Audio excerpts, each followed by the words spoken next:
Everybody loves a good mystery, but can you handle the darkest ones? Here, we unravel the hair-raising tales that keep you up at night.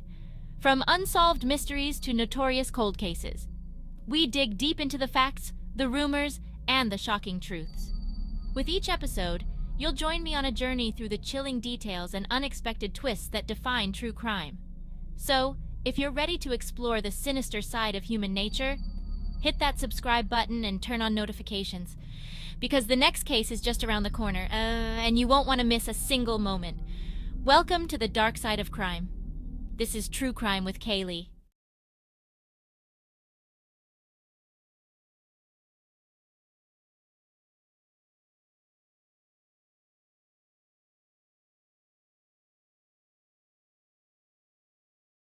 This video delves into the mysterious and tragic events of a weekend party that abruptly ended on September 4th, Labor Day, just 10 months ago. Our journey will unravel the key interactions and their fateful consequences leading up to that night.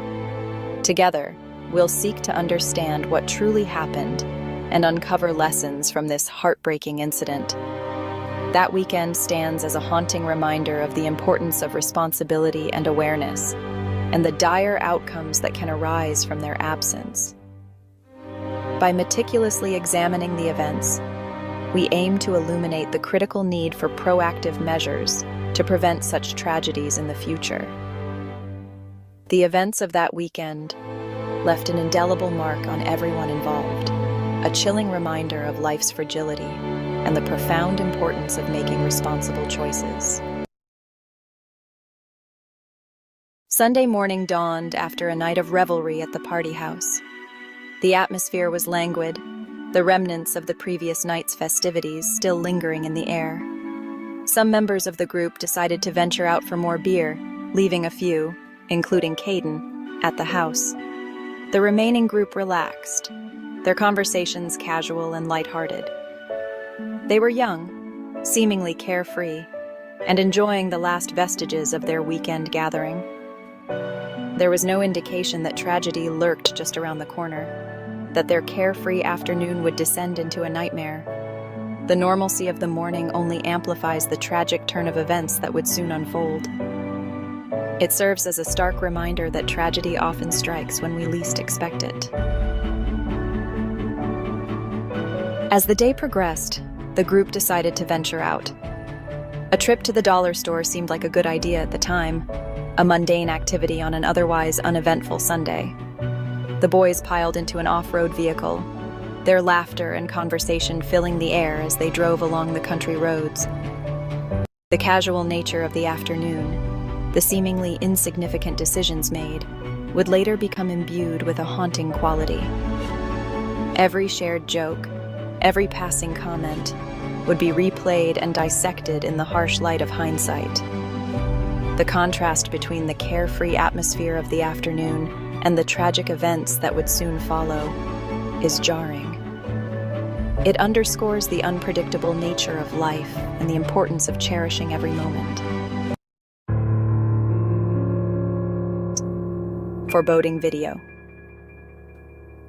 As night fell, the atmosphere at the party house shifted.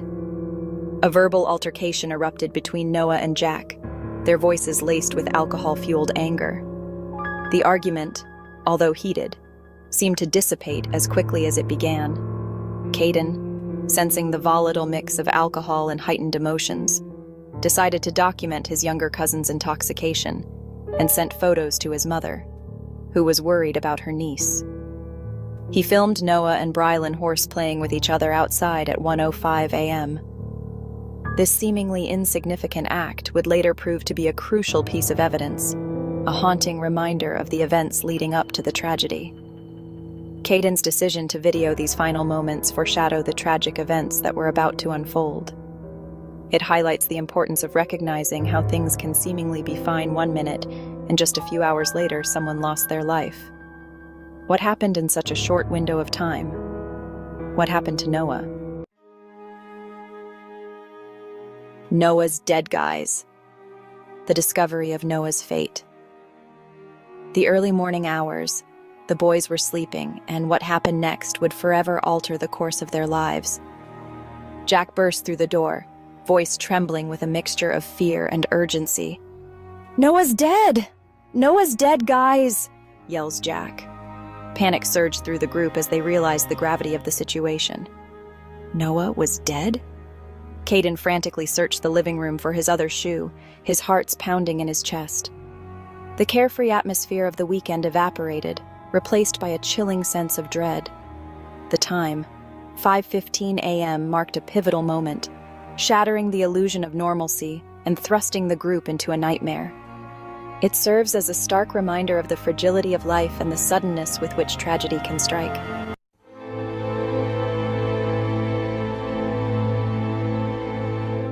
Pieces of a tragedy.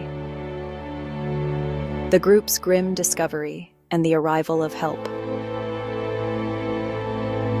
The group's worst fears were realized when they seen Noah's lifeless body lying on the shoulder of Highway 81. The sight of their friend, so full of life just hours earlier, now still and lifeless, sent shockwaves of grief and disbelief through them. As they grappled with the shock of their discovery, a service truck driver was already on scene, talking to Jack. He immediately contacted the authorities, you would think, right? But that's not the case here. 911 wasn't called until 5:53 a.m., and Oklahoma Highway Patrol didn't arrive until an hour later. The discovery of Noah's body and the arrival of help marked the beginning of a long and painful journey of grief and mystery. It also highlighted the importance of seeking help in times of crisis and the critical role that first responders play in such situations, where they are responsible for securing the scene and maintaining control of what could quickly become total chaos. And indeed it did become total chaos.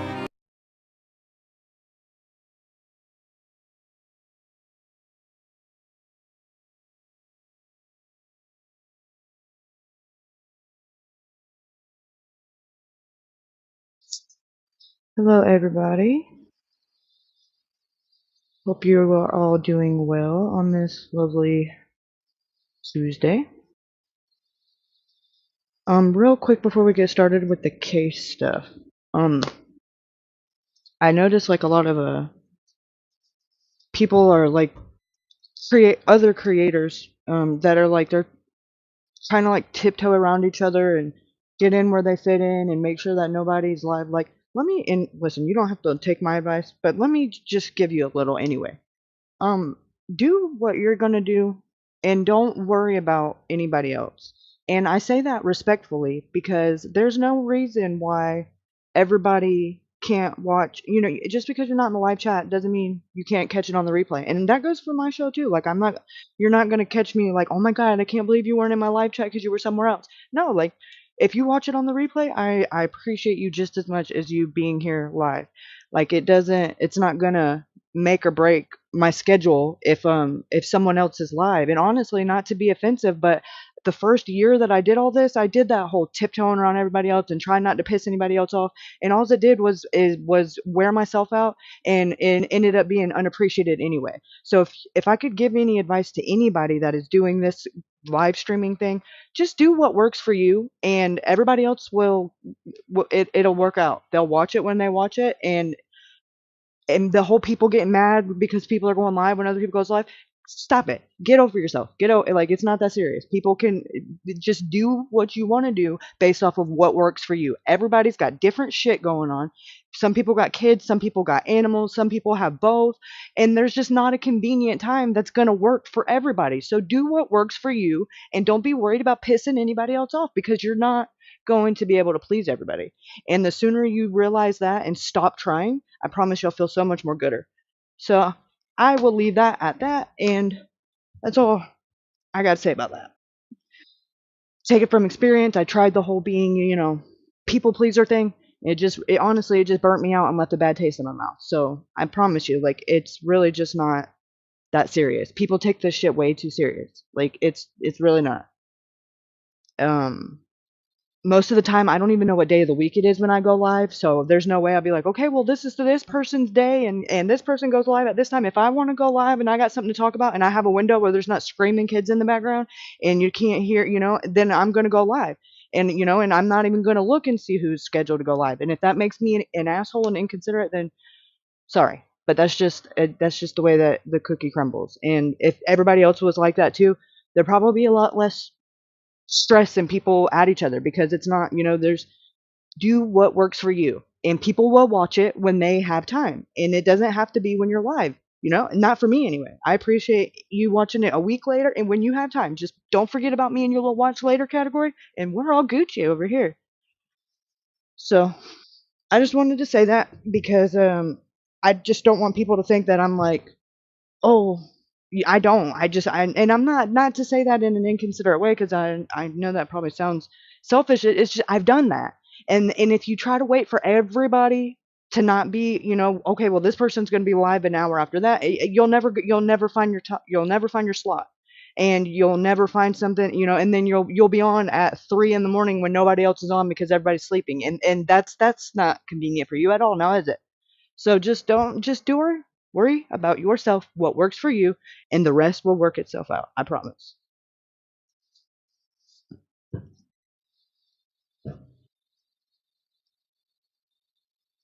So real quick, gonna take a minute to say hello to all you lovely people. American Honey, Catfish, JD Jenny. Hey girl, hey, haven't seen you in a minute. Hope you're doing well. My scroller quit scroll. Hot spot, always coming in hot. Raditha, Mountain Girl. My gosh, I've not seen all these lovely faces in so long, it feels like. So yeah, I haven't been live probably, I don't even can tell you the last time, because it just hasn't been uh convenient for, what I got going on, and honestly just these kids are just loud and rambunctious and stuff, and having to mute every 5 seconds, and in bad weather, so I've just been, waiting for a window of opportunity in my personal life, and that presented itself. So I was like, "Oh, okay, I'm going to go live and talk some, try to get some case stuff done, because there's so much that I want to talk about with these two cases that has came out the last couple of days or week or so that I haven't got a chance to talk to you about. So it's like I'm going to try to jam it all into one live stream. So hey, Kathy Wright, and I'm going to, hopefully that was a good. Okay, and Caden and his mom might come and pop in over and chat and answer some questions if they have time, but she's working still, so um, we'll be on the lookout for her in the chat, Alicia, and I'm not sure if he'll have his own account or anyways. So yeah, we'll hopefully get to speak with them or hang out with them and ask them some questions, because I want to talk about with the the podcast that was released today. I'm not sure if you guys seen it yet. We're gonna listen to it over here because we always do that. We always end up listening to it together. I actually got about 20 minutes into it, and I was like, you know what? Since I'm just gonna listen to it with you guys anyway live, like I might as well just just wait, and so it's not.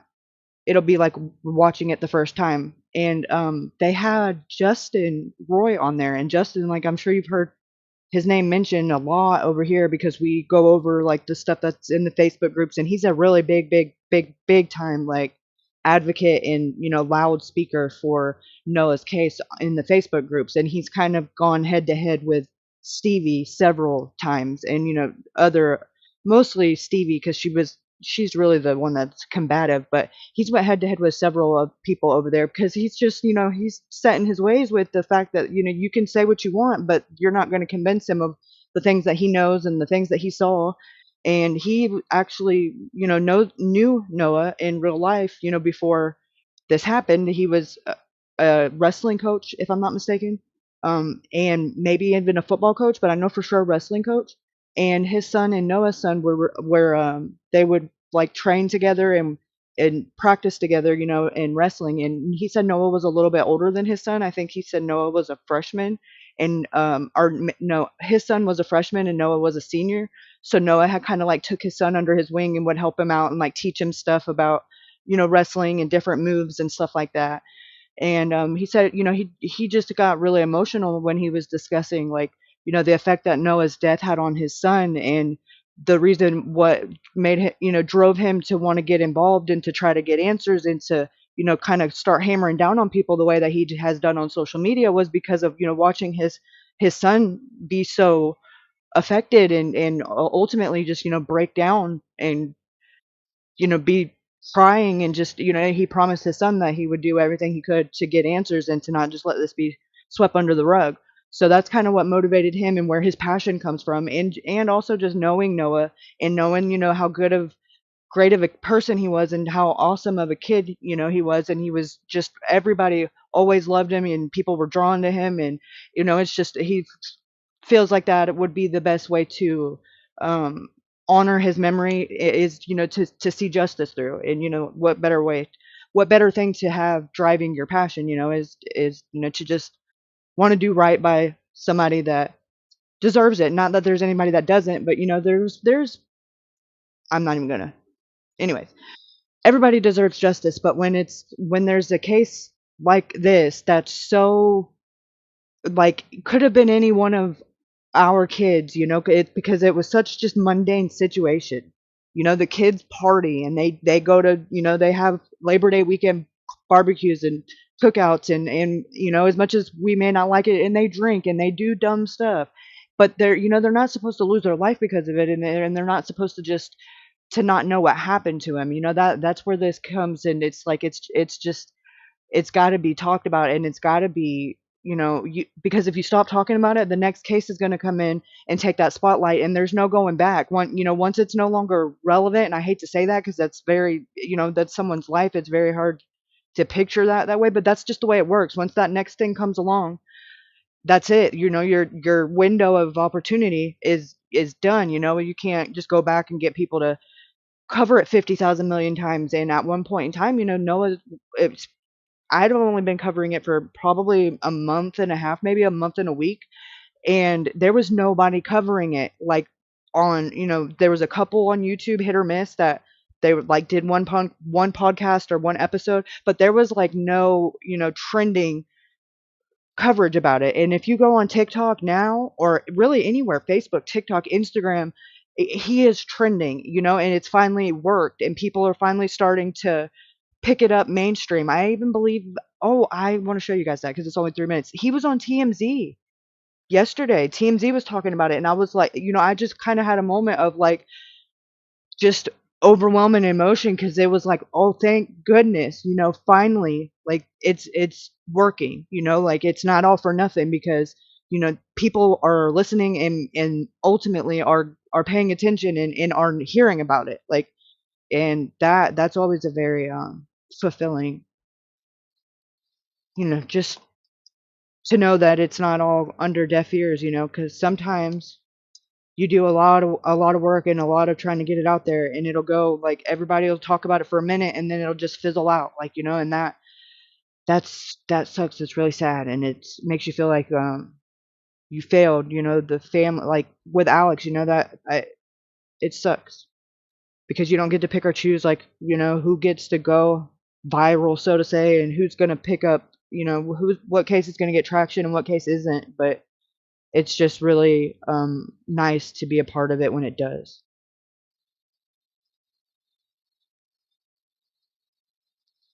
Okay, let me go to thingy, my thingy majigger, my bobber. I'm just kidding. Kinda. Okay.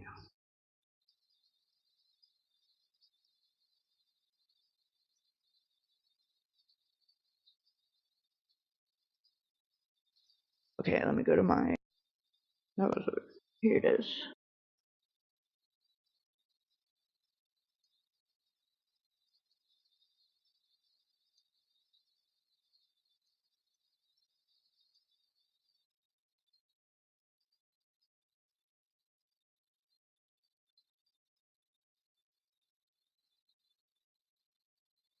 Here we go. Hey guys, this is Jonathan. So the title of this is called "What Was Noah Presgrove Murdered? Strange and Suspicious TV Show." TMZ posted it July 1st, so I guess that would be what, yesterday? Yeah, I didn't see it until late last night, early this morning, but it says the autopsy for Noah Presgrove listed wait, let me pause this.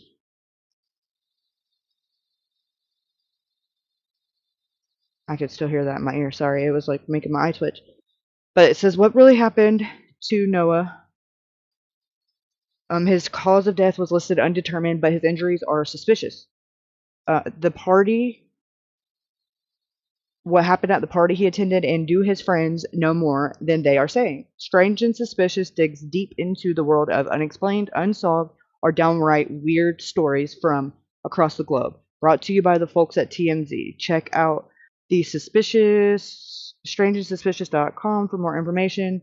Strange and Suspicious airs on the following stations: New York, Los Angeles, Chicago, Detroit, San Francisco, Washington, D.C., Phoenix, Seattle, Minneapolis, Orlando, Milwaukee, and Austin. Follow all TMZ podcasts here, blah, blah, blah. Go to tmz.com, and then sports and all that good jazz. So, this is like, I guess, the trailer for it, or the preview, to give you an idea what the episode is going to be like. I have not seen the episode. I've just seen this. So, I don't even know if the episode is released or what. I just seen, oh my god, he's on TMZ, and I was like, just had a moment. So,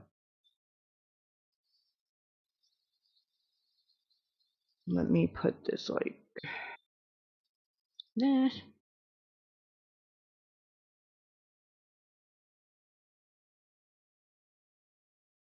Pissed Off Patty. It is not Taco Tuesday. I'm just kidding. Ew.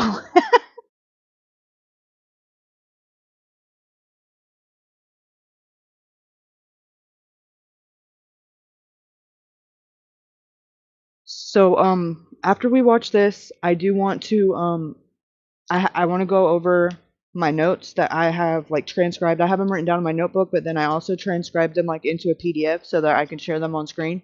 And I want to go over like the events of the party according to Caden.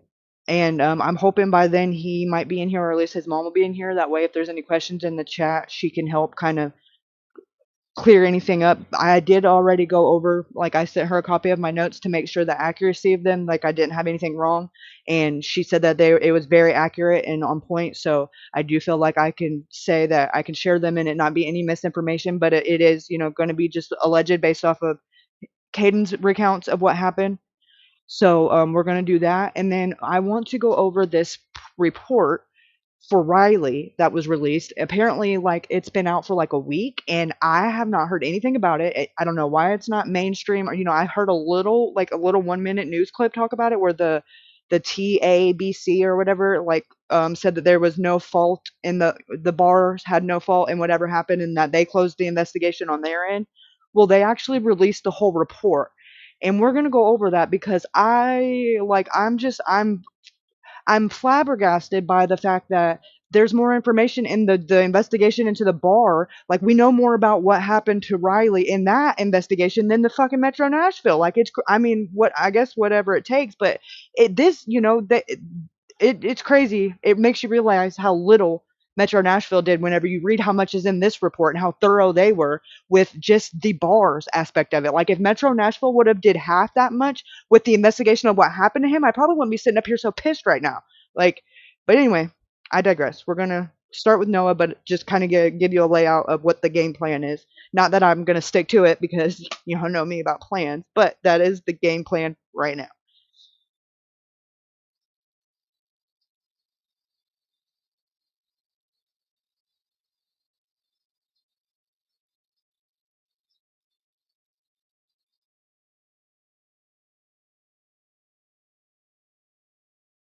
So there is this weird crime case involving a kid named Noah Presgrove.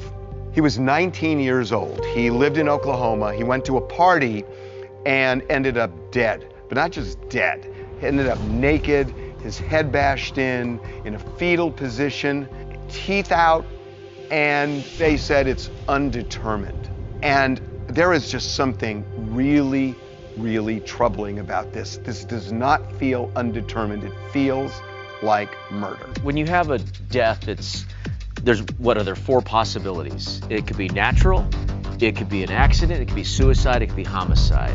It was mind-boggling to look at the autopsy and the conclusions that they came up with. They actually had natural as one of the options of what could have happened. I'm like, how is any part of that natural? Okay, the coroner says, all right, it's blunt trauma that killed him. Was it fists? Was it baseball bats? Was it something else? Like, for example, it was noted that his buttocks had black marks. Well, find out, what are those black marks? Is it marker? Is it paint? Asphalt? Is it asphalt? Yeah. Is it rubber? I mean, what is it? There are a lot of parts of this case that just don't make sense. At the party, there's Snapchats that everybody saw when he was under the influence. They were like drawing on him with Sharpie. Now, they do say that they gave him a shower, but everybody knows that Sharpie needs to be scrubbed off of your skin. When they found his body, there were no marks on him at all. So are you saying he was washed extensively, much more than they're alluding to? Exactly, yeah. I do think that the friends were actually involved, because when I'm looking at all the details, it feels messy and it feels like teenagers were involved. Here's some video of him at the party, so he does look intoxicated, I will say.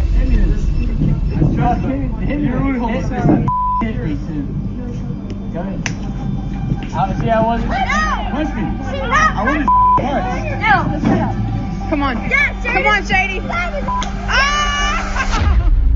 He's wasted. Okay, here's the thing.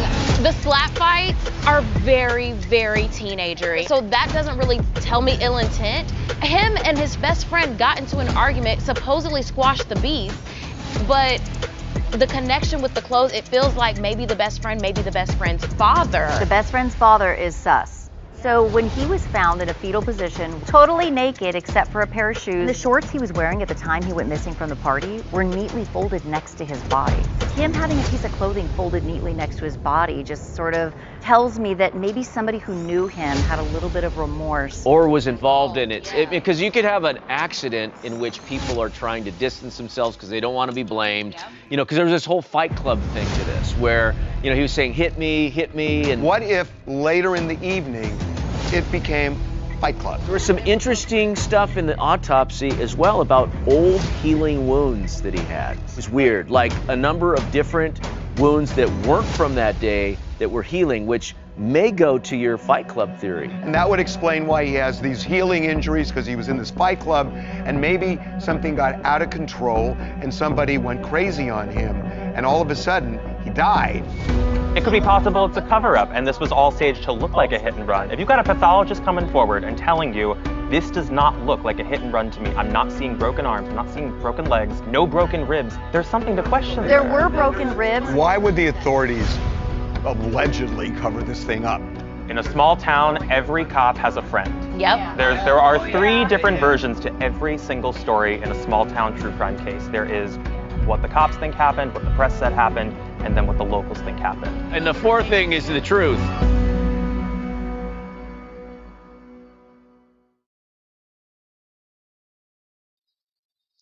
What advice are you talking about, Cricket?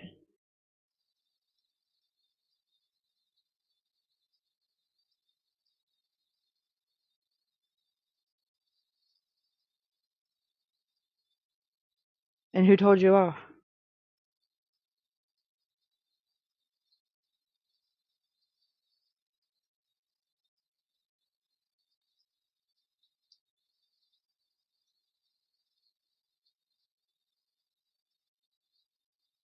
Oh, another channel?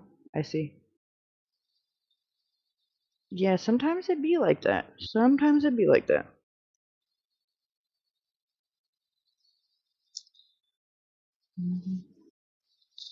Well, actually, Bia, it's so funny you changed your name. um, the podcast. Okay, You're funny, pissed off. Oh, Feeble, y'all done let that little twerp in here, cheese and rice. I guess just anybody can come in here.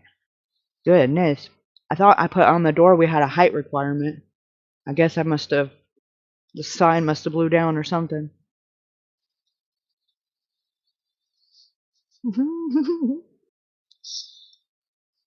Okay, so the podcast, the ones we've been, well, I mean, we watch all of them whenever they come out about Noah, but the most recent one that has been doing one every week, Partners in True Crime, I love them. Like, I've been watching all their coverage on Molly and Colt's case. Like, I'm like addicted to it, like something serious. Like, I think I burned through 60 episodes in like, I'm not gonna say, it was like 3 days, maybe, probably closer to 2, but I'll say 3 because that sounds better. But it's just, I really like the way that they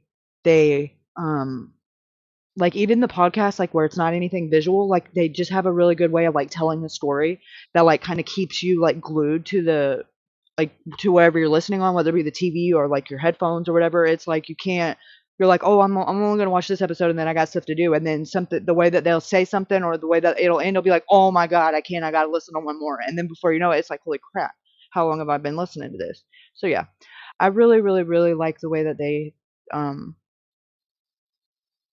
just the way that they cover cases. They work really well off of each other, and it's just really, really, really well put together, and they work really well together. So it's really it's fulfilling to watch. It's not boring, and it's not, they just have a really good way to keep you entertained, not necessarily entertained, but interested would probably be the better way to say that. Intrigued, for sure, because it's like very suspenseful and stuff. Like, I'm quite certain they could probably tell the most boring story ever, but the way they do it, like with the sound effects and the mysterious background music and the tone, like it draws me in. I know that's for sure. I'm just like, oh my god, no way.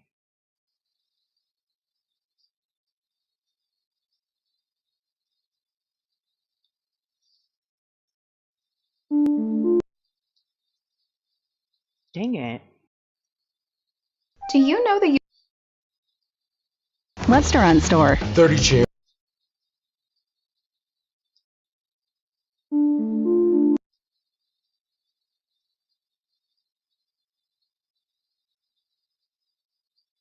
Okay.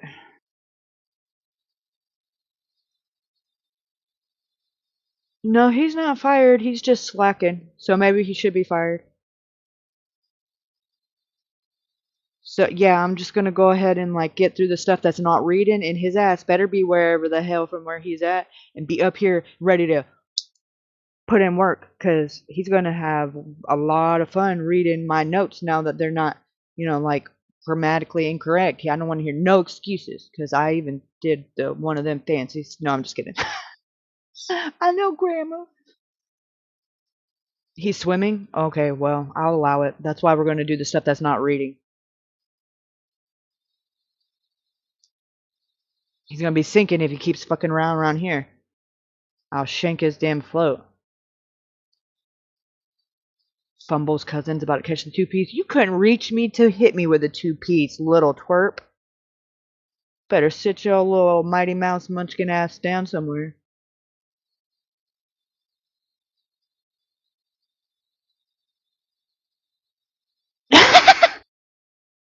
Shit, I'm talking shit and he's in the chat. Thanks a lot, y'all.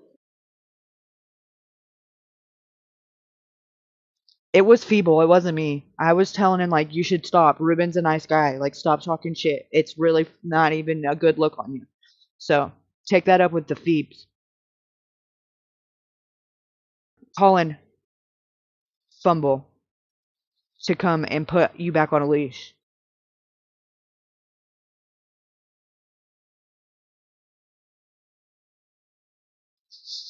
Yeah, but that other half in him is why he's late.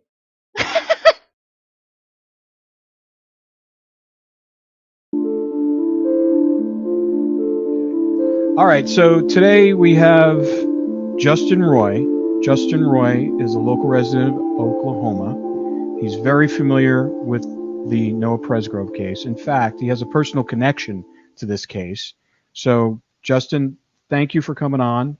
Thank you. We've been talking to you offline for like a week or so, and we're very intrigued at some of the things that you've heard and what you've come up with. But let's start off with your personal connection to Noah and your son's personal connection to Noah.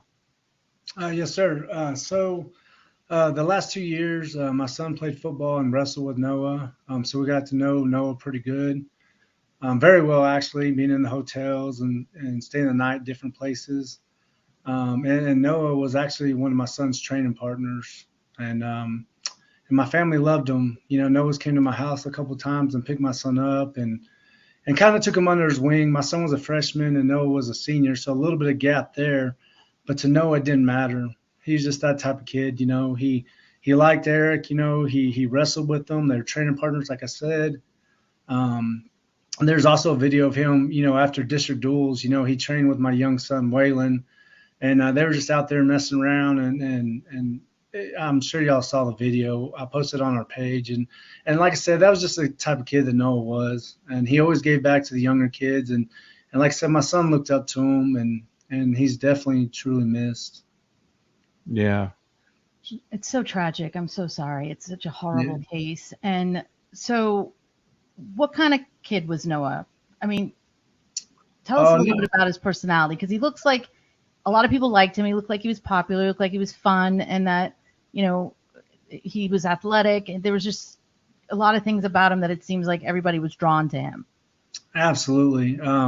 Noah was a little bit of a jokester, you know. He had fun. Everybody loved him. Very athletic. That's why a lot of some of the stories that we've heard is it's kind of hard to believe for me personally because of his ability to run. He run track, cross country, wrestled, football. Noah was just a stud. But he had fun with everybody. He loved life, and everywhere you would go, everybody loved Noah. Everybody loved Noah. So that's why this is very, very hard on a lot of people. Yeah. Where were you? Have you been looking happy up, boy? Let me just answer this as a collective whole. I, Ruben Sanchez, don't look anybody up.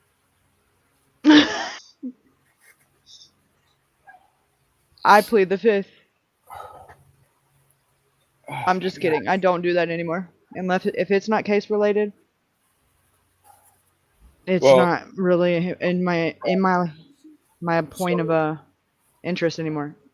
And let me. define look up. Yeah, okay. Yeah, I was gonna say. Let me rephrase that. What do you mean by look up? What am I looking up? Like, Because I would have to type in happy on Google, and that could take me lots of places.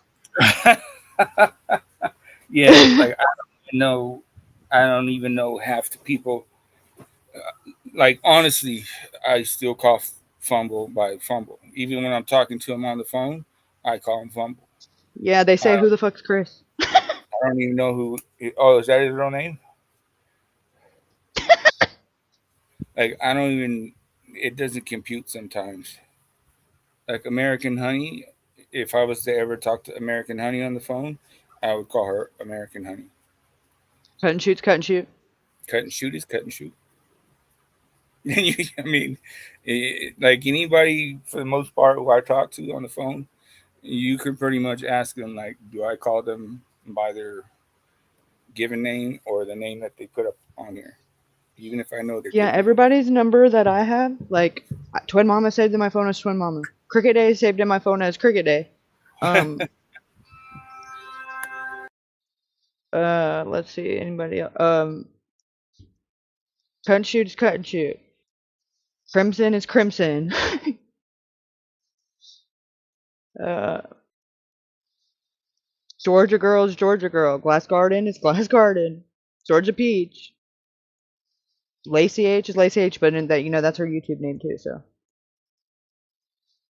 So yeah. And Puff Muffin is Puff Muffin. Like Fast Eddie, Fast Eddie. Like that's just I don't and I know most of their names, like, but I don't, it feels weird, like I'm calling them out a name if I called them like, ew, like, don't call me by my government. That's what that most of them will say, like Eddie.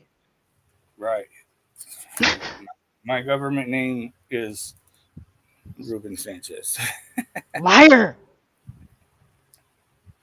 So like He's when lying. people say, "Hey, Ruben, how you doing?" It's like, "Oh, okay, I know who they're talking to." Just like on my back, there's a license plate that says Sanchez. just in case I forget who I am. Aren't you supposed to have them in the front in that state? You're supposed to have them in front and the back, but I'm a rebel, so I only got the back. Happy, may I ask why you ask that if I'm looking you up? Does anybody else want to know if I'm looking them up as well?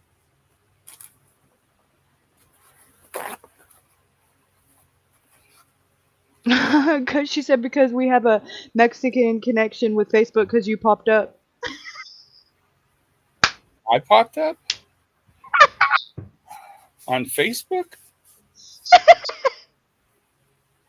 Okay, just for transparency purposes here, I'm not Bob, but I'm going to act like Bob and say I don't have a Facebook account. Well, I mean, if I do, then did I? You know what? I did open it. I think I did open it back up, huh, Katie? So I could get into the messenger. Yeah, oh, you know what? That's what I didn't do. I've been wondering why I can't like get into the chat things. I don't have Messenger. That's why I don't have. Apparently, you be coming up on people you may know. I guess so, huh? Well, if you see me on Facebook, say hello. You know, if you want. You don't have to. Not on Messenger because it won't pop up. Yeah. And I'm not on Messenger, so I don't think I am. It's been a very long time. And I'm hot. I've been out in the sun. I was not in the pool, although I wish I was. It's like 90 degrees in the fucking pool.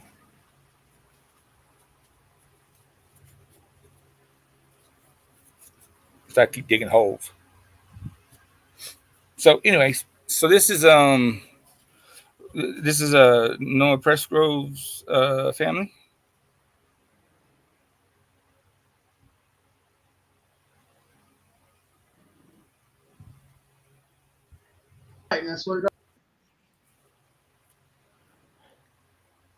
Tutus are for girls. Little ballerina dresses and shit. And I'm gonna make it in the mall like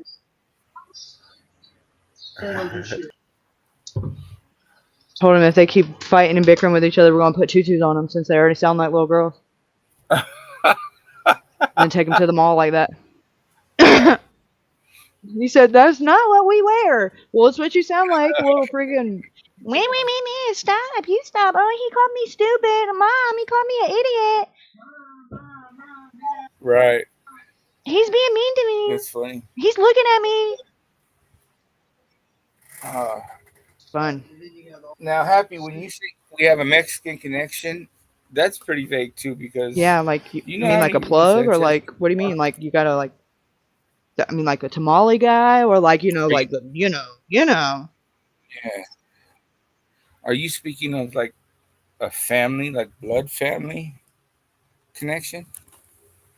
Because I don't know anybody in my family that's happy, so.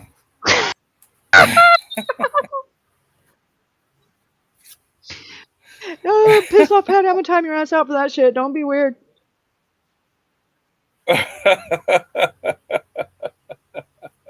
Does he drive a Kenworth or a Peterbilt? Get your lot lizard ass and calm down. Back her down. You are not here to pick up clientele.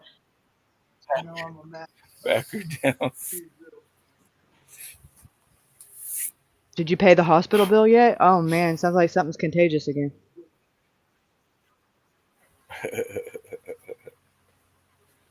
Did you see a little bit ago the Noah's case has made it to TMZ? Yeah. Did it? All right, guys, we'll come back to this. We'll go back. I seen it and was like, I had a little moment. I was like, oh my gosh, like, it's working. It's about time. Yeah, people are finally like getting involved and listening. Wait. When I first heard about this kid's case, I thought, man, this shit's so right. fucked up. And then when you started looking it up, I was like, oh, hell to the yeah. Yeah, it was like, but that was only like a month and a half ago. But there was hardly no coverage on it. There was a couple of News Nation did a couple segments on it. But as far as like social media, like there was no, nobody podcasting. It was very far few and in between. And now he's literally trending like on every platform that you can think of right now. Oh, So hell yeah. it's like finally, like, you know, it's finally doing what it's supposed to do in a positive way, you know. Right, right. And you know, not to hair flip, but Yeah, you know, absolutely. be That's what part, I'm like. I'm you know. like, dang, finally, you know, to be a part of it when it finally, you know, to be part of something when it takes off is like really, like, can't even put into words, you know, just Right. kind of fulfilling. Especially when you're not doing it out of, you know, just content purposes. You know what I mean? You're doing it because this is something that you, I don't want to say like necessarily you enjoy, but I mean, you do in a sense that you want to bring awareness to people, and then if you can bring some closure to the families and justice to the victims. Right, because, you know, it's when there's like clear signs of, you know, wrongdoing, you know, and it's like it's very you know, it just it's not even something I think about, you know, whenever it's like, oh, should I be doing this or should I be saying something? It's like, you know, it would make more sense or have a shorter list of like why would I not? Like this needs to be. Why Yeah, would you you? know, it's just it needs to be talked about. There's clearly like something is not right, and the fact that everybody is having to be armchair detectives because the actual detectives aren't doing anything, you know, that's a problem. And it takes sometimes you have to let these people that are in charge of the investigation know, like, we're not going away as a, you know, community and Right. as, you know, as one, and this is case isn't going away. So if you don't want to look bad in front of the whole world now because the whole world is looking, you better get off your ass and do something. Well, not only that, but you better separate yourself from that crooked ass fucking cop Oh, I that you think it got might on be you. too If late for that truth, that. that mm-hmm. You better set your motherfucking selves right, because you got fucking what is it, internal investigations and shit coming after your ass. If not the Right. FBI, and you don't know, but maybe good old Ruben Sanchez works for internal affairs. You never know. You never know when Deputy Sanchez could just show up, right? You know what I'm saying? You know, call recon. No, Call his cousin Bia, recon. that Daily Mail, well, now I kind of have my suspicions, but the Daily Mail is no longer a credible source that we're going to talk about over here on my channel because they're full.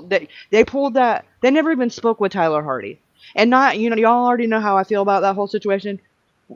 So I'm not up here to stick up for him by any means because I've proved him, in my opinion, as far as I'm concerned, he's not credible anyway.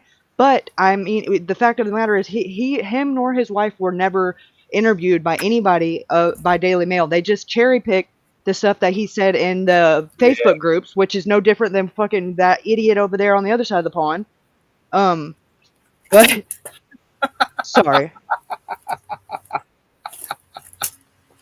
I had to, man. He had everybody going over there. Oh my god, a hazmat suit! Like, what a moron! What a fucking moron!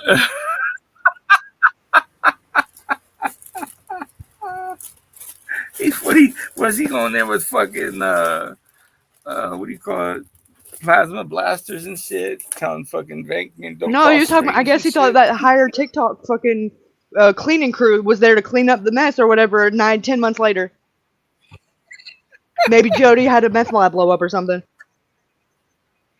Oh my goodness, you know what I'm saying? And fucking alleged or anonymous, I guess is what we're calling her, because now she's done showed her face and wants to be anonymous. Bless her heart, love her to death. she means well, but she's ass backwards. But that's our style over here. So she's like, man, I can't believe I didn't see that. I said, because it ain't there. Right? You mean our literally scholar?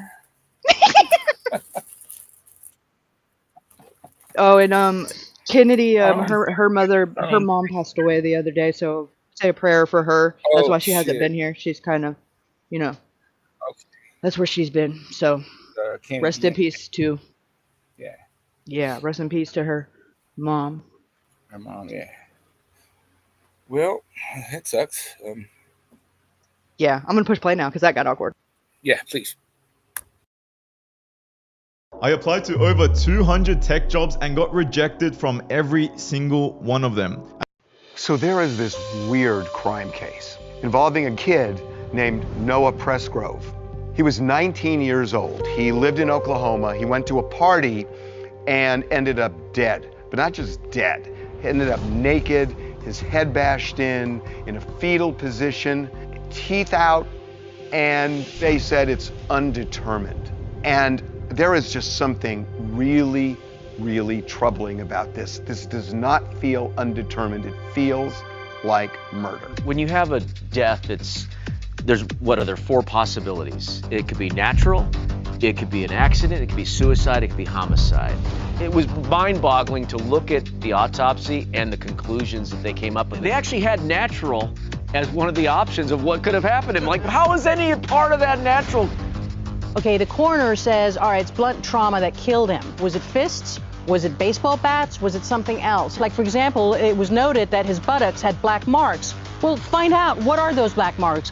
Is it marker? Is it paint? Asphalt? Is it asphalt? Yeah. Is it rubber? I mean, what is it? There are a lot of parts of this case that just don't make sense. At the party, there's Snapchats that everybody saw when he was under the influence. They were like drawing on him with Sharpie. Now, they do say that they gave him a shower, but everybody knows that Sharpie needs to be scrubbed off of your skin. When they found his body, there were no marks on him at all. So are you saying he was washed extensively, much more than they're alluding to? Exactly, yeah. I do think that the friends were actually involved, because when I'm looking at all the details, it feels messy and it feels like teenagers were involved. Here's some video of him at the party, so he does look intoxicated, I will say.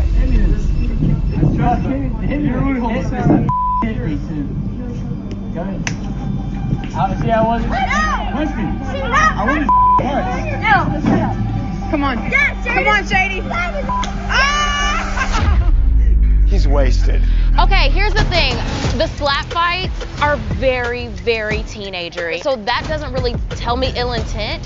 Him and his best friend got into an argument, supposedly squashed the beef, but the connection with the clothes, it feels like maybe the best friend, maybe the best friend's father. The best friend's father is sus.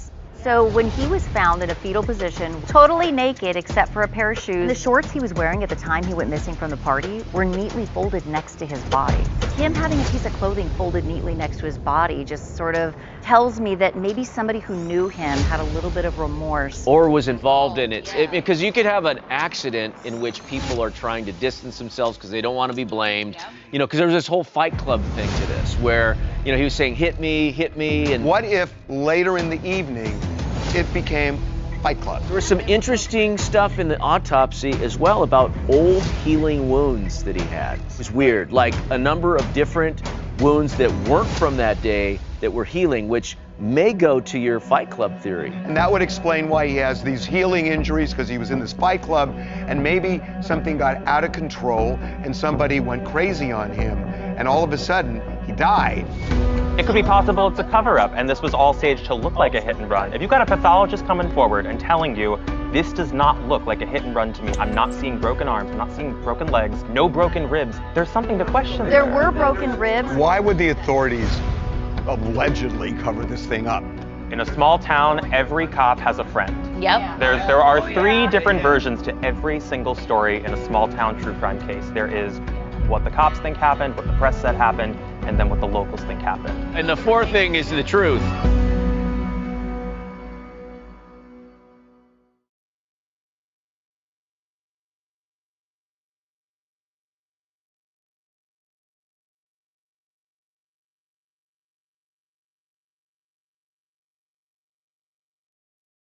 So that's weird that, okay, TMZ does not usually cover murders unless it has something to do with like celebrities. Right.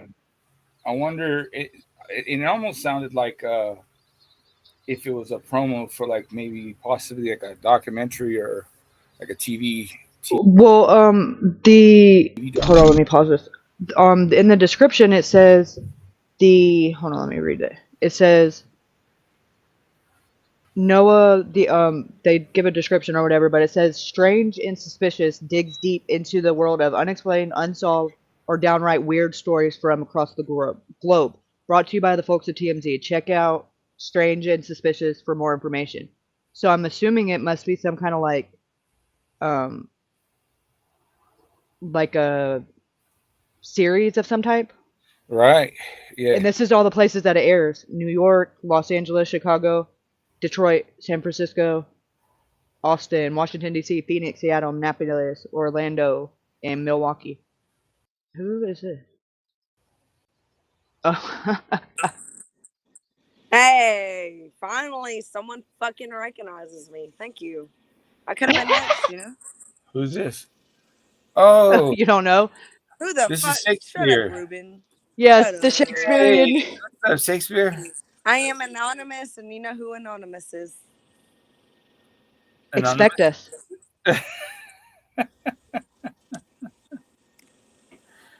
How you doing? Good. How about y'all? Not too shabby. Hell yeah. I don't know what the fuck that is, but I got away from it. I was sitting on the concrete, so I was like, oop, I don't know what kind of bug that is. It looks like some type of like beetle mixture with some other shit. It's weird looking. It's scary. Holy fuck. I don't know what the hell it is.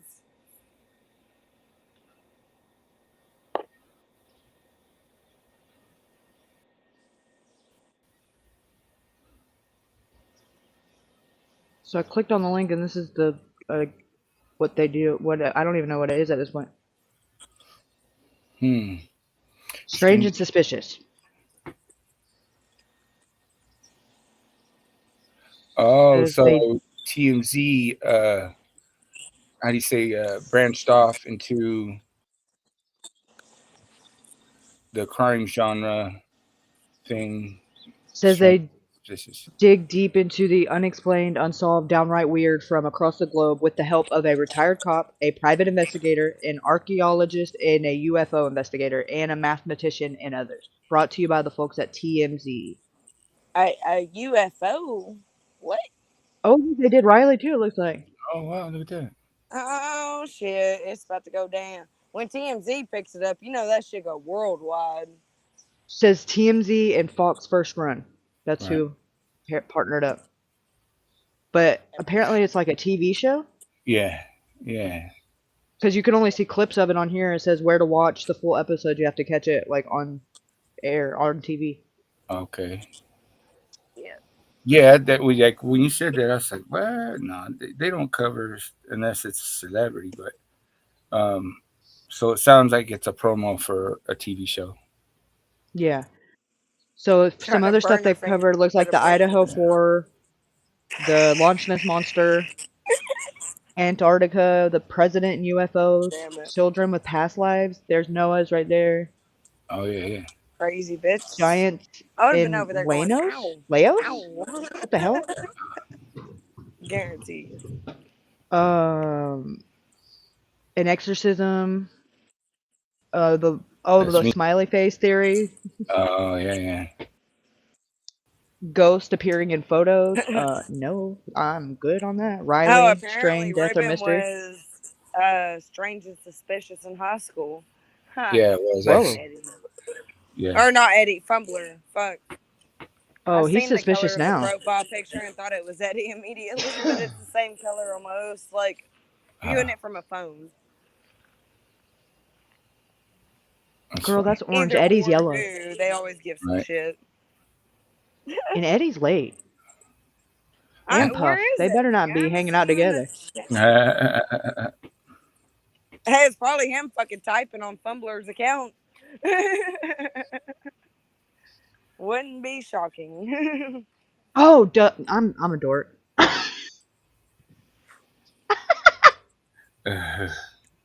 I'll tell you.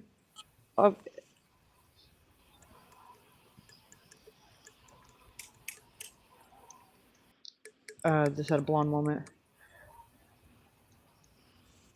Hey, calm down on Okay. that blonde shit. I'm naturally blonde, so hey. I was. Alright, let's I go back. once was, but unwillingly Oh, I'm now. not. Yeah, I'm not now. I keep it dark, but I was born blonde headed. That's funny. You got it? Yeah. Okay. Girl. What's the Charter in the background. I can't. The chat in the what? BS says, what's the chatter in the background? I can't hear you and Ruben. In the background? Yeah, I don't know. Oh, I think I know what she's talking about. Oh, no. she's talking. She's talking about anonymous.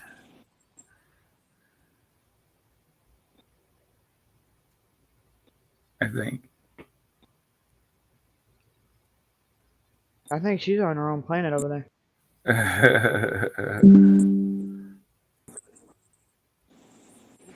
Well, there went that.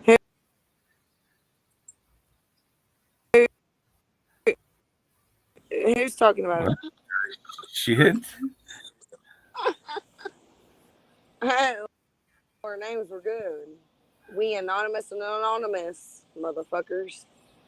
You ever met that? It's on the birth certificate. Check it out. Google it.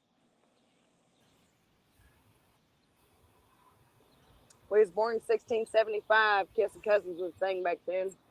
Back in Alabama.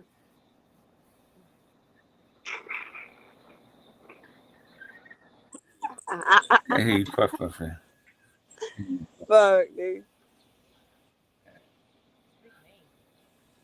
Don't say I'm hearing voices.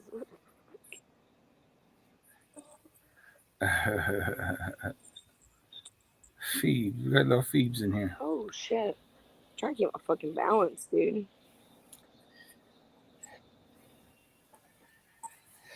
Oh, shit. Damn it. It's hot to trot up in this motherfucker. So it's outside.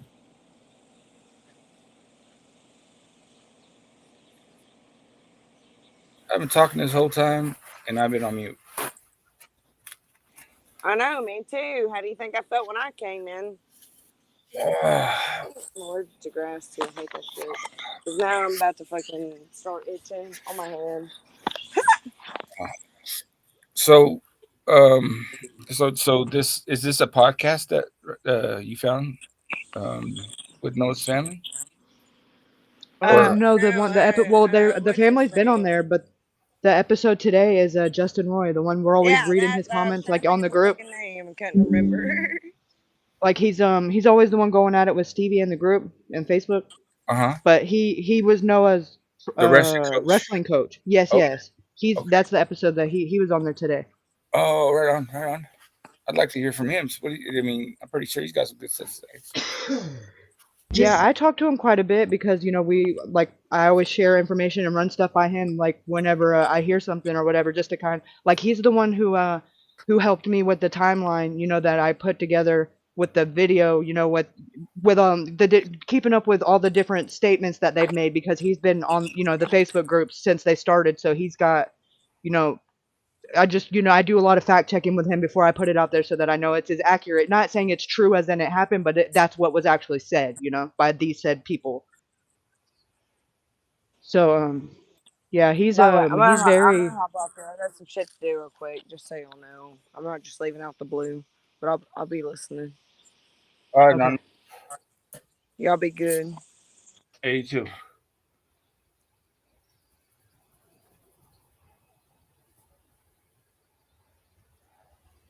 I'm camping, crappy boy. Crappy service, says Puff. Oh, dang. Camping? Oh, you act like it's a fucking holiday or something. Shit. Oh, yeah, huh? It's, the 2nd of July? Independence Day or something like that.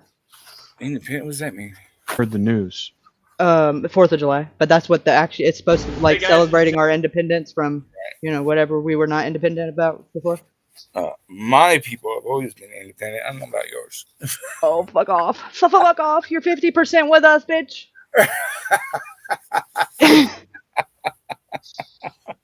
That 50% is why you were late. Right. Oh, shit. All right, let's do this. Let's listen.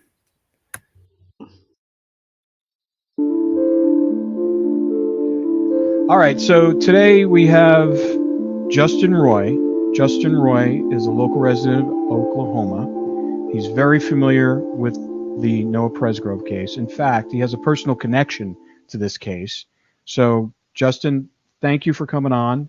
Thank you. We've been talking to you offline for like a week or so, and we're very intrigued at some of the things that you've heard and what you've come up with. But let's start off with your personal connection to Noah and your son's personal connection to Noah.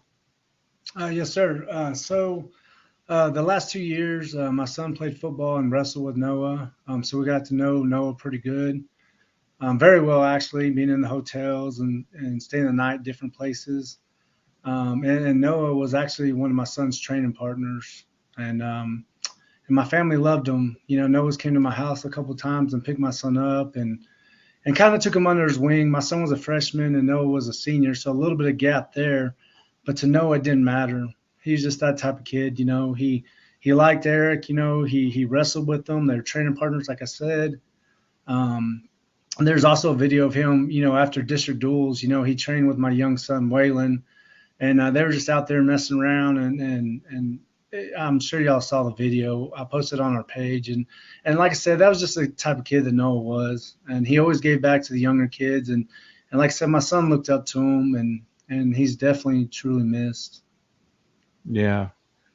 It's so tragic. I'm so sorry. It's such a horrible case. And so, what kind of kid was Noah?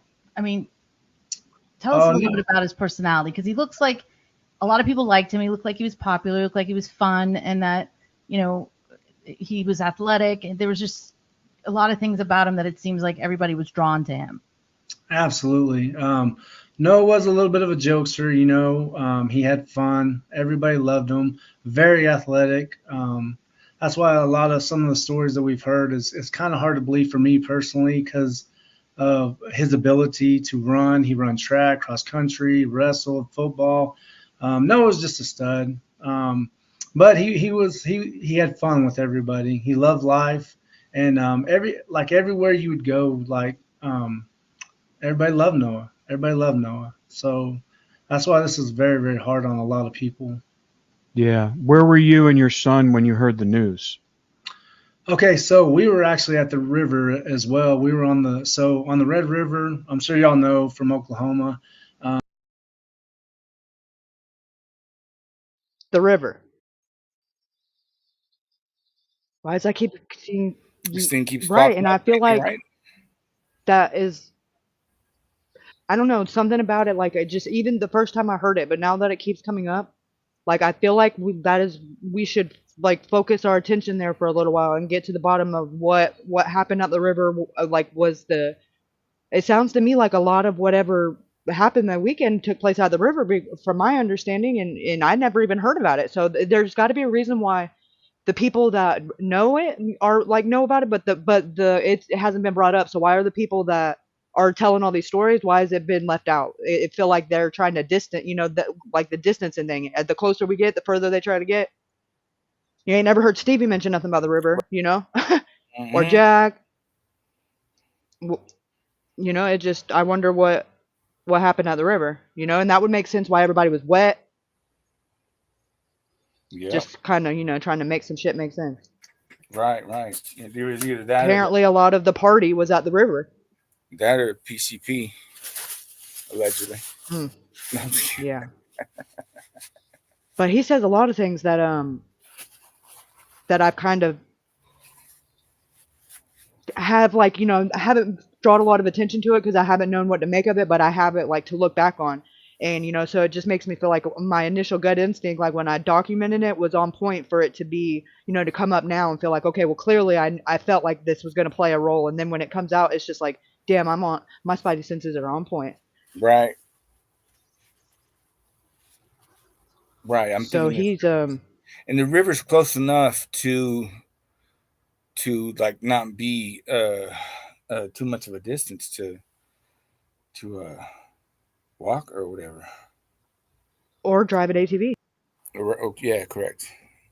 Yeah, exactly. Word them up. Especially whenever I show you guys after this I've done a little bit of my homework since then, and when you see all the properties that Bub owns between here and the Red River, it makes a lot more sense.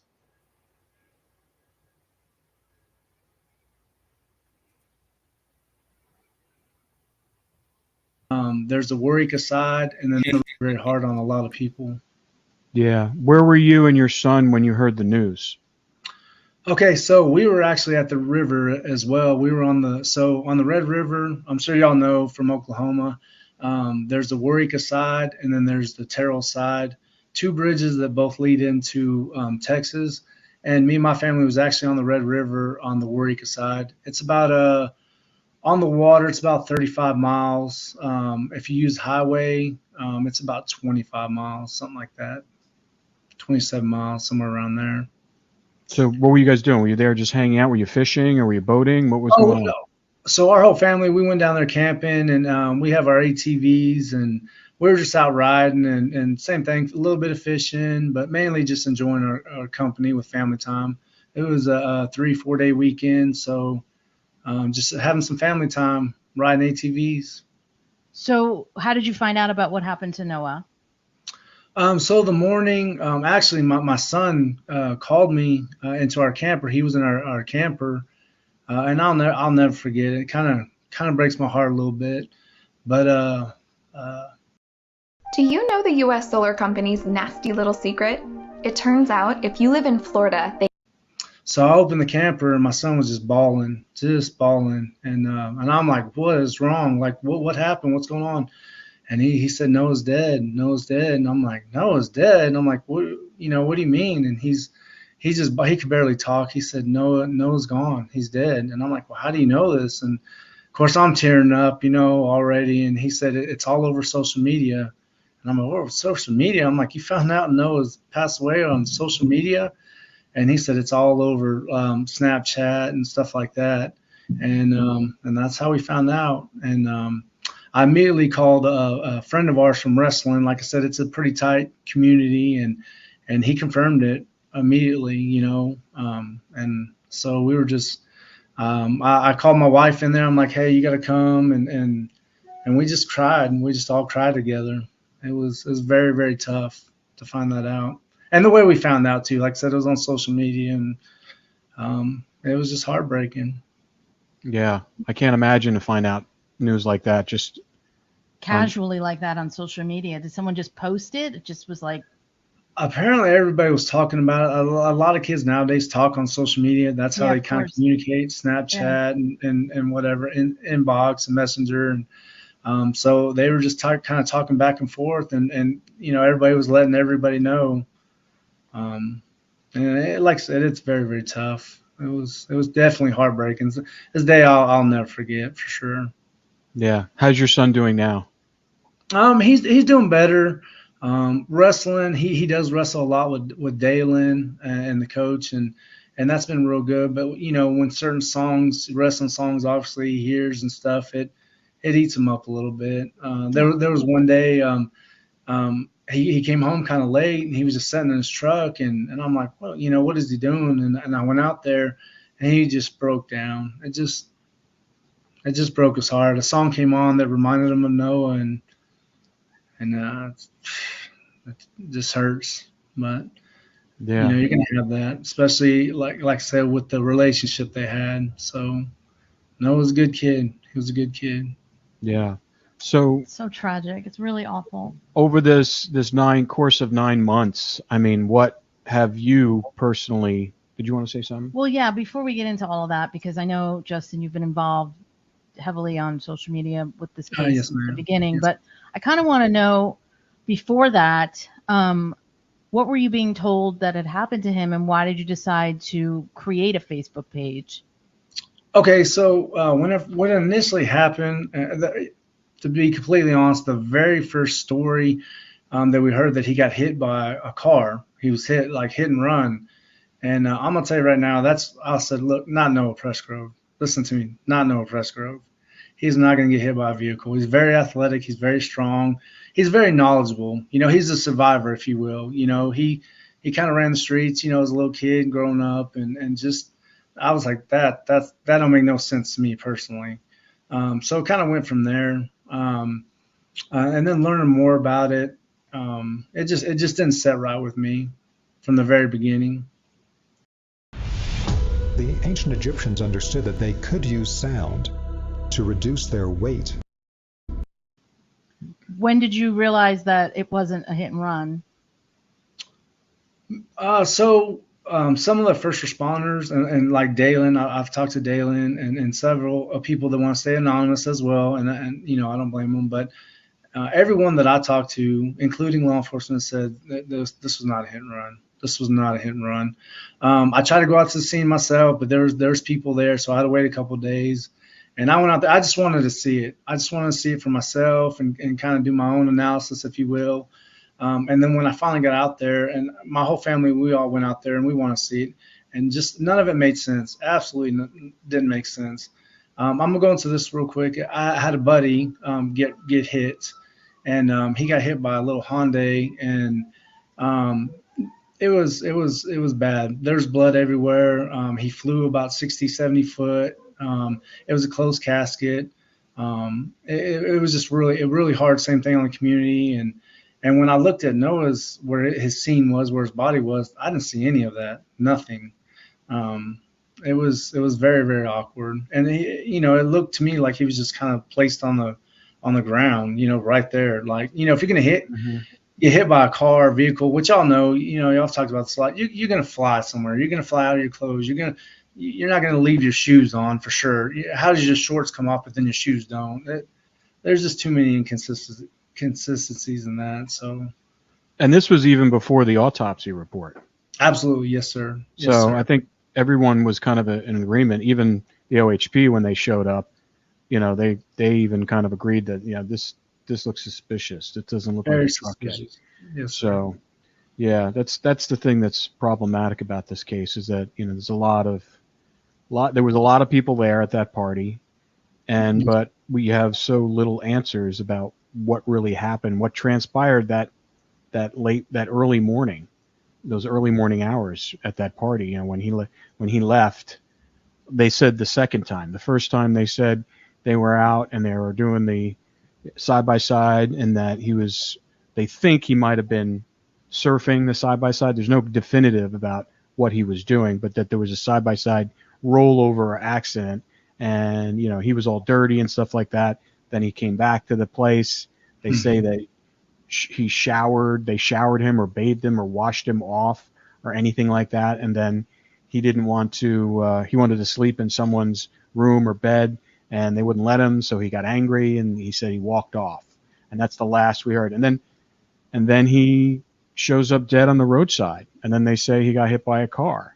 So, and then there are people that night that were there that we've heard stories from, and not even stories, but we've heard some of the things that's been spoken about, that his friend Jack was the first one to kind of tell everybody, burst through the door. We're not even sure exactly when the timing, but in and around the 3:30, 3 o'clock or 4 o'clock in the morning. I don't know what the new time is of that, but those are the kind of early morning hours before the sun come up. That's the one thing we know, that he was dead. And then there was no answers. And then I guess a couple of the guys who were in there actually went to the scene, and there was a fire department, EMT, I don't know if he was EMT, fire department, local volunteer that was there, and then I can't remember who, and then Jack was there, and then I think it was even before OHP got there, and then they were told to leave, apparently. Yes, sir. And then so it's really kind of disheartening that after 9 months there's not more answers. I know the family who threw the party, they have now retained a lawyer pretty quickly to protect themselves, obviously, and but we still don't have a whole lot of answers. We know that the OHP is involved to a degree. OSBI we know is involved. FBI has kind of an advisory role. I don't know if they just have their pinky toe in and they're just going to be there at the request of the other agencies. but it seems like it's taken them a while to get a lot of the information accumulated. I know they did a GeoNet for the phones.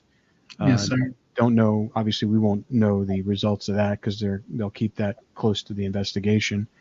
But what else are the kind of things? I mean, do we want to talk about some of the other things? Well, let's just backtrack for a second. So you decided to create Noah's Army, and I know there's been a lot of heat on that Facebook page and a lot of infighting and things happening. So just give us a little bit of why you decided to create the page and what you were hoping to do with the page. Okay, I'm gonna backtrack real quick just on what he's touching on. I apologize. That's fine. Okay.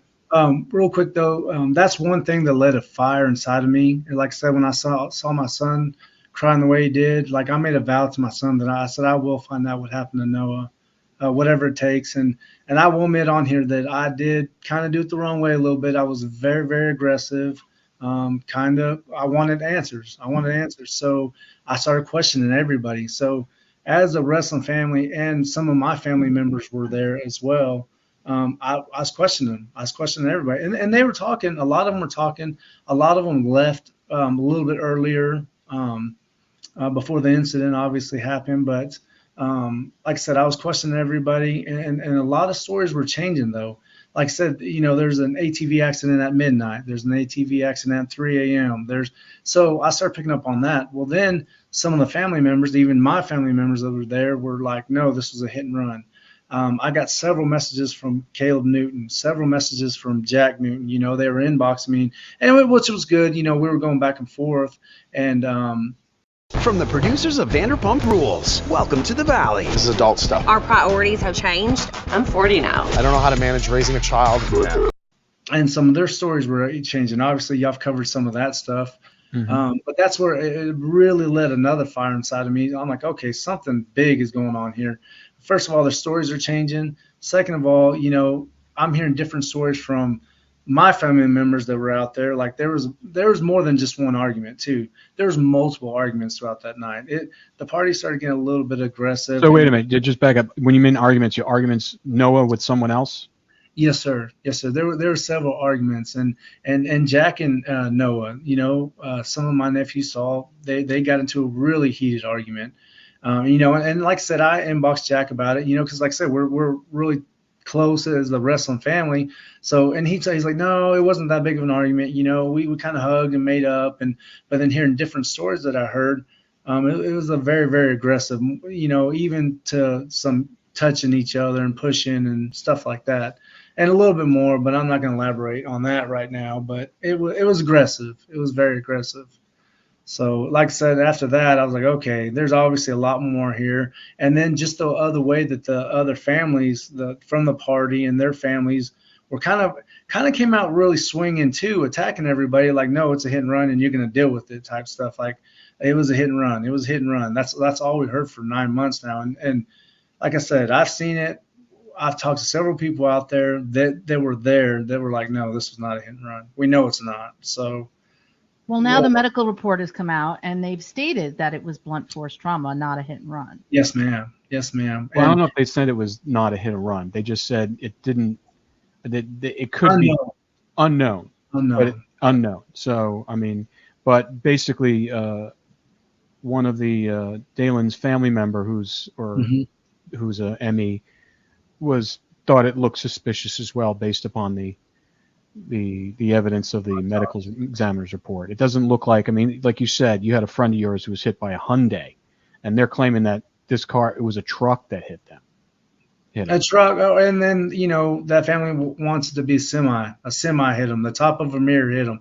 Well, here's my deal. A top of a semi going 65 miles an hour, it's going to knock your head off, in my opinion. It's going to do a lot of damage. It's not, and there's going to be pieces. Where's the glass? Where's the guy, when he's going to slam on his brakes, hopefully, but if not, that means he's even going faster than that. So there's even way more damage than, he's not just going to flop right down on the ground, in my opinion. He's going to fly, pretty far away.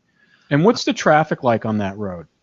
So at that point, going back to Jack, I asked him that, and he was like, there was absolutely zero traffic, nothing, no traffic.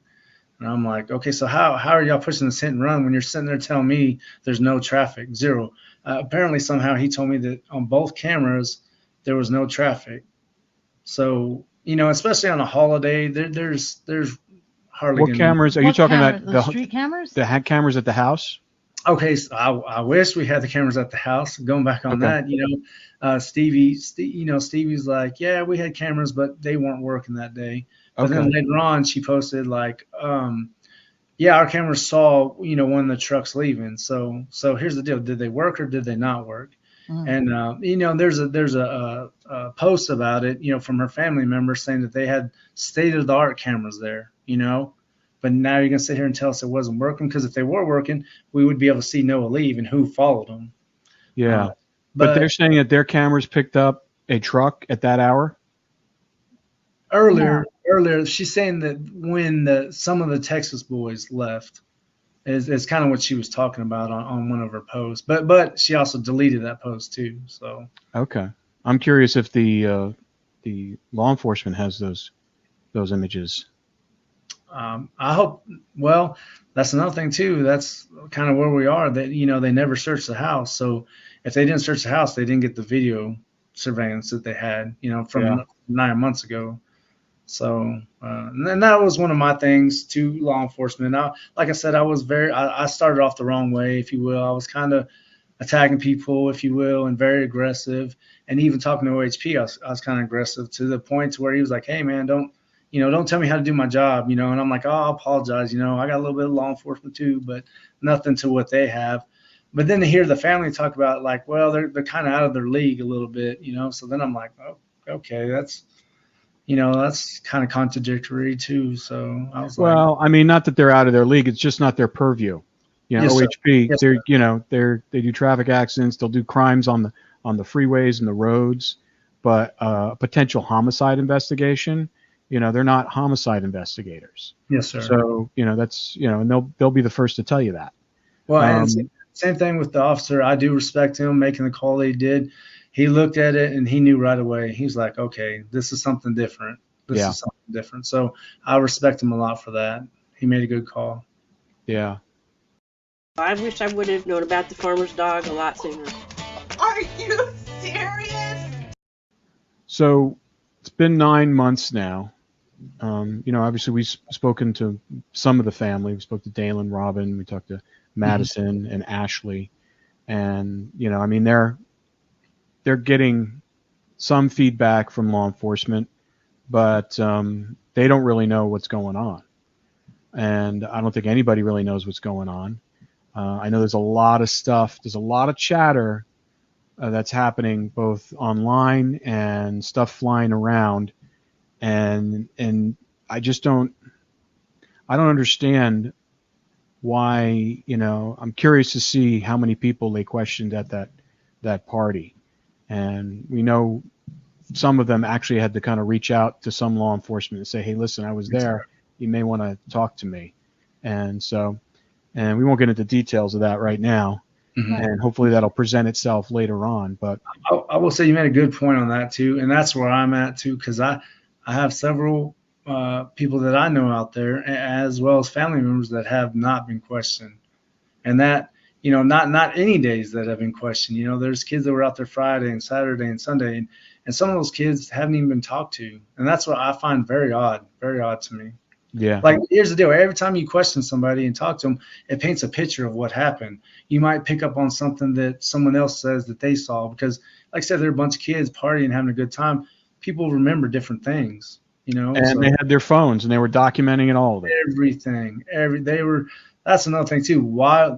I'm glad you brought that up. While we were at the river, we actually saw some of it, because my nephews and nieces down there had cousins there, and we saw Noah dancing and just having a good time, and so we got to see some of that stuff. And then to bring it up, like with Dalen, like at 3:00, everything just went dead. Everything's deleted. Social media stopped. People erased their phones, and that's proven. So here's my deal: if it's just a hit and run, why would you do that? Exactly. How do you know that they erased all their stuff? So we had some other friends that were at the police and they were all factory resetting their phones. Not all of them. I'm not gonna say all of them because but there were a few of them that factory reset their phones. Hmm. And so I go back to you can factory reset your phone if it's just a hit and run. Why? That to me makes no sense. Well, I think that we're past that. I mean, I don't think anyone really believes it was a hit and run at this point. No, ma'am. But I'm curious. You did have some interaction directly. I'm most concerned with people that you've spoken to directly rather than, all these posts and people throwing out all these theories. And you did speak to Jack. Mm-hmm. Yes, ma'am. And what did he tell you about that night? So the first time, so we interacted in around September 20th. So kind of recent, maybe a couple weeks after everything happened, and we went back and forth. And his story, he was asleep pretty much all night, but he heard that Noah got in a wreck with an ATV. But that story also did change a little bit. It went from midnight to 3 a.m. And then his story, the first time I talked to him in September, he said he went to bed a little past midnight, and then 1 o'clock, and then 2 o'clock. And then now talking to some other people, like I heard Jack never went to sleep. So I don't know what to believe there. But his interaction, asking him questions, he answered everything that I asked him.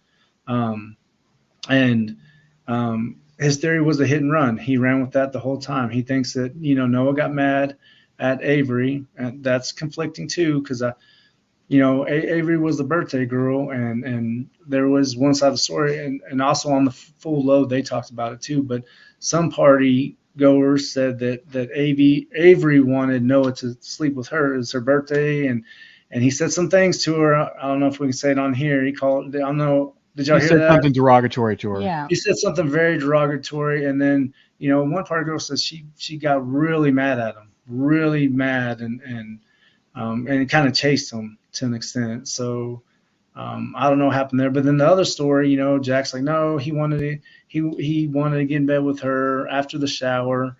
That's another story too. I've heard that he got in the shower, that he was bathed in the shower. Then I was heard that no one even seen him get in the shower. There's a few like no, it didn't take a shower. It's so it's not The that big of a shower house. thing bothers me because there's so many videos and pictures of the marker all over Noah's body, which is like black, Sharpie, hard or to get off. who knows what kind of marker. But it's not that easy to get marker off. Yes, ma'am. So I'll elaborate on that. So when Noah did go home late Saturday night, early Sunday morning, if you're a business owner, then animated explainer videos are the best way to capture attention. his friend, he has a friend, she wants to stay anonymous, but she's like, hey, you take a shower and wash yourself. Of course, he couldn't get it all off. So you do see some pictures of him Sunday night that he still has on his stomach. He has some writing left that he couldn't get off. And then his back left shoulder, there was a big, like someone's signature on it when he was outside with Brylan Sweat and Isaac Rojas, and that's very, very visible. And then, like I said, when he's found, there's nothing. There's absolutely nothing on him. So yeah, that's very odd as well. I mean, it's just odd to me. It would take a minute to get that off. It take a few minutes, yes, ma'am. The other thing is the timeline of when people found Noah. It looked like from, and correct me if I'm wrong, some of the posts that I saw between you and Jack were that he said that he came in at 4. He saw Noah at 4 in the morning. Okay, so, well, he didn't say he saw him at 4. He said his, so we were going back and forth, and I was like, I was asking some questions, and he was like, well, Noah's passed away by 4. And I'm like, man, how does he know that? Like, to me, that was very, very odd. And I did send that to law enforcement. Everything that I have found, I've sent to law enforcement. So everything that I have, they have. But after that, I kept them going because I'm like, that is very odd to say. Like, because at that moment in time, no one knows what time Noah passed away. I mean, that I know of. I mean, only the medical examiner can kind of predict a time of death. But even then, it's only a window. Mm-hmm. Yes, sir. Yeah, and he just said, yeah, Noah was gone by 4 a.m. And I'm like, whoa, where'd that come from? But well, that's, I mean, it's also, you got to think, these are kids partying. So it's like you're up for 3 days partying. They're not going to really remember a lot of things that have been going on. Everything's kind of melding together. What's been going on with your page? Why is it so controversial? Why is everybody having so many issues with it? I haven't really dived into all of the posts. I'm trying to stay neutral and look at everything objectively, but I do know that there's been a lot of controversy on your page specifically. Yes, ma'am. So I appreciate the question. So first of all, it's not my page. I did not create it. I was added as an admin later on, and the reason is the justice page, well, very good family, but it's very, very limited on what you can post and what you could do. So the women that created our page, their theory at the time was just to keep it open. Just keep it open, let everything go, let everything come out, let people talk, for the most part, and just kind of see where it goes. There was one post before the Army page was started that on the Justice page where Caleb got on there, and he did like he's like, hey, if anybody's got questions, let's go. And he's ready to talk, and he's ready to get his information out there. And so a lot of people were asking him a lot of questions and stuff. And some of them may have gone too far, whatever. And the family kind of didn't like where it was going, so they deleted everything. And I was like, at that time, I was like, whoa, that's a lot of information. Like, there's a lot, and some of it was conflicting of what he said before. You know what I mean? Like I said, I got some stuff from him when it initially started, and some of the stuff he was saying there kind of wasn't adding up to me. Mm-hmm. So I was like, man, they should have just let him go. And then so with that said, the other ladies on the page, they decided to create the Army page, just so they could just let people talk. But with that said, it kind of did get out of control. I do admit on that. Like two of the ladies had to back out for other reasons. And so I was actually going to shut the page down. And then some of our followers, I talked to them, some of the close ones that are in there, and they're like, no, don't do it. Just keep it going. Just get some help. And I thank y'all for my help. Shannon and Dusty have been amazing. I added some extra admins. And even with that, though, we came into some stuff where some of the, I can't say who, whatever, but they created a lot of fake accounts, and they're pushing a false narrative. And not only that, though, they were attacking people on our page. And then not only that, they were inboxing people, and they were threatening stuff. So that's the only reason why we decided to go private, so we can keep more control on it. And the family, and I did talk to Dalen and Robin, and they're like, no, we don't mind if you keep the page, because there is a lot of good information coming out, but just kind of monitor it better. And so that's where and I do want to give a shout out to Noah's Army real quick. I appreciate y'all. There's been a lot of good information, and a lot of people putting in a lot of work on it behind the scenes. And there's people from, even on the Justice page, both pages, there's a lot of good information coming out that have never been seen or said before. One is Caden's testimony on there. One of the truck drivers got on there. The fishing story was on there. I'm sure y'all have touched up on that a lot. What did the truck driver say? Was this the one that showed up at the scene? So, if you're happy and you know it, clap your hands. Yes, sir. So Tyler, his name's Tyler. He showed him, and in his mind, and even talking to him, he's like, I was the first. In his mind, he's the first person on scene because there was nobody else. He didn't, like, everybody was gone. He seen Noah. He was like, whoa, what's this? And I thank God that he called 911 when he did, and he immediately called 911, and that was a blessing too. And then he seen another truck driver coming around, and that truck driver was calling 911 too. So the one truck driver seen him first, but he had to turn around and then come back, and then Tyler kind of seen him second. But in his mind, he didn't see him second. He saw him first because there was no one else there. And both of the guys did the right thing. They called 911 and kind of got everything going and getting help. That's something new that we only heard there was one truck driver. Well, there was one semi truck driver, and then there was one. He was going to work in a white truck. He was driving a white truck, so he was going to work in his white truck. Yeah.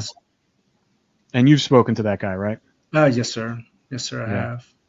It's a horrible thing to come up upon. Very, very. And same thing. I don't want to get into, that's his story to tell in another time, but same thing. And I asked him straight up, hey, was this hit and run? And he said, no, sir. No, sir. So even he said it didn't look like Even he anyone. said it. He said, no, sir. He's like, I've seen animals hit. And he said, no, sir, this was not. And he elaborated that this is another thing, too, I can't get into. There were some other things with that he witnessed.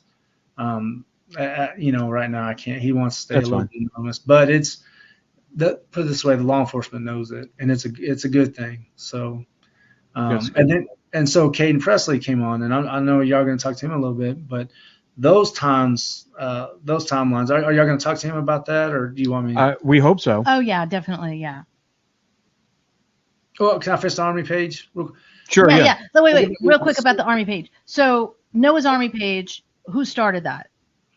So it was a woman named Donna and another lady named Julie, and the same thing. They started it just because everything that was going on was very, very limited. Like you couldn't post some stuff on the Justice page, and they felt like if you had an open page where everybody could talk, it'll get everybody's theory of what they thought.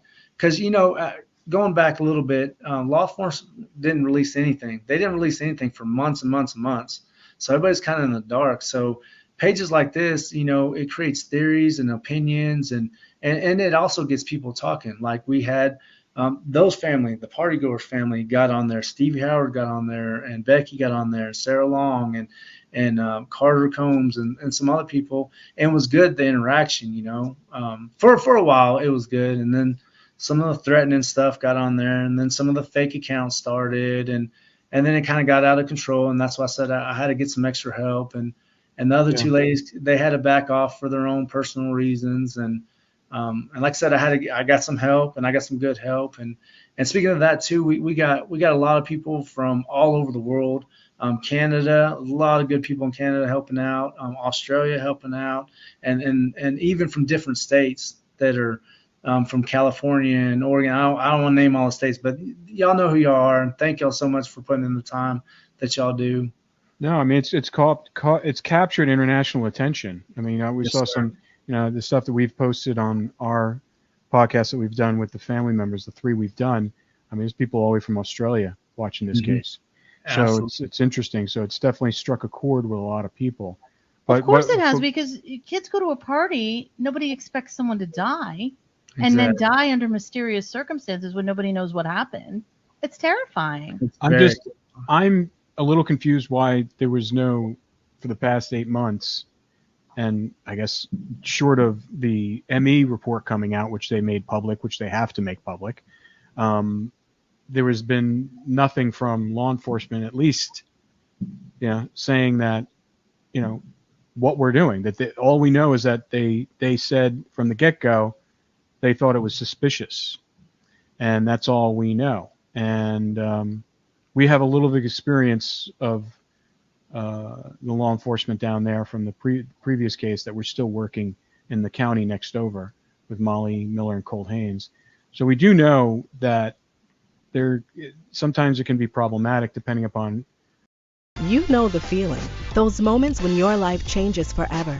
If you lost or need to update the information that gets out, but I'm just curious on why they really haven't, and because they didn't really tell the family anything until after the autopsy report either, which is, it's concerning. 8 months is a long time not to hear, any kind of information about your loved one when it's been dubbed suspicious.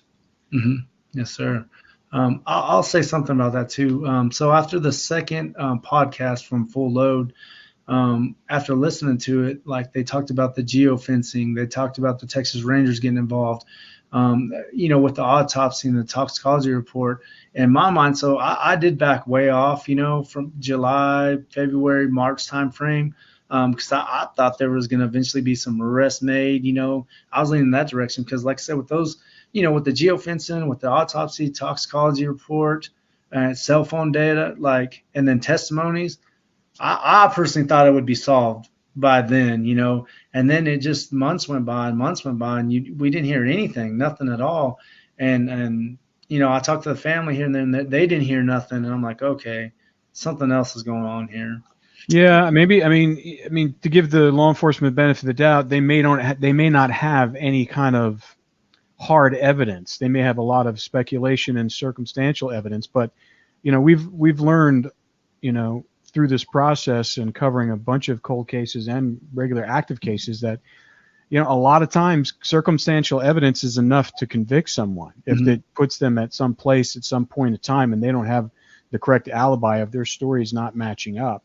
But I don't know what they have. We don't know if they have any DNA evidence. I mean, he was found I want to clarify also, when the trucker, can you at least tell us what he saw? Was he wearing any clothes? I know he was wearing those two mismatched shoes, but we've heard reports that he didn't have his shorts on or he had his shorts on. And what color were the shorts? We've heard that he was in black shorts. And then we heard that the shorts at the scene were white. There's a lot of misinformation and confusion there. What do you know? He at one point in time was wearing black shorts.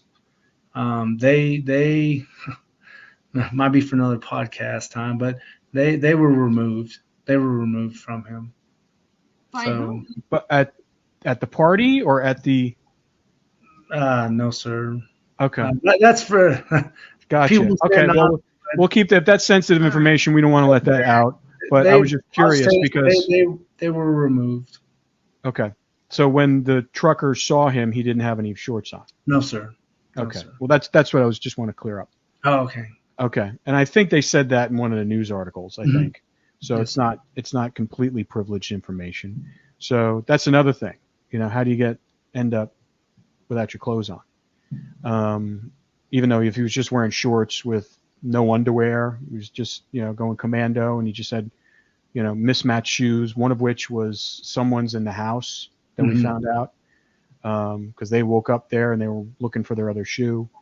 And that'd be another good podcast for y'all. Yeah.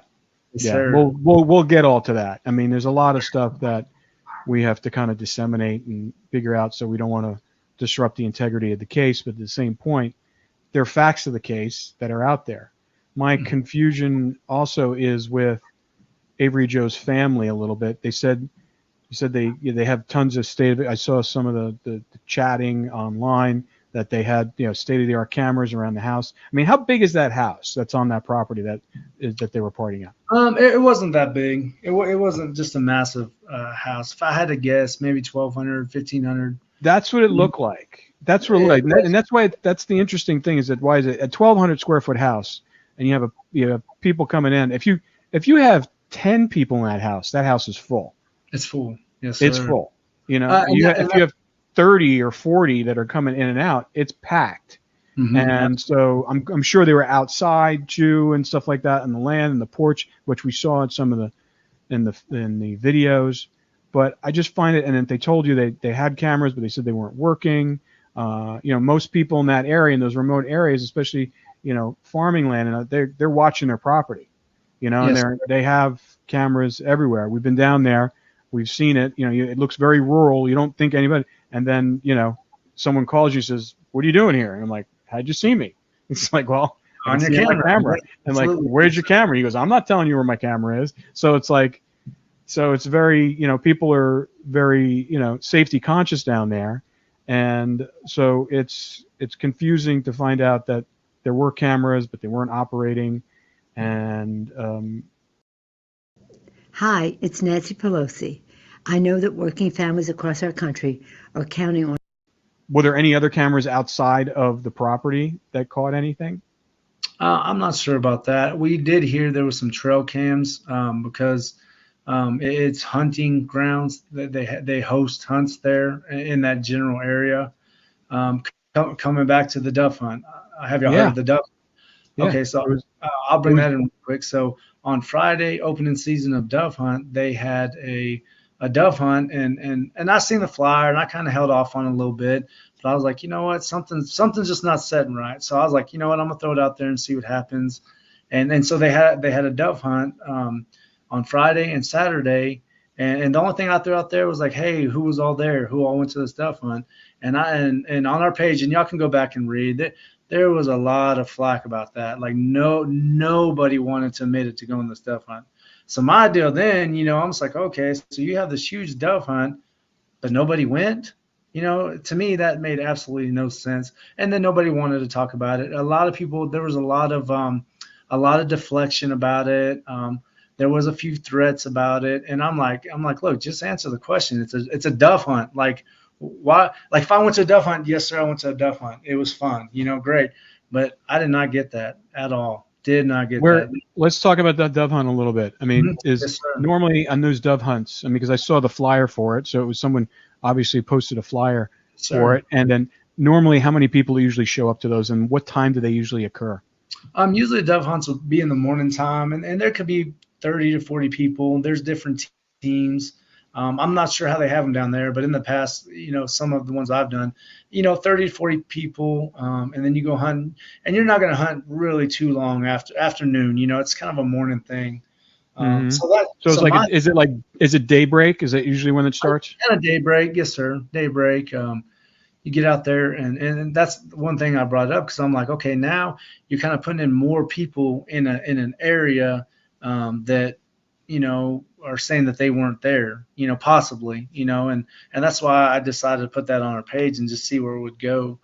And like I said, it was. Yeah, I'll let y'all read the comments when y'all get time. That's fine. What was the proximity from the house in the dove hunt? Like okay, so roughly it was around the same area. I'm saying within a mile or two tops. Okay.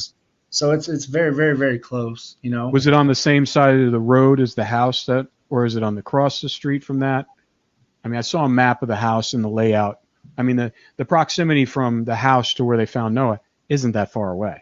It's not that far, no, sir. I'm not exactly sure where they held this one, but I know the general area was the outfitters that had it, and it's like I said, from there to the Texas border is roughly 2 miles. So it had to have been within that 2 mile race. That's why I say roughly 2 miles.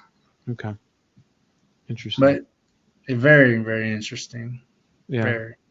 Because you figure even if you had the 30 or 40 people there, I mean, you're going to have traffic, because it looks like there's not that many roads going in and out of there. It's just no, sir. Was it the whole week? It was supposed to be the whole weekend? So it was opening day. It was on a Friday and then Saturday. So they hosted the dove hunt on Friday and then Saturday, and they didn't do it on Sunday and Monday. Okay. So it was just a 2-day event. So it was before what happened to Noah. Yeah. So that's probably why. But going back to, we've heard all the rumors and on different podcasts that, Noah was at the party Saturday night and there was altercations there. He got into it with someone. He saw something at some point in time, and I don't want to speculate or get into all the rumors, but he saw someone possibly with a minor or a different woman. I'm sure y'all have heard some of the stuff. We've heard that. Yeah, we've heard some of it. So, I mean, okay. Here's my deal. What was that, an adult from the dove hunt? Was that someone that went to the dove hunt and then decided to go to the party afterwards, And it's speculation, but, after asking about it and no one admitted to it, that to me, that's very odd. That was very something for law enforcement to look into, I would think. Yeah, I'm sure they are. I'm sure they are too. The Texas boys, who were these people? Okay, so that a great question. I'm glad you asked that. So when Jack was always saying Texas boys, he always uses the term Texas boys. There's 3 groups of Texas boys. It's just not one group of Texas boys. There's 3 different groups of Texas boys, and that took some time to kind of figure out and find out. But there were some St. Joe Texas boys, in which on actually one of the messages between Jack, he brought their names up. It was one guy Pepe and some other names. I'm not gonna get all into, but the St. Joe boys. But he never brought up the Nocona Texas boys. He never brought up the Bowie Texas boys that were there. So you got these different groups of Texas boys there that, in a general sense, he just says, the Texas boys. Well, which Texas boys are you talking about? And I kind of think that's where we're at, because, towards, I said I had 2 different messages from Jack, one in September and one in April. So going back to the one in April, he brought up that, he's like, okay, well, if I'm still thinking it's a semi, but if it's not a semi, then it has to be the Texas boys. And that was said multiple times. And then I heard it again from another party goer that wants to stay anonymous, was like, I think it was the Texas boys. And I'm like, okay, so now who are these Texas boys, you know? And so I thought that's why the Texas Rangers came and got involved. I thought they were looking for all the Texas boys. And so hopefully they found them all. Yeah. Well, I mean, it's right on the border. So, Yes, and if sir. there were people from Texas there, I would imagine that's why they were kind of looped in by law enforcement saying, hey, listen, if you hear anything on that side of the border, let us know. Mm-hmm. Yes, So, sir. yeah. So you said you had family members there at the party, correct? Yes, sir. Okay. So how are they doing? They're doing pretty good, and I'm not going to put all their theories out there, but they have theories too, and some of the stuff that they seen was kind of alarming too. But they're doing pretty good, and they're doing okay. But none of them think it's a hit and run. Absolutely not. None of them. Yeah. Yeah, I'm just curious because it's just like I said, it's got some similarities to the Molly and Colt case that we're looking into in Love County, where there was a party that weekend too when those two kids went missing, and same thing. All their Facebook accounts and socials were basically all scrapped after that weekend when they found out that she was missing and they were missing. So, but that data's out there. I mean, they can wipe it from their phone, but it's out there. I mean, everything in this cloud-based era that we live in.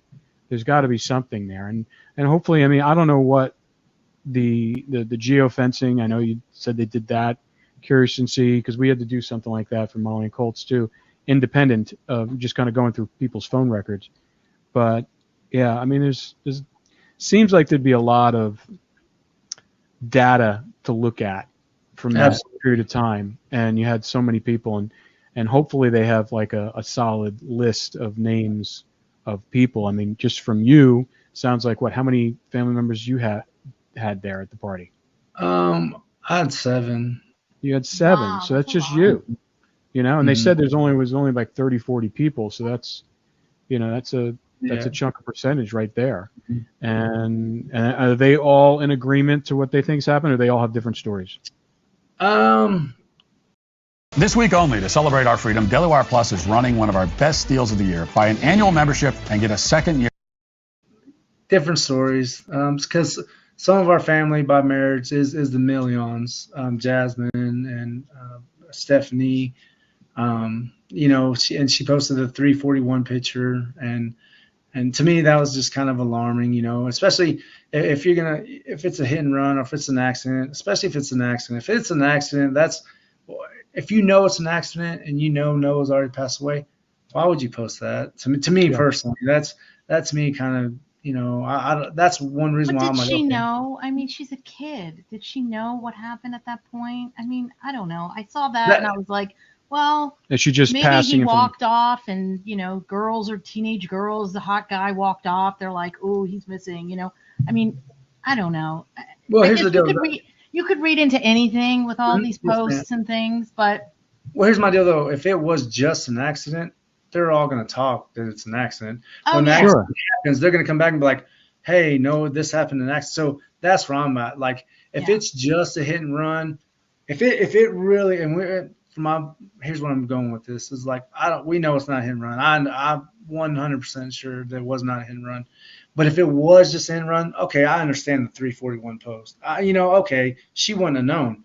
But now if it's an accident or something more sinister, why would you do the 341 picture? Because if you knew that he was already passed away. It's a timestamp. It's a timestamp. Oh, 341, Noah's gone. You know, that's just my personal opinion. And so, especially because that number, it's confusing because that number doesn't match up with what some of the other people say as far as when they found him and then when they were there, you know, and, you know, what we're talking about. But you know, it doesn't match up. So, so what you're saying is that you have family members that are related to other people that were at the party as well. Yes, sir. So give us a total of like how many other people were they related to? So you're talking about maybe rounded up to 10? Well, so yeah, roughly about 10, I would say. And then, like I said, those girls were raised as best friends with the party host. So they grew up together. They're best friends. Their moms are best friends. And like I said, it's a small town, so we've all been around each other at one point in time. Like I said, this is very, very tough on a lot of people. Oh yeah. Oh, it's It's horrible. awful. It's bad enough when you. Really I mean, awful. it And affects. I will say this out there. I do believe some of them don't know. I will say that. I do believe some of them don't know. They might have been asleep, and But some people must know. they gotta know. They gotta know. There's I mean, I would imagine someone has to have known what happened. I mean, it didn't seem like the street was that far from the house. Even if he did get hit by a car or did get hit by, I mean, I don't believe it was a hit and run. But if it was, wouldn't someone have heard something? Yes, yeah. ma'am. And then the other thing too is if it was an accident where he did get injured on the side by side, and he did, as a result of his injuries, he died from that, and someone witnessed it. I mean, that's an accident. That's maybe not. Maybe they were scared and it got spiraled out of control. I mean, it's possible. You're talking about kids who've been partying for 3 days. Everybody has to keep that in mind. These are just kids, the young kids. So you're partying for 3 days straight. You're going to get different stories. Yeah. Nobody's going to really remember what happened. To touch up on the accident, that's my main thing. If it was just an accident, call 911. Get help. I mean, it would have been so much easier if just an accident, honest accident. Call 911. A lot of these families too. You've seen the posts. They claim they have deep pockets and this and that. Y'all have seen the posts. Like, Why would you even say that though? It's like to me it says, why would you telegraph that saying, oh yeah, they can do whatever they want. We got deep pockets. We'll just it's kind of like a middle finger to the family, the victim's family, saying come after us, whatever you want. We're gonna do this. We got deep pockets, so here you go. But also going on one of Stevie's posts, and I'm not gonna put too much of her stuff out there, but she said if the family was involved and they had anything to do with it, the body would never be found. I saw and she that. posted that. And she posted that. And like why would you say that? Like, here's my deal too, I'm glad you brought that up, but not one time have I accused anybody. Not one time. Anything that I have put out there, I have heard from a party goer themselves, and there are different stories from social media, from the news, and from family members. So anything that I've heard from that's what I put out there. I haven't even told my theory of what I think happened. I haven't even put that out there yet, and I've been asked to by several people, and I just won't yet. There's no need to right now. It's like but there's still. I mean, it's coming. I think I have a very good idea exactly what happened. And meet your next pillow. Why do we make our pillow in the shape of a cube? I'll tell you. And it's coming.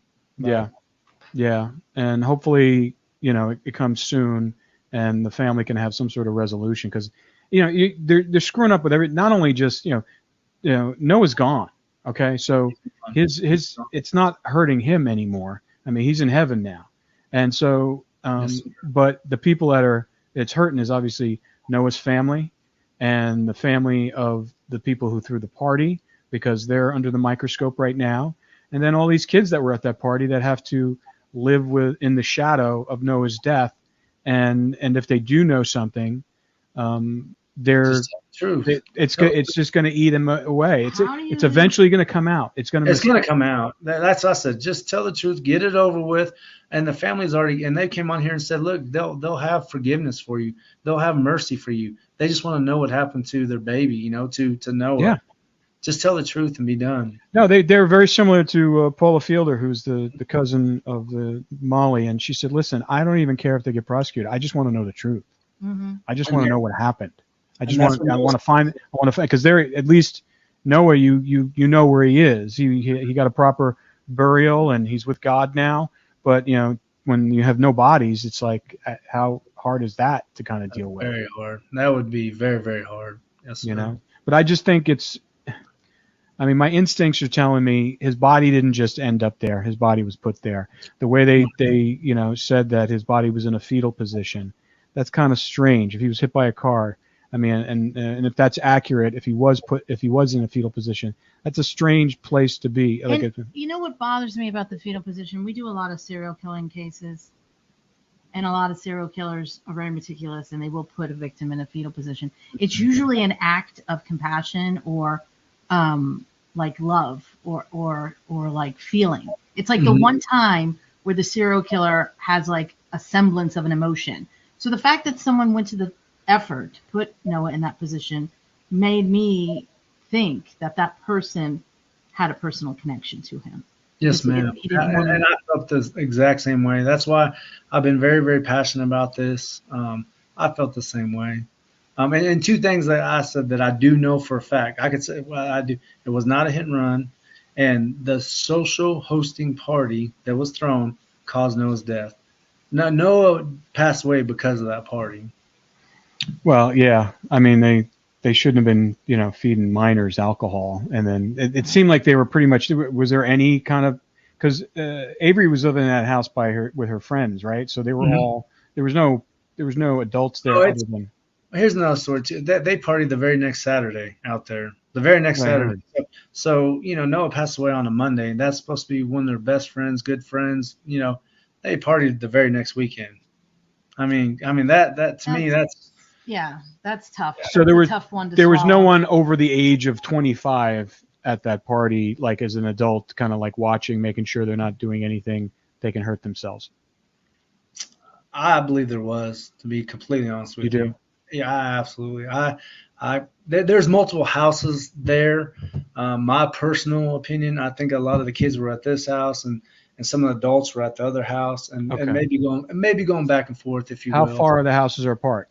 It's maybe 100 yards. Okay, so enough to be out of earshot. Mm-hmm. But I do believe there was, and that's a good thing about the GeoNet. That GeoNet's going to show everybody was there. So I mean, you're seeing some stuff now where I didn't know the sister was there around the area. Now she came out on some of the posts like, well, yeah, I was there.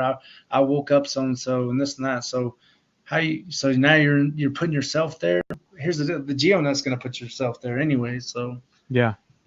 Might as well just say what happened. Well, that's the thing. I mean, eventually someone's going to talk. And let's be clear. The first person who talks controls the narrative. So it's always smart to tell the truth. Just be honest.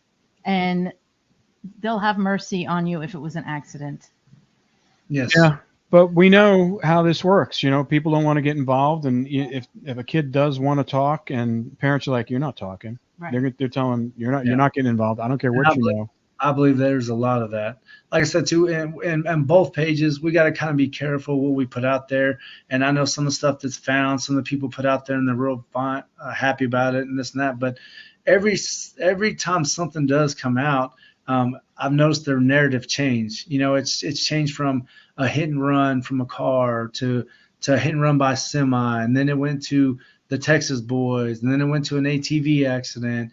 And now they're blaming certain other, like, I'm just gonna throw it out there. I got an inbox the other day from one of them, and they're like, "Oh, I really think Mikey did it. I think Mikey did it." And I'm like, "What?" So different things are changing slowly, and I think they're changing the narrative with everything that's put out on our page. So we got both pages kind of be careful for that. Yeah. Yeah, we started a page too, just so people can talk about the podcast and whatever they want to talk about. But I think it's important to keep the conversation going because you got to get to the truth. Yeah. I mean, I know law enforcement's not happy about it. I mean, Paula got yelled at by law enforcement for starting a Facebook page, but it keeps people connected to the case. It keeps it in the forefront so people don't forget about it. Because I'm telling you, people forget about these things really quick. And, out of sight, out of mind, everyone starts living their lives. And before you know it, it's going to be 2-3 years later, and we're still back to where we were. Mm-hmm. Yes, and because Molly and Cole, it's been 11 years for them. I mean, the good news is that since we had started the podcast, that we've been helping with that effort and keeping it in the forefront. But we were down for almost like a year because BIA had taken over the case, and we were comfortable with what they were doing. They had a plan. They were. But this case is different because there's a lot of people involved, and I feel like it's cracking right now as we speak. Bruins loads a complete serving of fruits, veggies, adaptogens, vitamins, minerals, super mushrooms. I just feel like people are starting to realize that they got to say something. Yeah. It's very, very different than Yeah. Molly and Colt in that respect. Well, I want to acknowledge your Speak Up shirt. So I've been seeing them online. Hey, Coach's Corner, y'all order it. Coach's Corner. Delisa Newman, she's been putting it out there. They're amazing shirts. Y'all get y'all one. Okay. Yeah. Thanks, Jeff. That'd be great. So we'll keep in touch, and then we'll. Excuse me. Do you mind if I say one more thing? Absolutely. Go ahead. Well, like one thing I will say, I'm not a CI. Someone thinks I'm a CI. I'm not a PI. I've never claimed none of that stuff. Like I said, I'm very passionate about this, what happened to Noah, and that's what keeps me driving. Everybody loved Noah, so I just want to put that out there, and I won't stop. I'm not going to stop. I've been asked to back down, just to let y'all know. I've been asked that I need to tone it down a little bit, but we love Noah too much to stop. I'll tell you this, and we're not going to stop. We're not going to back down. I'm not going to be bullied, so just to put that out there, and I appreciate y'all for having me on your show. Yeah, well, I'm sure we'll be talking to you again soon. And then, like you said, what was the page that you can go on and order the T-shirt? It's from Coach's Corners, and both the Justice for Noah has a link to it in the featured, and our Army page. Noah Presgrove's Army page has a featured for it, and she just actually posted right now to all the states, and it's actually amazing. Did you see it? Yeah, and all the states that have bought shirts, and then several countries have bought shirts. That's amazing. That is amazing. That's what you want. You want people to kind of be, mobilized for this effort because, like I said, the more eyeballs on it, unfortunately, it's one of the things that families can do to make sure that law enforcement is being held accountable for the investigation. Not that they're not doing anything, but they have a lot of other cases going on, and there's a lot of competition for their bandwidth. And and honestly, people have to remember, for law enforcement, this is a job. So it's like they're not living it 24/7 like the family members, like you guys are, like your son is. They're not living with that. Although we do know it's a lot of pressure on law enforcement, and it does affect them personally as well. We know that from experience, but it helps to have this kind of attention to it. Yes, sir. I'll say that too. There's several times I was very aggressive and overbearing, and some of the law enforcement involved was like, "Hey, I got other cases. Hey, I got a family." I text one of the guy like I found something, and I didn't realize it. Mama, I texted him at like midnight, and he's like, "Man, what are you doing? I got a family." So I do apologize for that. But like you said, there's several of us. There's one time where I was going through old messages and this and that, and reading and stuff like that.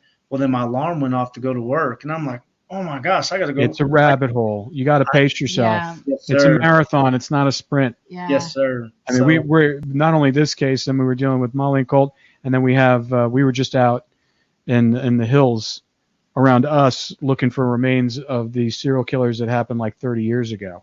So we have it is. It's a rabbit hole. But you have to, when you get tips and when you hear stuff, you got to follow up on them right when it happens, because otherwise it'll just disappear. It disappears. Yes, sir. It disappears. Yep. Or the person disappears. They move out of the area. They move on. All these kids are young. I mean, they're going to college. We've had some people where the family basically just says, "You're not living here anymore. You're going to live with your grandpa in Oregon. We want you away from this place because we know you saw something or didn't see something. You're involved. Yada yada yada." But anyway, Justin, thank you for talking with us. Appreciate and respect the work you're doing. But yeah, keep a lid on it. Don't go too turbo on them. Yes, sir. Yes, sir. I appreciate y'all. Thank y'all very much. All right. Take care. Hold on. Stay on for 1 second. Spectrum Internet te da las velocidades más confiables y sin límite de datos. Cámbiate a Spectrum Internet por solo $49.99 al mes y ahorra. Okay. Real quick, that bothers me that they said that they had a party the very next weekend. that leads me to believe that these people, these kids, young ones, whatever, didn't care for Noah as much as they said they did.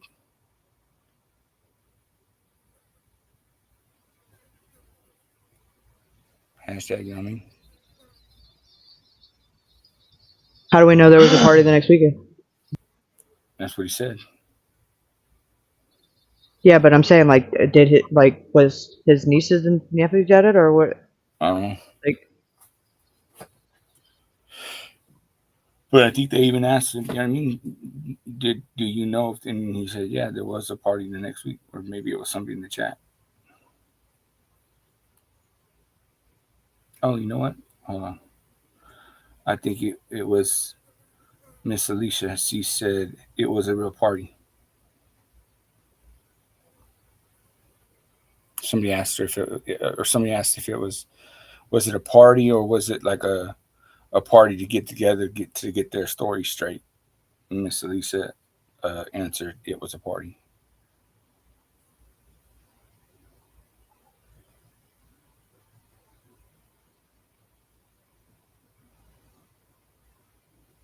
And no, ma'am, I have not called you out of your name.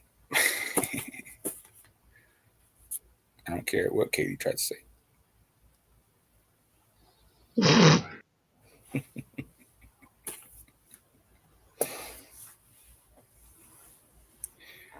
So, I don't know. I like dude. Dude gave off good vibes. You know what I'm saying, like he's not trying to put out no bullshit.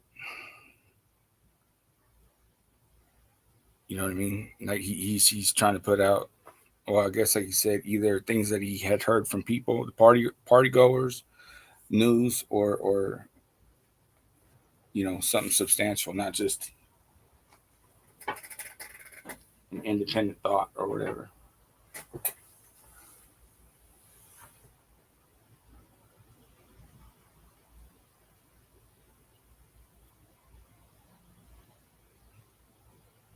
Oh, and then so I don't know if you caught it, but I caught it. So there's three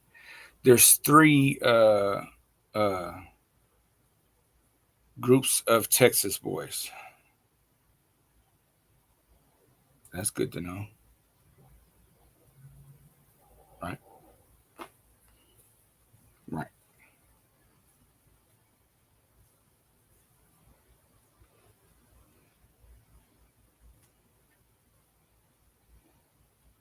yeah, he said one group was from St. Joe's, one group was from Nakona, and another group from Bowie. Mm-hmm.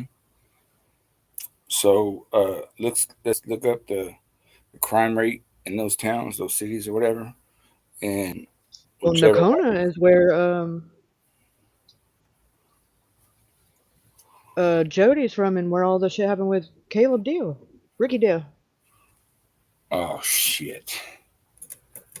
Well, yeah.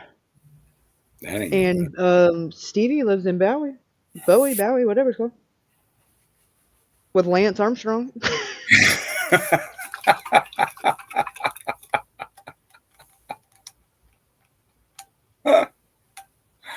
Oh fuck.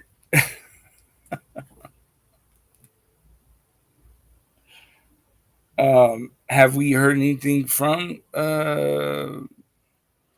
Miss Illiterate, Stevie? Is she still radio silent?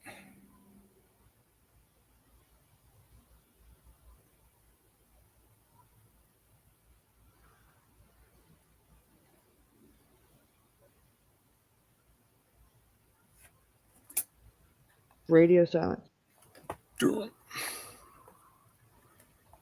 That lawyer must have got on that ass. Bitch, you need to shut the fuck up. Well, shit, he even mentioned it. The one post where she says, if her family was involved, then nobody would have been able to find the body. You know what I'm saying? I mean, fuck. There you go. Yeah, and I noticed he said that she deleted those comments or whatever. So I'm gonna let him know. I got that shit screenshotted.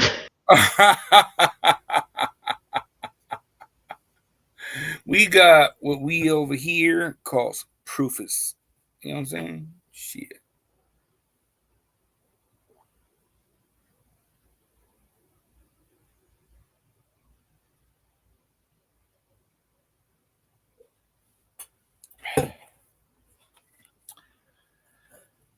Hello to a mama.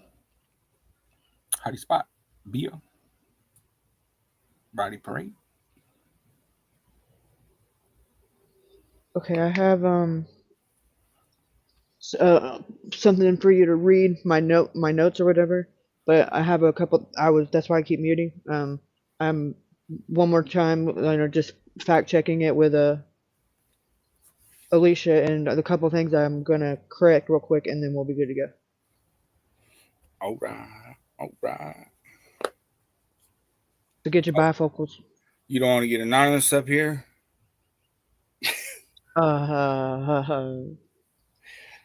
You know, I mean, we got a female Shakespeare.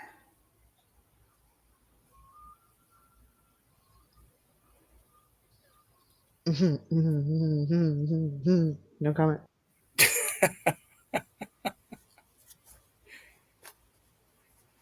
Whoo wee! It is hot in the mofo.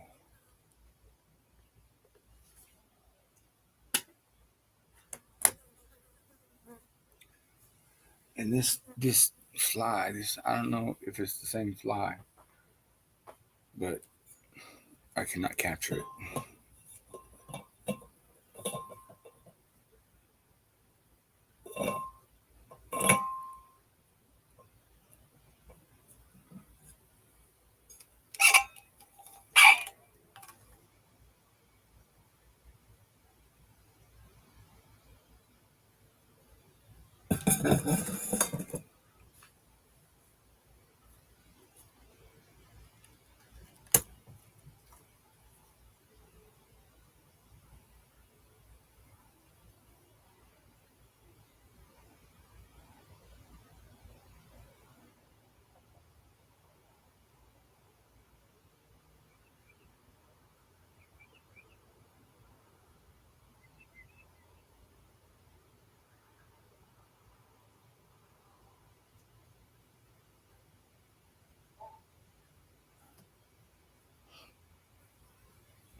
Oh, did you get my text, Katie? I texted you the other day if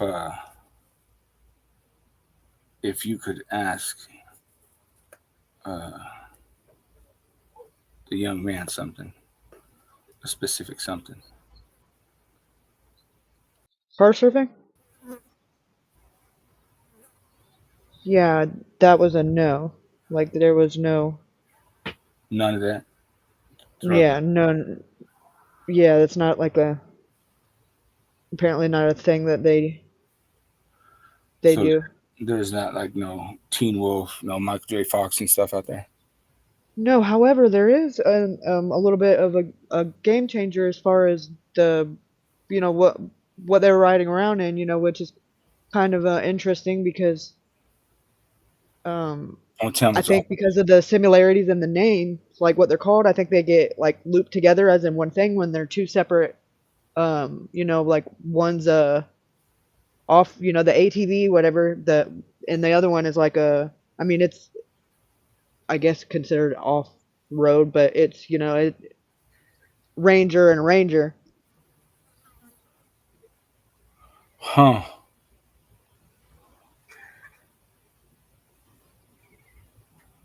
Like the truck Ranger? Yes, but it's with big swamp tires apparently. Oh, well. Well.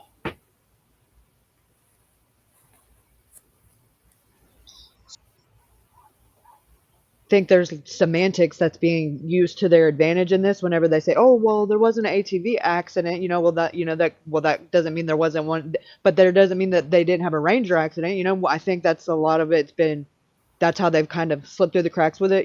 Certain characters.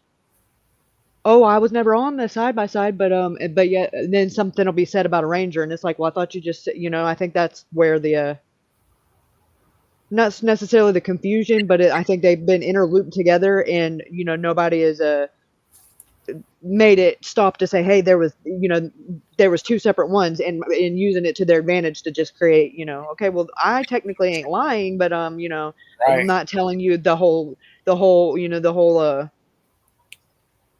The whole truth. yeah, a line by omission in a sense. Right. So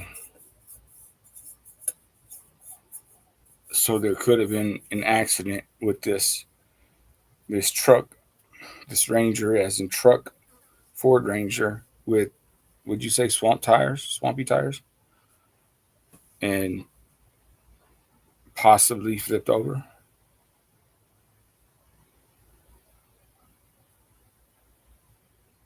I don't allegedly, I don't know, because but there was two separate things being rode around on. Right. And I've never heard anything as far as like that other one, but by them. Right. This is the first I've heard of this Ranger thing. Right. What Puff said, he's getting what I'm saying. Well, no, because the side by side is a Polaris Ranger, and then the I guess the whatever we're calling it, the swamp truck, mud truck, whatever, it's a Ford Ranger. So both could be, referenced as the Ranger and not be lying. Right. Right.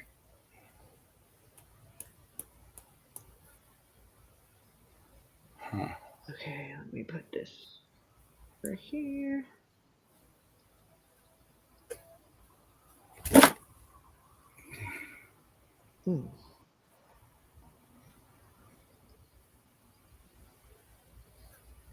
Make sure it changed.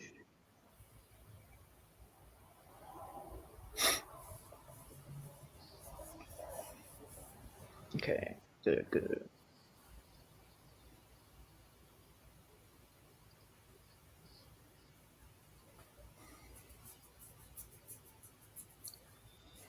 Export.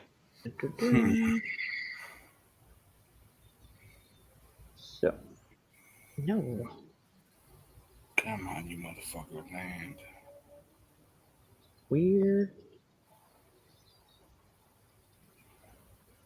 Exit. So, I'm gonna get rid of that one because that's the old one. Man, I should have just deleted it. That was a pain in the. Anyway, better luck next time. Because I'm like, fuck, we're just the edited one. God dang it. I got this. Alright. Share.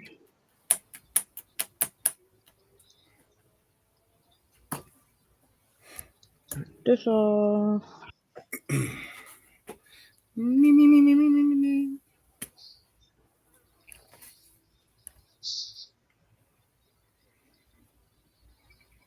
Oh, can't see that either. We'll do it like that. Ready? Yes, I can. I think. Let me see. Oh yeah, I can look. Oh yeah, I got smart this time. Damn. So here we go. September 3rd, 2023. Sunday morning. Caden was left at the party house with Logan, Avery, Carter, and Jasmine, while Jack, Brylan, Mikey, Isaac, and Noah went back to Dunkin' to grab more beer and do some other stuff. They watched movies at the house until boys got back. While the boys were in Dunkin', Kate and the girls all went to the Dollar General to return a vacuum cleaner they had rented and got more beer and went back to party house. Correction, real quick. It was a carpet cleaner, not a vacuum cleaner. I'll correct that in my notes though. Okay. Yeah. Don't post Stevie, please.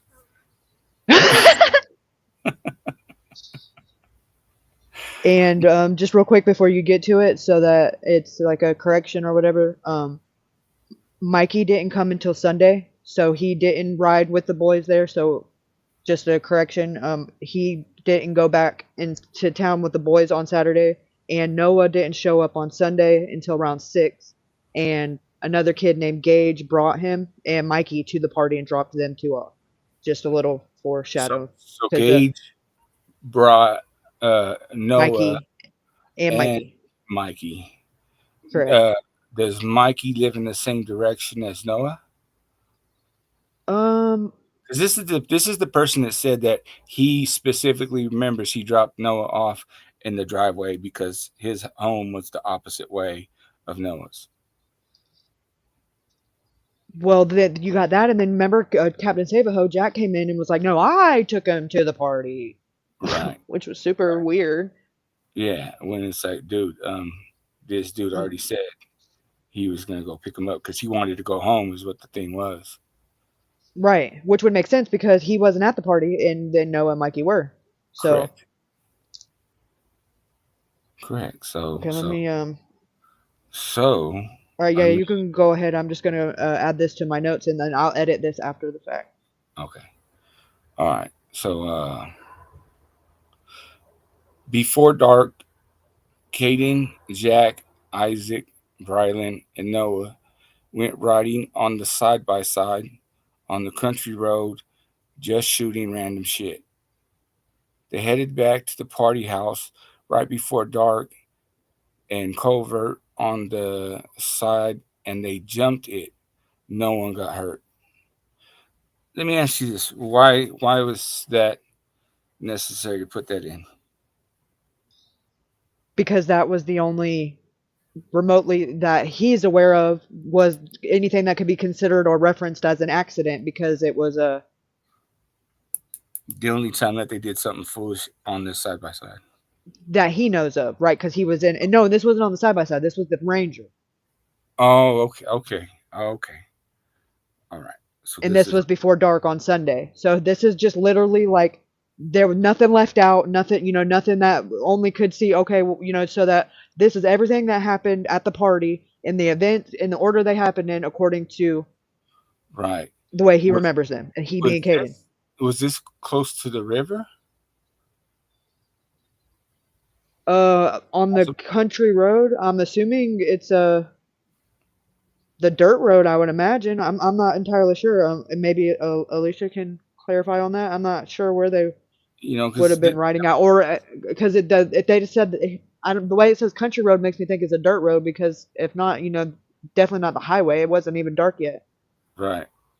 Because it would make sense because the river, for some reason, I think we just noticed that it's been brought up not many, but quite a few times by other people. So this would be one of those things that a consistent is a small consistent. Right. It still is a consistent thing that the river. Yeah, especially when there's not many of them, you have to hang on to the things that are right. I agree wholeheartedly on that. Okay. Dirt road would have a culvert. Okay, well that's starting to make more sense then. Right. See, so sometime around midnight, Noah and Jack get into an argument. Not a fist fight, just a verbal argument. Caden heard Noah yelling at Jack, and Jack always flirting with his girlfriends or the girls he likes. Noah seemed pretty pissed about it, and Jack was saying some stuff back like, "No, I don't. What the hell are you talking about?" The night before, Saturday night, which would be Friday night, while everyone was sleeping, Colton Newton, Travis Munson, and some other tall, skinny kid, don't know his name, came back to the house and took all the beer from the fridge and coolers. Caden woke up and seen them. What a bunch of dicks.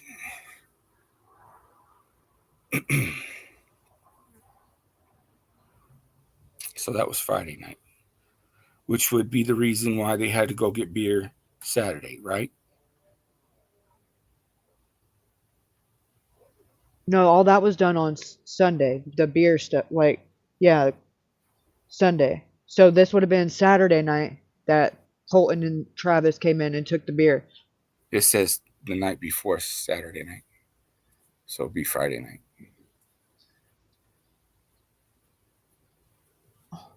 Hold on. Or is that supposed to be a Sunday?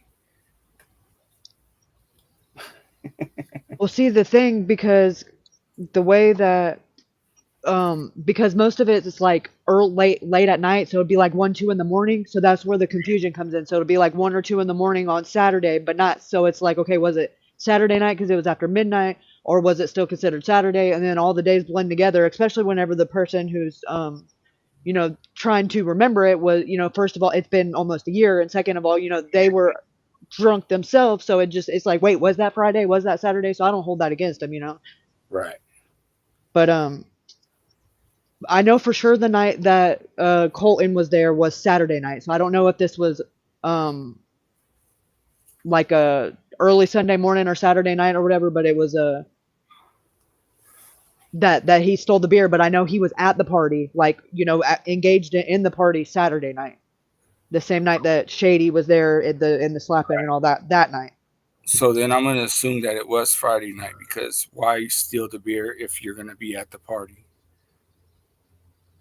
Well, this was after they all went to sleep. And apparently he's like that, he's just an asshole. From the sounds of it, especially if it, to any of Jack's friends who don't like him, he's just a dickhead to him.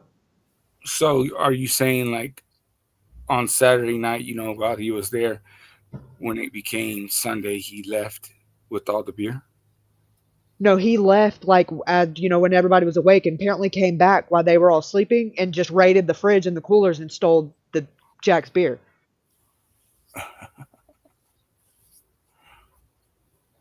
That's from my understanding. Right.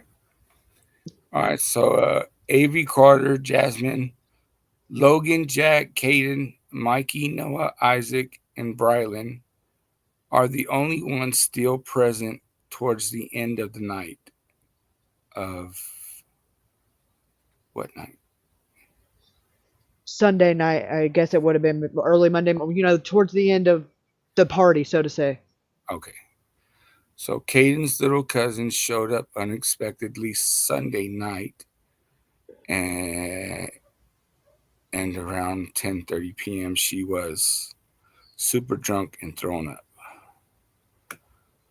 This is the one that somebody was taking her in the car that the mom picked up, right? Uh-huh. Okay. Yeah, that's...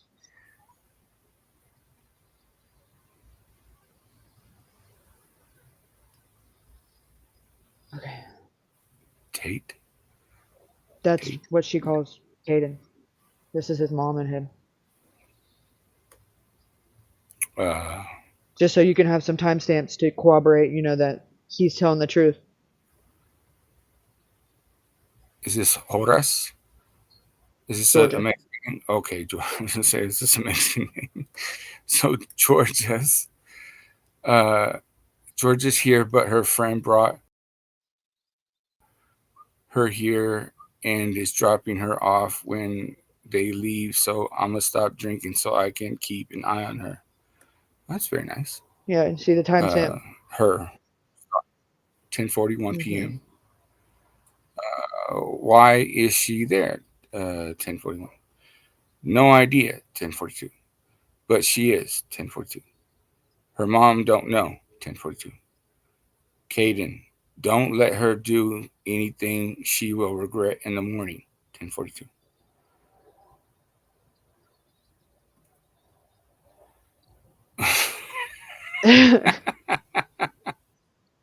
Don't be a fumbler. 10:42. Okay, real quick. Alicia says there was multiple off-road vehicles there, a lifted mini truck, the Ranger, and the side-by-side. Oh. Interesting. Adding that to my notes. Right. Do we know who possibly owned the vehicles? I know the side by side was Jack's, but I'm not sure. Maybe Alicia knows, or were they all Jack's, or were they at the party house type deal, or did somebody bring them? Yeah, I don't think Jack got money like that. You'd be surprised. I think he was trying to marry into money. Daddy's pockets run deep too. So, okay. So don't snitch, 1042. IK, what's that? I know. IK is I know, yes. I'm keeping an eye on her. Gotta watch her. She's making sure no douche tries anything. Please just don't let anything happen to her. 1043.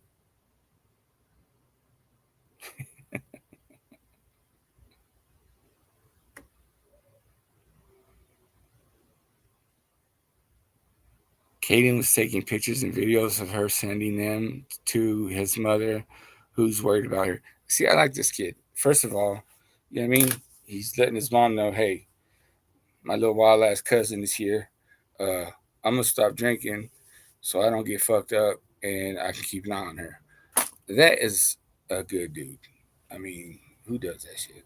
This also puts a timestamp and corroborates that he stopped drinking at 10:30 at night. So when he got woke up, at the time he got woke up by Jack, there was no cloudy, he wasn't five sheets to the wind like the rest of them. Right. Very good point. And I just want that to be documented and stated here, because people can go on there and say whatever they want and point the fingers at other people and say, "Oh, you were drunk. You're just remembering it wrong." Well, he was the soberest one out of all of them there, which might not say much, but it speaks volumes to me. Right. He's misremembering things. Right. Yeah. No, I doubt it. And he was there and I was there, but I wasn't really there. Right. Well, if he was the soberest one and his story doesn't change, what the hell, like? Right. What does that say about everybody else? Like, no, y'all motherfuckers misremember shit. Right. Because he doesn't. He clearly, here we go, right there. He made a statement that and made a choice.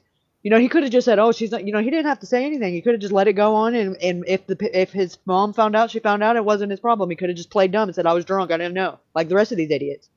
Right. But he didn't. He did the right thing, was responsible, made sure that she didn't get hurt and out of control, and made a choice to stop drinking himself, and ultimately, not ruining it, but stopping his fun. Most kids that age, especially boys that age, when they're around all their friends, they'd have been like, "Oh, she'll be all right.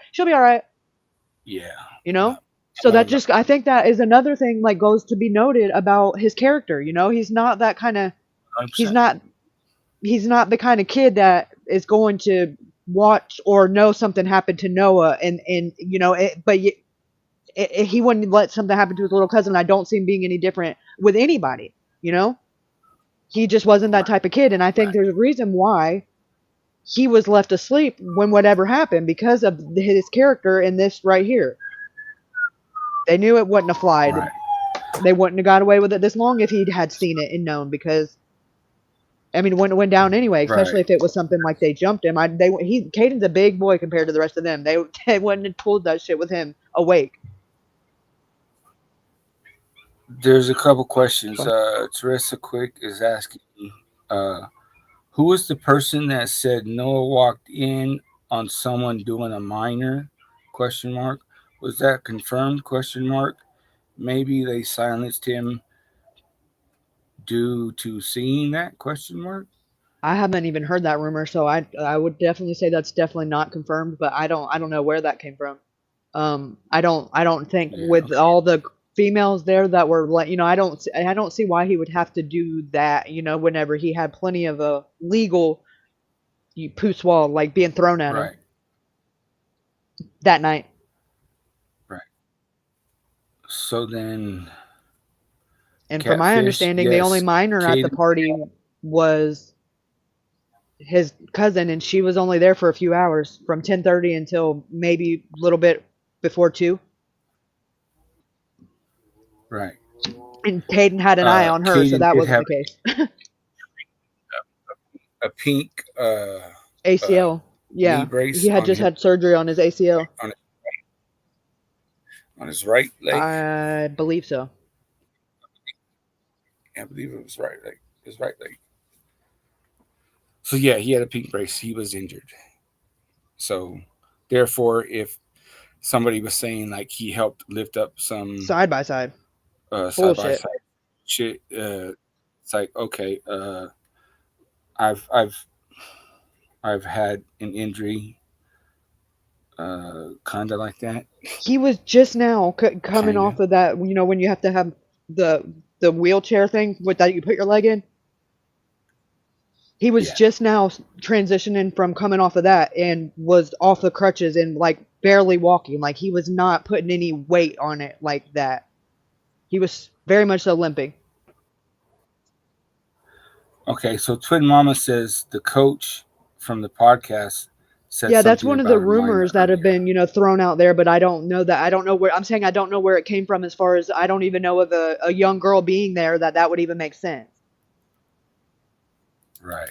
I think it's just one of those things being Who thrown is out the there to try to make it look like they're trying to make it where people are speculating that Noah did something bad and bad enough to deserve what was done to him, in my opinion. That's what they're trying to do. They're trying to muddy the waters to where people question, oh, well, you could say, oh, okay, well, since he did that, maybe that's why this happened. Nothing. I don't give a damn if he freaking TP'd the Pope of the house with, there's nothing that justifies the way that Noah lost his life and not speaking up. I don't give a damn what you try to say he did. There's nothing that could even remotely close to say, okay, he deserved it. No, that's bullshit. Right. So now Teresa is saying someone said Noah walked in on Jack's dad doing a minor. One of the rumors. I have heard that, but I don't know the validity of it. Right.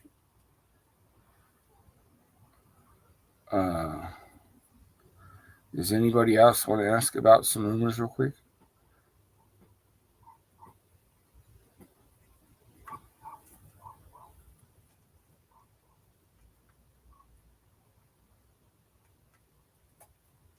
Mama G.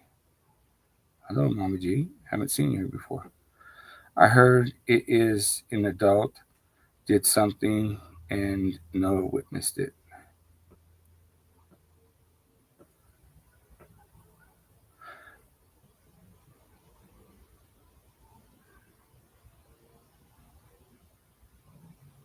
Not Noah did anything bad. Okay.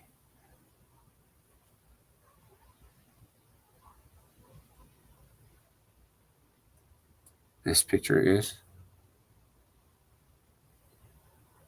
I see some legs. That was that's the video that he took where you can see Noah and whatever, but he took it because it's of his cousin, but the main thing that we're focusing on is the timestamp and the kind of building a timeline based off of Caden's accounts, which are, in my opinion, the only one that is true and has any consistency.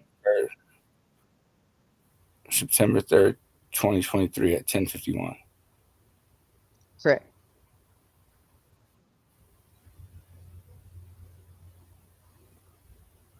I see. Oh, sorry. It was his left leg. I thought it was, hey, that's funny. I messed up my left leg. Right on, Caden. It's all good.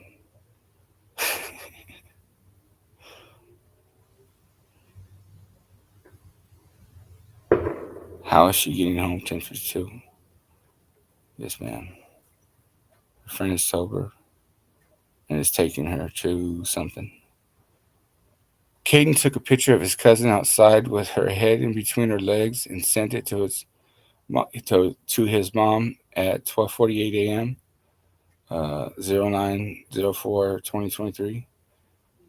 And right after that is when he took the snappy chat video of Brylan and Noah messing around, and Isaac is standing behind them holding a pump shotgun, talking to Avery at 1:05 a.m.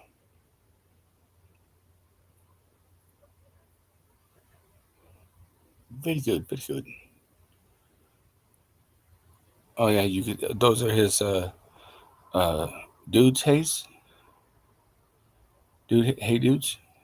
Correct.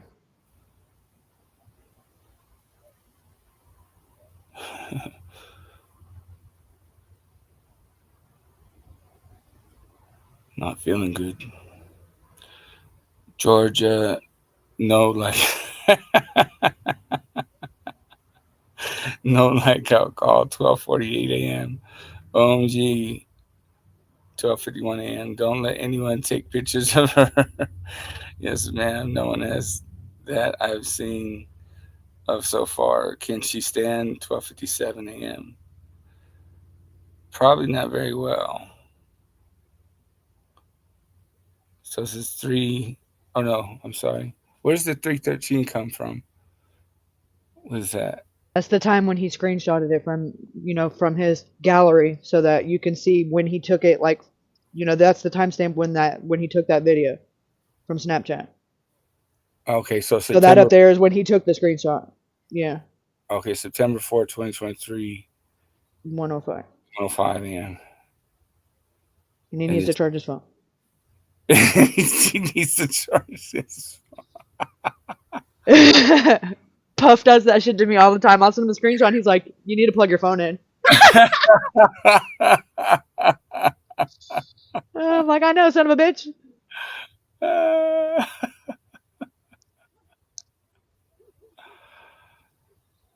How old is Isaac? Isaac looks young. He is. He's I'm not sure now, but he was like 16 at the time. This is the one that his aunt is referring to when he says he wanted to take a friend with him to Rocklahoma and she wasn't taking a kid that she didn't know his parents well. That was Isaac. Oh, okay. So him and Isaac know each other. Went to the party together. Yeah, they went to the party together because they were going to go. Yeah, because he didn't want. He was going to take him with him to Rocklahoma, but his aunt said no. Well, that's fucked up.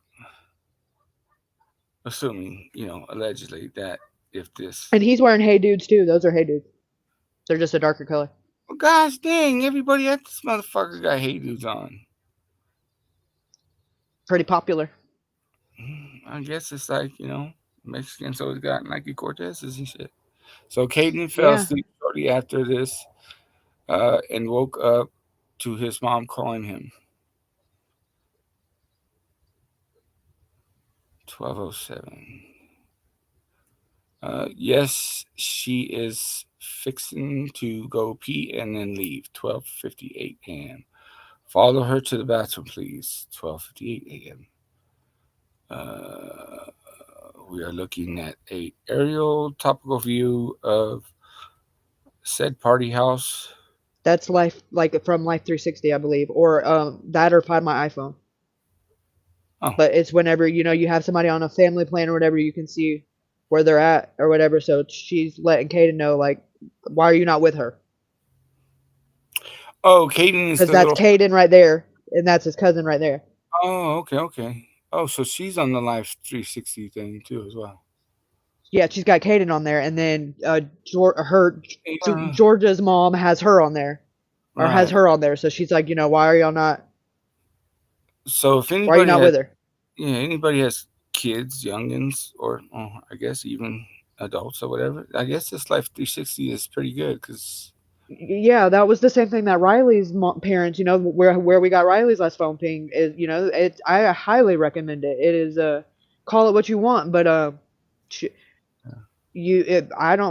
if I could put a damn chip in mine and it be ethical, I'd do it in the world we live in now. I mean, there's no such thing as too safe, and you don't have to worry about, oh, their kid, I taught them to do the right thing. They're smart, but you can't. That's not the problem. It's these other weirdos out there that you got to be worried about. It's this outside influence. You know what I mean, like you could have raised your kids to be a saint, and most likely they would be. But when it comes to outside influence, sometimes peer pressure's a motherfucker. Right, exactly. Not even necessarily that, but it's like, if their phone, if they can't get to the phone, or in their, or like in this state where I'm sure she's wasn't picking up the phone and calling anybody. She was, bleh, so. Right.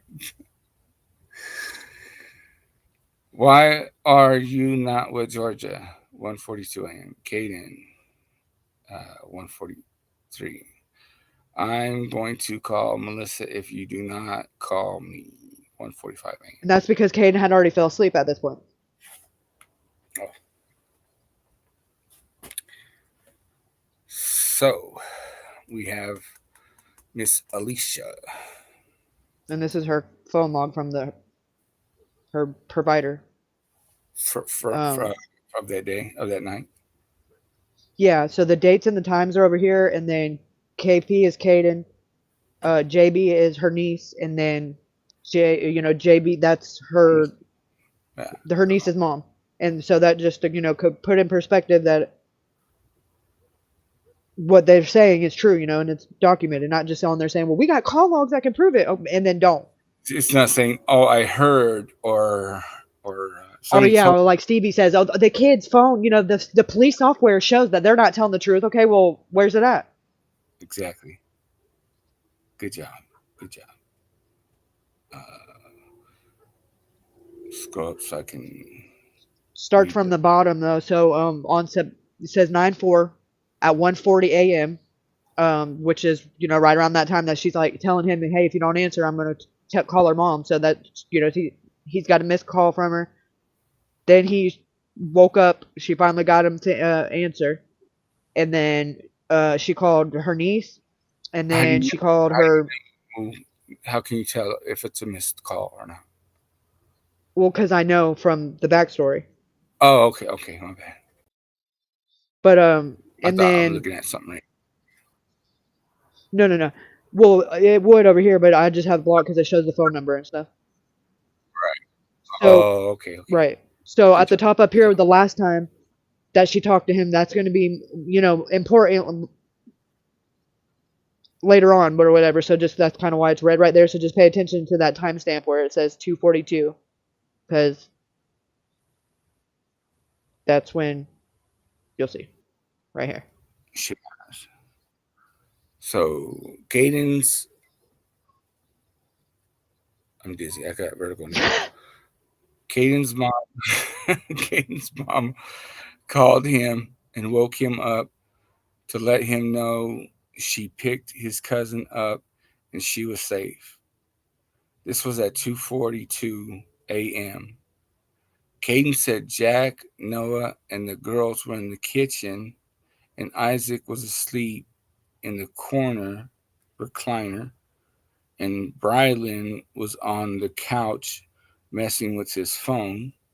After he hung up with his mom, he immediately went right back to sleep.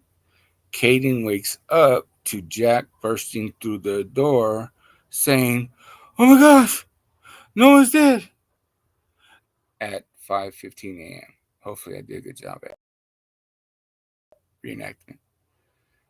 Brian and Mikey had switched sleeping spots sometime after Caden went back to sleep after the phone call with his mom.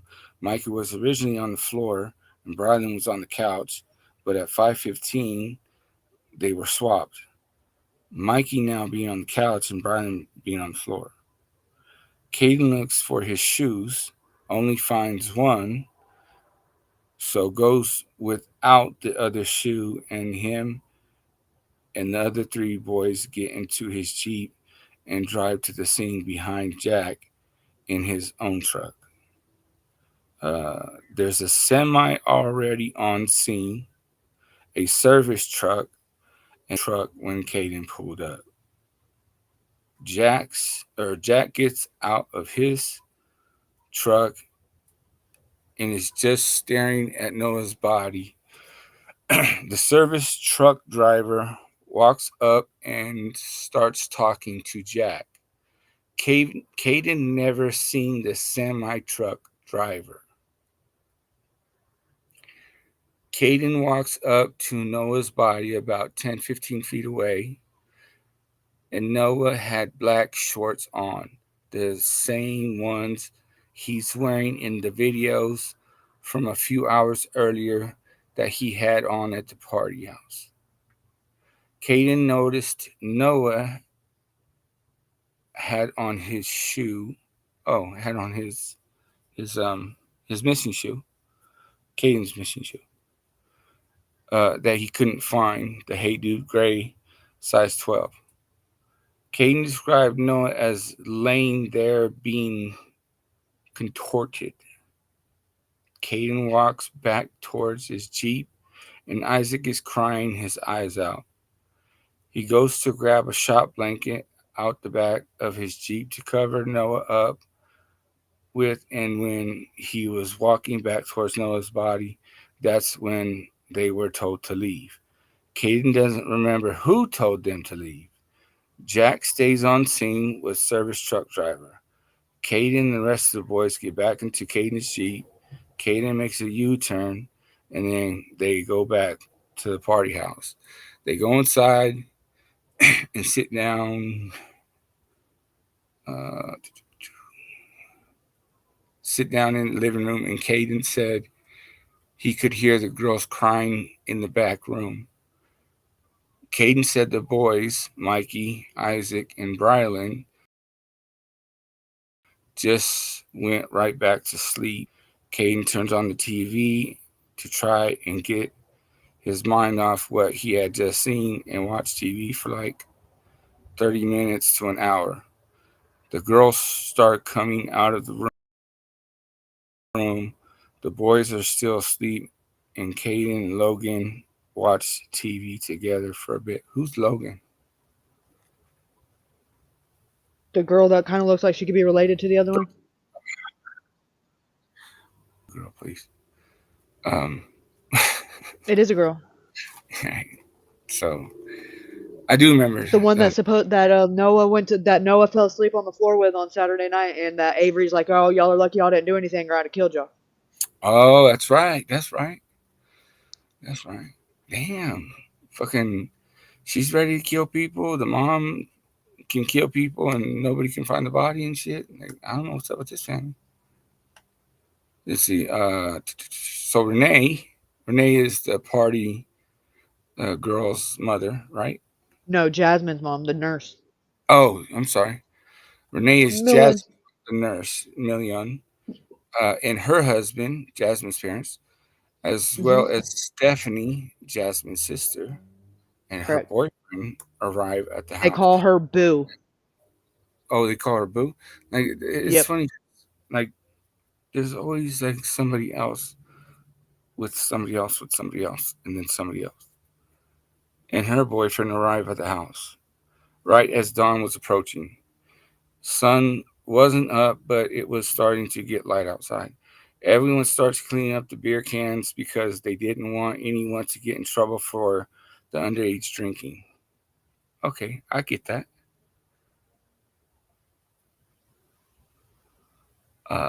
As they're throwing away beer cans, Renee asks, "Where are the guns?" Renee asked where the guns were at. Caden said they went and grabbed the guns and brought them to Renee. She takes the guns, tells the boys they need to take the beer home with them. Caden puts the beer into a cooler and loads the cooler up in his Jeep.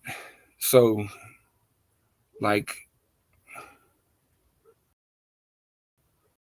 nobody questions, like, okay, why are we giving you the guns? I ain't give my gun, bitch. No, because it was like they knew they were kind of like, okay, just picture it from this perspective, okay?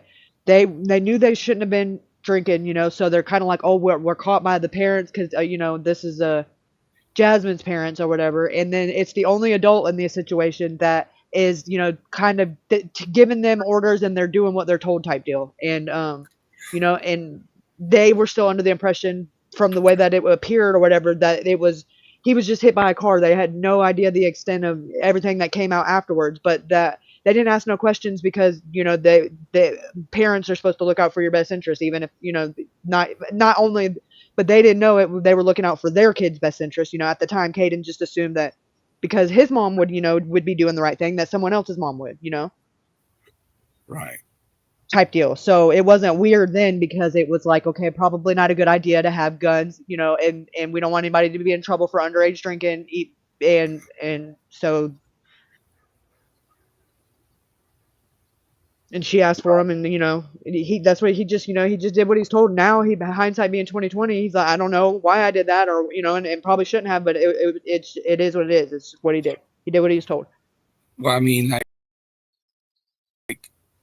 did Caden have gun? Like, did he have No, his no, no, they own weren't weapons? his. He just went and Like got. his He own? just grabbed. He only picked up one of them from the house. The other two got the other two, and they belonged to Isaac, Jack, and Noah's. I don't know about Noah's. I didn't hear that. That's what Caleb tried to I say. believe Yeah, one that's what was Caleb Noah. tried to say, but I don't know about that. Gave it back to his. I think one was Oh, Brylan's, one okay. was Isaac's, and one was Jack's. Why would he say that it was Victor's then? Because he's a liar. Well, I mean, there's that, but that's super odd. Okay, so Renee Million, not related to Christine Million. Nope, just Jasmine. I have no clue where people get their info from. No, I didn't clean up anything at the house, which I arrived at almost 7. Well, okay. Actually, when I pulled up and things were being picked up, I told them it's pointless. The cops will know this was a party. After taking a few of them, I told them that they would be the first ones investigated because they were the last ones to see him alive. Secondly, talk of me removing guns is being made into something it's not. The kids that were leaving said they had a few guns in their vehicles. Don't know what kind because I'm not a gun person. Huh?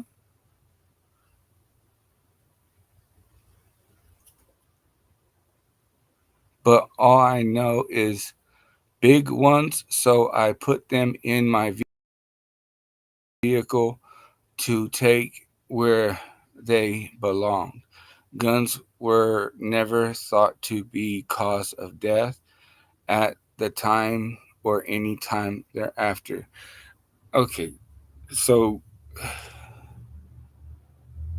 she just said that the gun thing was being made, like being, out of proportion or whatever the fuck, being made into something that's not. What is she trying to say? You took the fucking guns. Where they belonged was Caleb's house. Yeah, but I mean, what is she trying to? I mean, I just don't understand like why she is even saying that. All she has to say is, look, I was looking out for the kids because the kids had some guns in the car, and I said, hey, put them in my car. Yeah, but that's not how it happened. They weren't in the car. They were in the house. Right. Well, there's that then. So she's just lying and trying to downplay her part in being complicit in what happened and cleaning it up. Well, I mean, she's not downplaying it. She's straight outright snitching on herself, talking about, yeah, I took the fucking guns. But she's making it out like she did the boys a favor because they had it in their vehicles and didn't want them to be riding with it because they were already leaving. Not the fact that she told them to leave, told them to take the rest of the alcohol with them, and she took the guns. See, now here's where she fucks up. And if this is true, if the boys have the guns in their cars and their vehicles, that's fine, as long as they're their weapons. You know what I'm saying? Because that could be explained. Like, like I don't know, Texas, and I would figure those old The country only places. one that had a vehicle that had a gun was Jack. The rest of them rode, or Caden took him home. Oh, so nobody else had a vehicle. No, right, exactly. Well, what the fuck Not is she talking? She's lying. Thank you. Yeah, there's. And Jack was still on the scene, so there's no way. The only one that had a vehicle that was one of the guns was his that could have said that was Jack, and he wasn't there. So she's full of shit.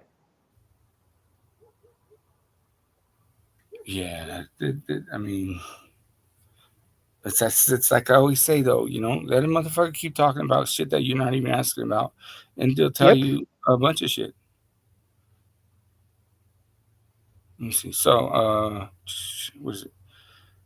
The house is never cleaned with anything at all because, to my knowledge, the house wasn't cleaned for weeks to make sure law enforcement didn't need to come back for anything. Homeowner's decision, not mine.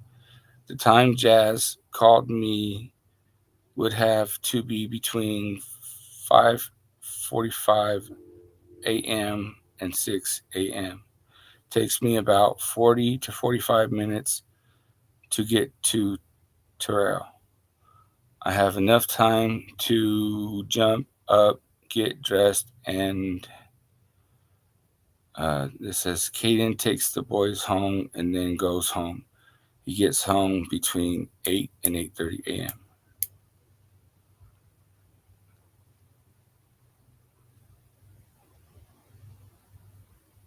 Where am I?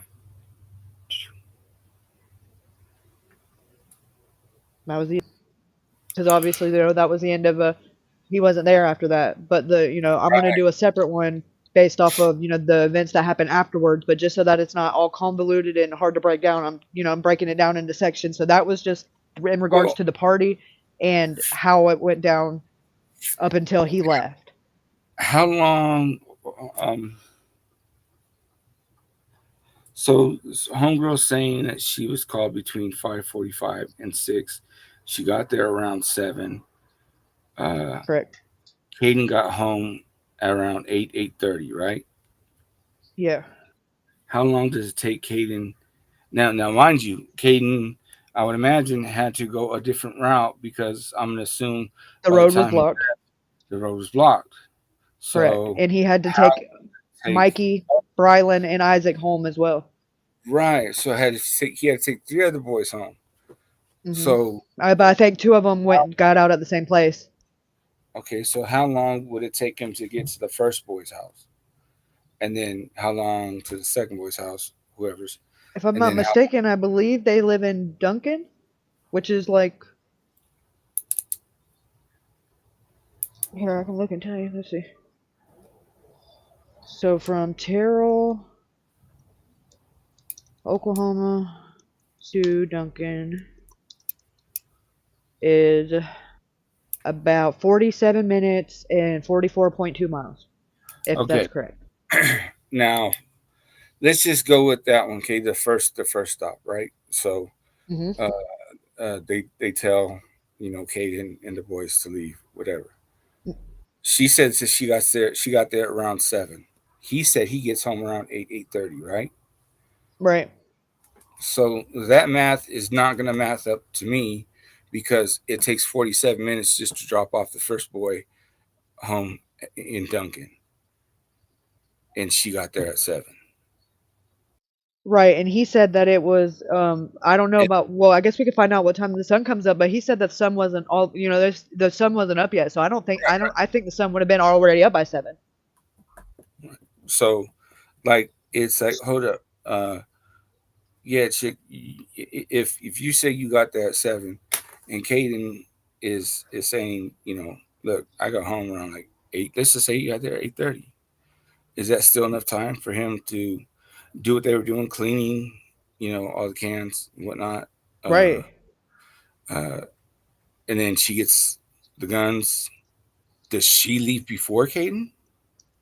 No. Okay, so then Caden, she tells, Caden the boys to leave, and then so he leaves. It takes him 47 minutes, approximately, let's say 45 minutes to drop off the first person in Duncan. and then however many minutes it takes off to drop off the second 2 boys, and then however many minutes it takes off for him to get home. Her math ain't math to me, just already. And Not I'm to like, mention, and then her other daughter, Jade, the one that was coming on there and arguing with Justin on everything he said that his mom didn't get there till 9. Her mom didn't get there till 9, sorry. And that's just her. She says otherwise. so that's Boo, right? Boo? Right. Boo says Renee No, didn't get there. Boo is Stephanie. The other one is Jade. Oh, so she has 2 sisters. Yeah. Okay. Who's the oldest? The eldest? Jade? I believe Jade. Yeah, because she was pregnant at the time. I mean, that don't mean anything. You could be 14 and that one, yeah. True that, huh? Yeah, because wasn't there something like she was making a big deal about, I was pregnant. That's why I couldn't get. Yes. Yep. You was So at the party. and that's why my memory, that's what she said. Pregnant memory. Like apparently being pregnant makes you an idiot. I don't know anything about that, so I can't speak on that. Well, I've been pregnant. It didn't make me an idiot. It just made me pretty Roddy Parade saying they weren't old enough to purchase guns. They were they all over 18 except Isaac, right? Yeah. Well, yeah. So I mean, at least in California, you could purchase a long rifle, a shotgun when you're 18. You can purchase a handgun when you're 21. Yeah, and that's not really weird, especially in places like Oklahoma and Texas, Florida. Like they're like a rite of passage. Like you usually have a gun gifted to you by your grandpa or your dad before you have your driver's license. It's just the way. It's just a rite of passage. I'm not saying it's legal or necessarily appropriate, but it just is what it is. Everybody's got a gun and probably not registered to them before they're of age in rustic places like that. There ain't much to do but learn how to shoot and drive. Just Right. saying.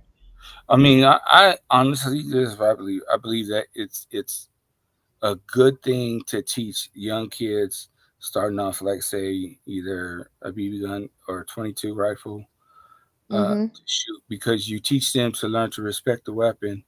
You know what I mean? And all Right. this, not to point it at people. Always check the, And safety, right. Yeah, even if you know it's empty, you still check it. Just how to hand it over to somebody else. You know what I'm saying? How to Right, carry exactly. all this shit. So by the I time you're agree. 18, you know what I mean? You're damn near a fucking sniper and shit. So I Right. mean, And I think when you do that and you start it young and it's something that's taught and and not like, hidden and like, oh, you can't, we keep it locked and all that when you're a kid. yeah, right. It's like when the parents say don't watch what was it, like Cinemax or Playboy or whatever. There's that thing that makes kids want to go watch it because it's, I don't know, because mom said we couldn't.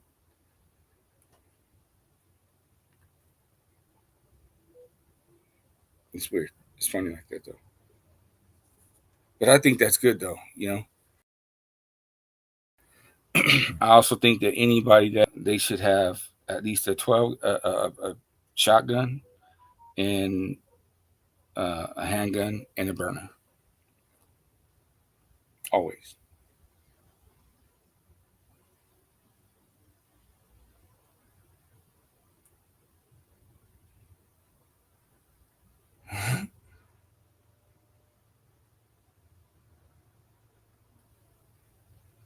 Safety first. Smoke that cannon.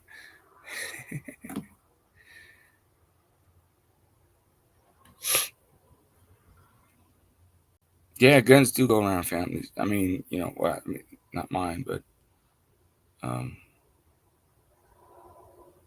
know a lot of friends that's happened with stuff. I think Katie rage quit, so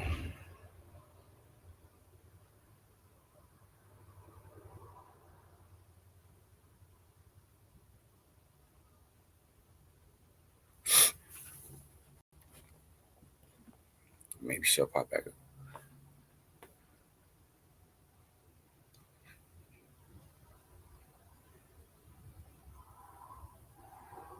Yeah, see, I think it's good, you know what I mean, that y'all went hunting at an early age and stuff. When my brother and I were kids, like in elementary and stuff, we got BB guns. And I was playing like fucking Rambo or some shit, and I shot the TV. So it was one of those crossfire. Remember the crossfire pump shotgun? I mean, BB gun. You could pump that bitch like 50 times. The more times you pumped it, the harder it shot. Yeah. And then I almost burnt down the house by trying to make a bomb. That didn't work out too well.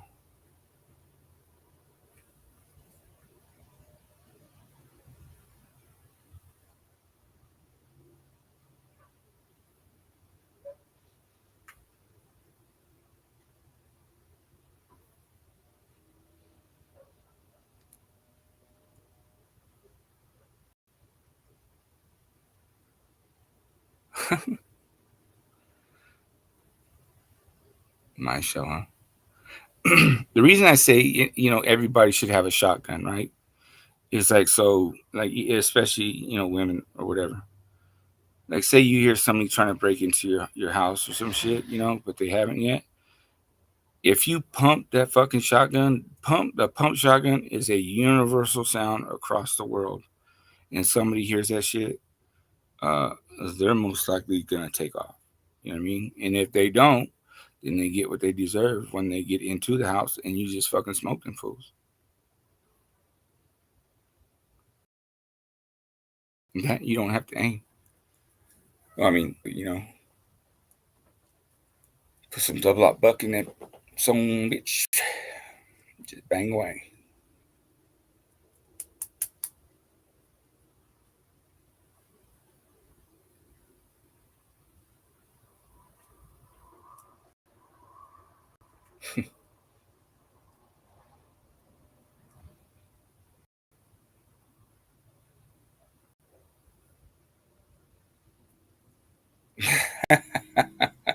You shot everyone out, huh?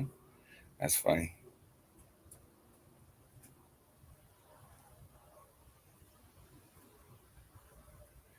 Yeah, I wouldn't put no fucking bird shot, in a shotgun at, when I was allowed to. Have it. How did I have it? I had it buckshot, slug, I believe. Yeah.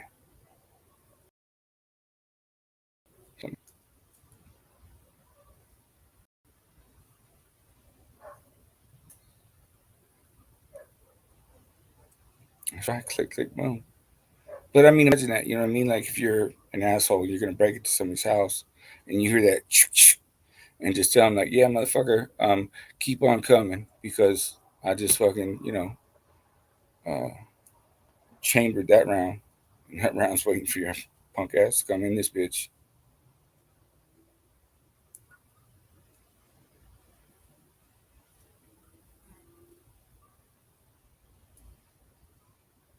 No, it's not safe not to have a gun. Exactly. It's very, very true. But it's also not safe to have a gun and not know how to use it, clean it, take it apart, and all that. Like when I had my weapons, I could take apart my handgun and blindfold it and put it back together, you know, clean it and all that shit. Um, Now I wasn't like no marksman, no sniper, or nothing, but you know, I could hit something.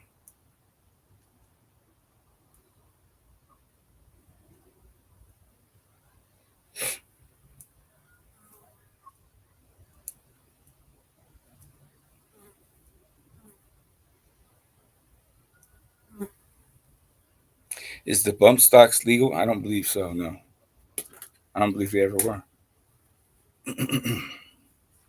I'm not. Ever since uh, I had my gun rights taken away, I really don't pay attention to the gun laws because I'm like, well, if I can't own them, I don't give a fuck. So the only guns that I have is the ones that you guys seen on my wall. Now, if somebody wants to get shot up with some fucking Nerf shit, yeah, come up bumping in this bitch. I'll fucking blast you with some fucking Nerf pellets. Pew pew.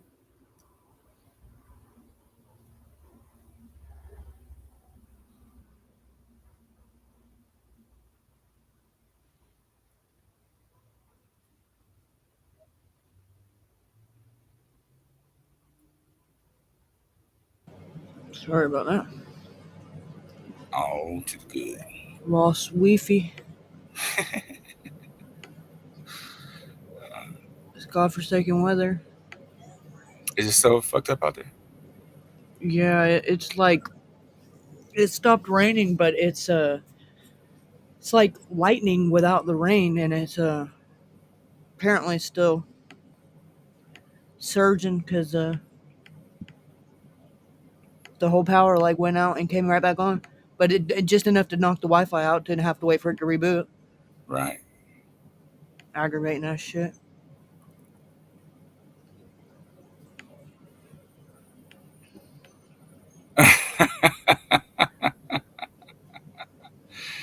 Yeah, Teresa, I got Nerf guns. I got a bazooka, a shotgun, scope rifle,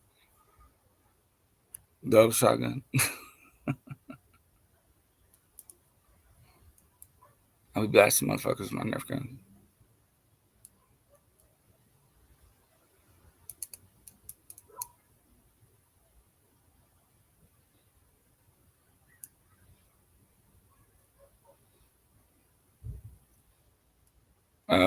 Roddy Parade, Jam Sandwich says Supreme Court, I guess, made it legal.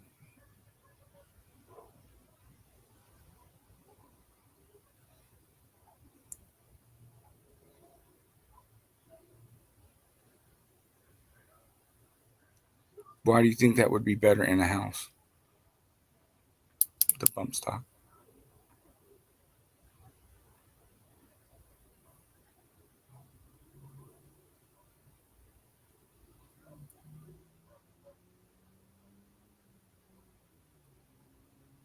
What are we looking at here?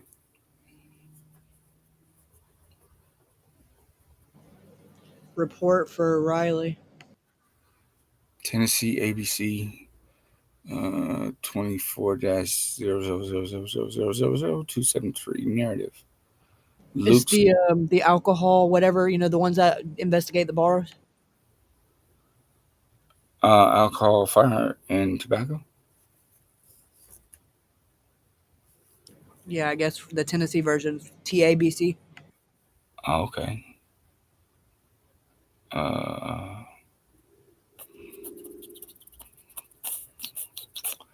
Reviewed and closed by Chief's office on 6/27/2024. On 3/13/2024 at approximately 10:30 hours, TABC S/A Amorose Special agent. Special Agent Amorose initiated an investigation into Luke's 32 bridge, LBD LSR/DAV -1817473, and will confer with the lead detective of missing person case, Riley Strain, on 3/08/2024 at approximately 2200 hours. Mr. Strain was ejected from Luke's 32 Bridge bar located at 301 Broadway, Nashville, and his whereabouts are unknown at this time. In addition, over-serving along with any other possible violations at Luke's 32 Bridge bar will be investigated during during the course of this investigation. On 03/13/2024, Special Agent Ambrose emailed Detective Joe of Metro Nashville Police Department, Specialized Investigation Division, to ascertain who may be assigned missing person case and to share Special Agent Amrose's contact information.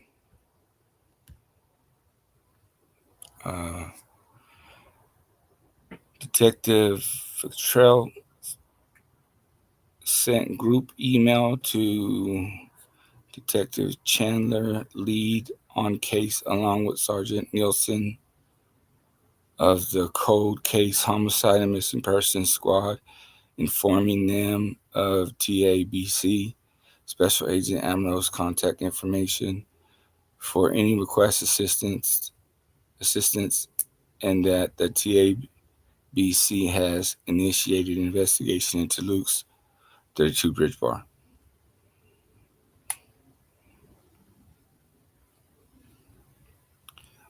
On 03/15/2024, Special Agent Ambrose emailed TABC legal team attorney Samantha Dotson and requested preservation document to hand deliver to Luke's 32 Bridge regarding video, sales receipts, staff members, including security personnel, for interview and verification. I want to say hand deliver means hand deliver.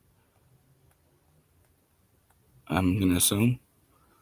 On 03/15/2024 at approximately 11:45 hours, Special Agent Ambrose had a telephone conversation with Riley Strange's father, Ryan Gilbert, via Mr. Gilbert was asked for a list of names and contact information that were with Riley on 03/08/2024 to provide a timeline of events and premises they visited, concluding at Luke's 32 Bridge. Mr. Gilbert provided the following list that he was aware of.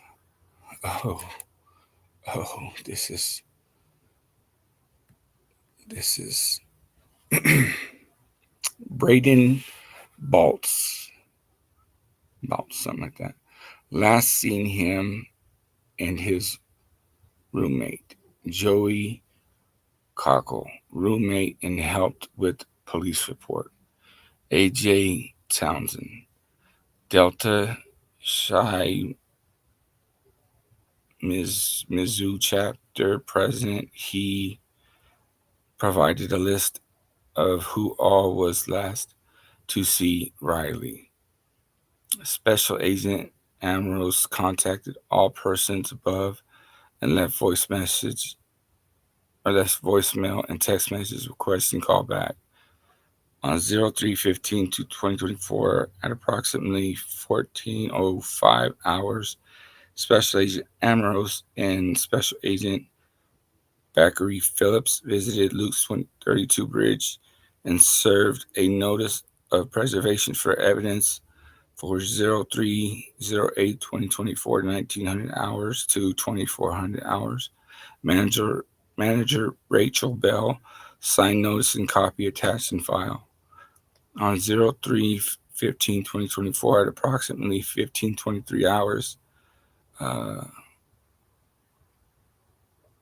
AJ Townsend contacted Special Agent Ambrose via telephone number Nashville on 3/08/2024. AJ stated Roddy was not on his bus, but he observed him at hotel at approximately 16:30 hours, and Roddy was in good spirits.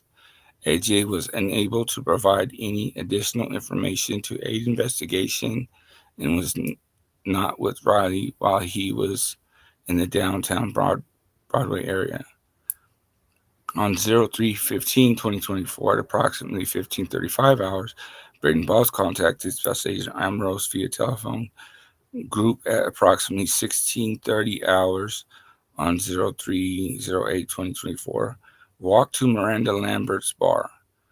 Braden stated Roddy ordered a margarita and wasn't sure if he drank anything else at premise at approximately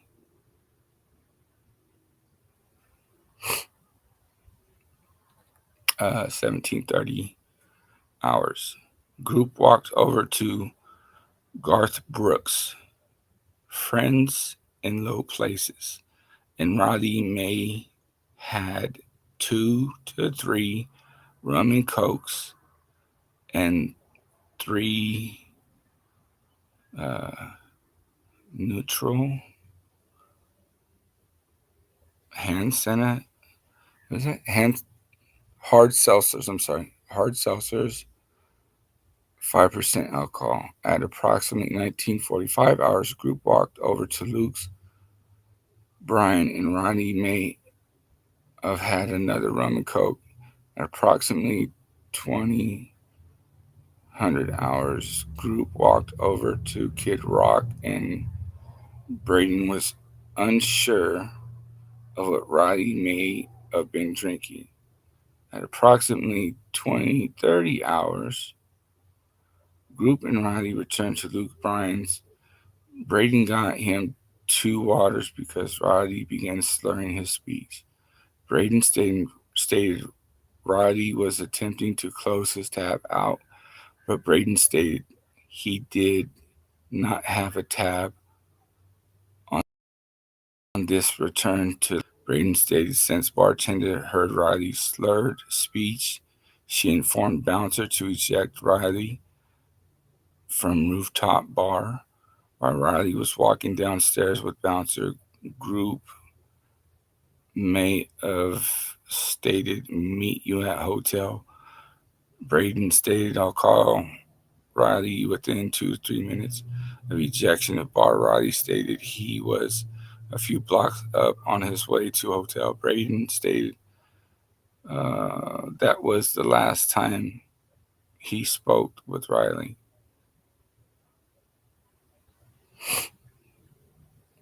On 03/18/2024, Special Agent Ambrose and Special Agent for 3 additional preservations for evidence letters drafted by TABC legal team Samantha Dotson.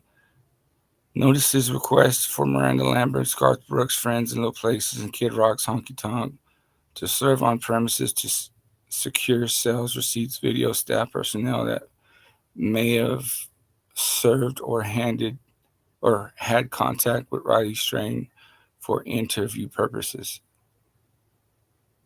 On 03/18/2024, TABC attorney Samantha Dotson emailed preservation of evidence notices to all 3 additional premises and data. We will be sent to TABC legal team and shared with Special Agent Ambrose and Special Agent Phillips for further review and investigation. On 03/26/2024, the TABC received video summary, alcohol, food purchase, and staff personnel roster to include all contact with Riley Strain while he was at Luke 32 Bridge and Miranda Lambert's Casa Rosa from attorneys represented both premises. Report is attached in file. Special Agent Ambrose and TABC attorney Samantha Dotson discussed further investigation steps and are awaiting reports, videos from Garth Brooks' Friends in Low Places and Kid Rock's Honky Tonk. On 4/1/2024, at approximately 1200 hours, especially Ambrose met with Sam Bieber, Director of Security of Garth Brooks FLP at premise, and she provided me with a zip drive of complete video from 3/08/2024 displaying all footage of Riley Strain. In addition, zip drive contained all 3 servers contacted information that provide did drinks for Roddy Strain, including credit card transaction, which displayed 2 whiskey and Coke, 1 rum and Coke, 2 natural hard seltzers, 5% alcohol, and friends in low places. Policy, especially the Amos requested snap shot video clips of all sales transactions while Roddy Strain and server, along with clips of Roddy entering and leaving premises. Ms. Bieber will email snap shots to Special Agent Amros and TABC Attorney Dodson by EOB. Special Agent Amros asked if Miss Bieber was working the day that Roddy was inside premises. Miss Bieber stated she was working and reported no issues with Roddy or his group. Miss Bieber then spoke with staff members and servers after leaving or learning of Roddy's missing person case, and no issues or unusual activities surfaced during conversations. On 04/08/2024, Kid Rock's Haunted Town provided request documents to TABC legal team Samantha Dodson. Documents are currently being reviewed by Special Agent Amros. On 4/11/2024, Special Agent Amros contacted Ryan Gilbert, father of Roddy Strain, and discussed updates. Mr. Gilbert did not receive the medical examiner's toxicology report at this time, however, would provide a copy of the TABC for further investigation purposes. On 04/16/2024, Special Agent Amros concluded viewing all video and review of all documents that has been provided up to this date from the 4 premises Roddy Strain had visited on 03/08/2024. After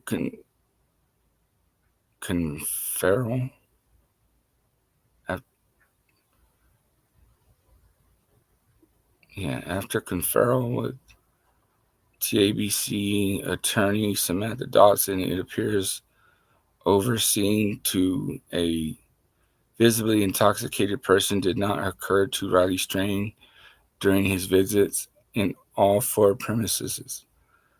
Mr. Strain remained stable on his feet with no visible signs of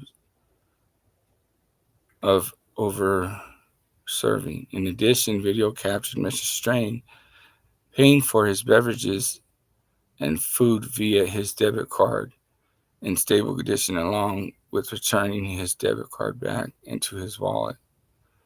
At approximately 21:40 hours on 03/08/2024, during ejection from Luke Bryan's Bridge 32, security escorted Mr. Strain from upstairs rooftop bar area to front door exit. During escort, Mr. Strain was with his fraternity brother on stairs. However, after brief conversation among them, fraternity brother returned upstairs while Mr. Strain left Luke Bryan's Bridge 32 premises.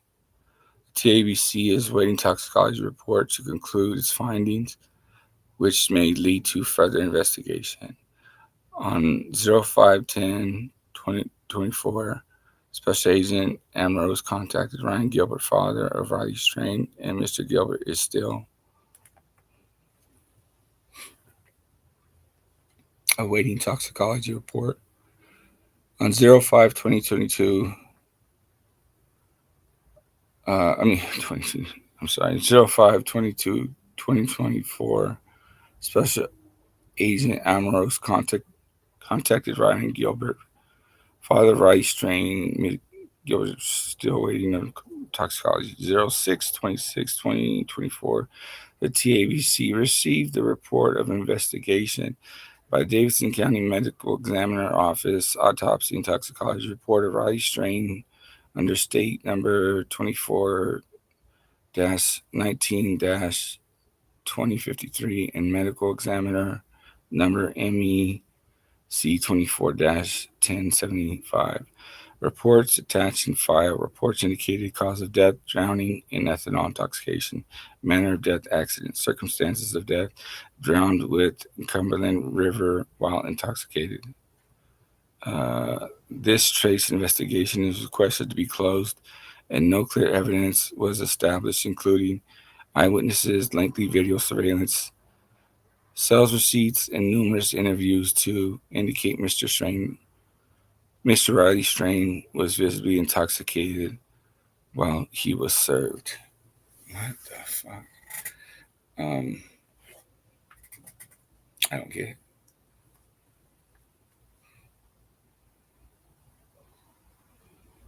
They closed the case.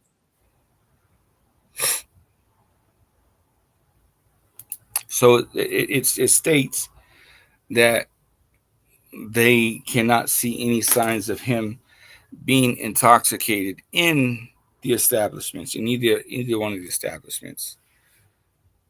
Why did he get kicked out? For being drunk. Okay, that's not what they said. Because his words were slurred. So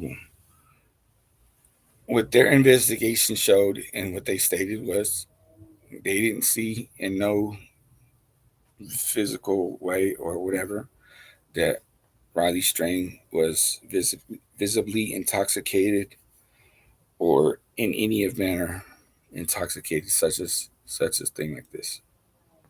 And then the owner, or I don't know if it's the manager, whoever the fuck Miss Bieber was, states that she spoke to the fucking people and nobody brought that up. Nobody brought like, oh yeah, we tossed him because motherfucker was slurring shit. So where do we get this? Something fucking happened. Obviously he was 86. He was bounced from there.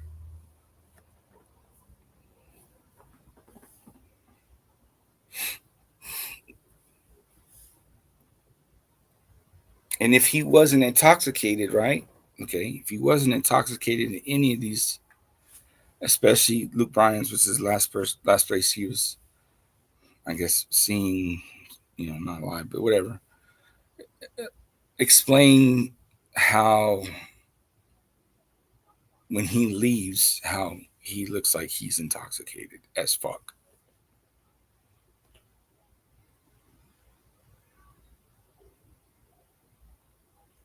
Right, Teresa, yeah. These fucking dickwads not having their boys back, just getting them back to the fucking hotel and then going back and partying and shit. They just were like, yeah, dude, I'll call you in a little bit, bro.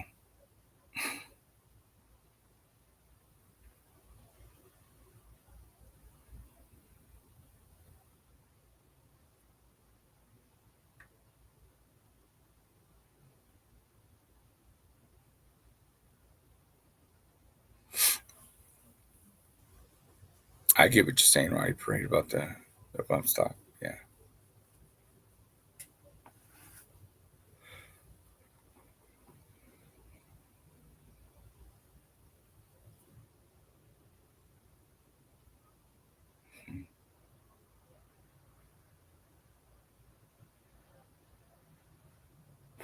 Can you take over for a little bit? I'm gonna use the restroom real quick. Yeah. Okay. I'll be right back.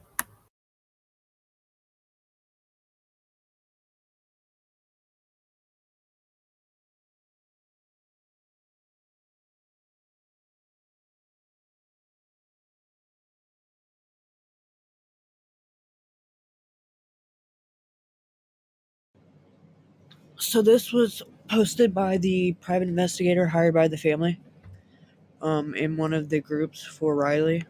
And it says this photo of Riley Strain was from March 8th, taken at one of the bars he visited. It clearly shows that Riley was not wearing a belt that evening. In other versions of this photo, you can see Riley appears to be holding up his loose jeans by having his hands in his left pocket. The reason for releasing this photo is that it was public for a period of time, then taken down, but with the TABC investigation complete, it could become public again. We prefer to release it on our terms with the other people visible in the photo redacted. It was widely reported that Riley was wearing a belt, which could make it all more difficult to understand how his jeans could come off in the river. This was not misreported on purpose. Eyewitness memory bias is extremely common,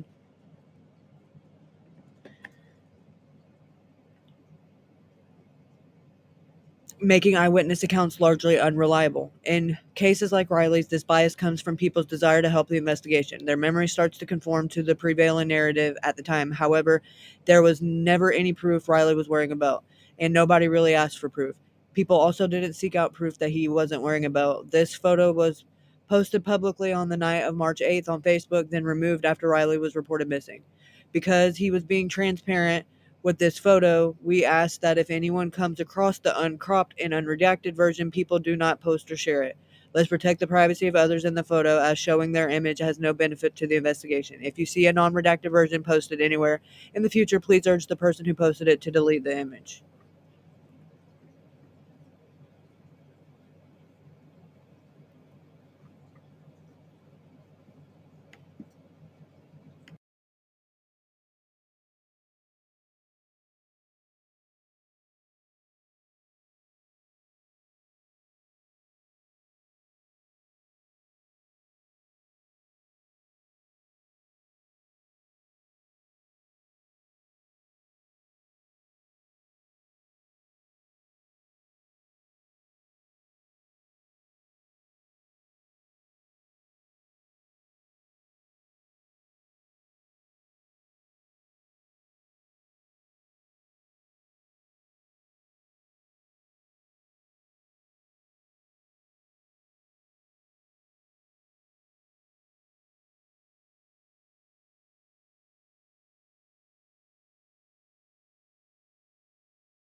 Yeah, no, I'm just reading, Bia.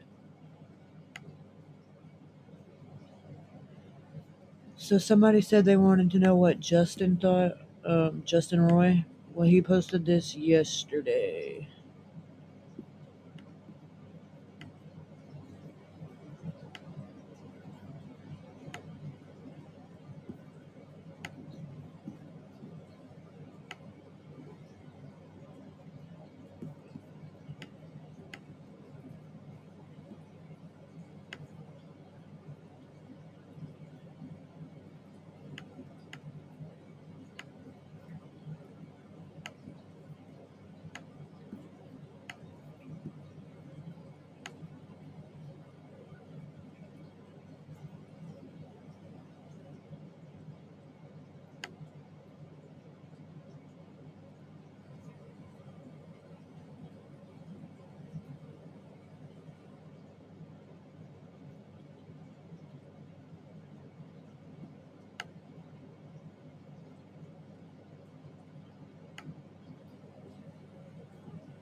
Okay, can you guys hear me?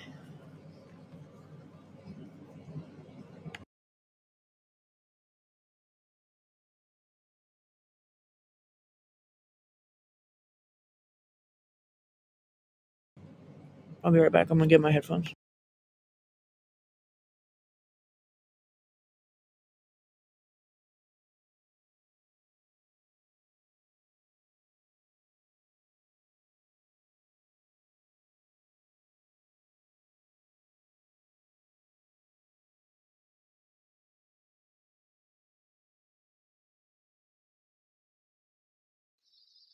Okay, that should be much better.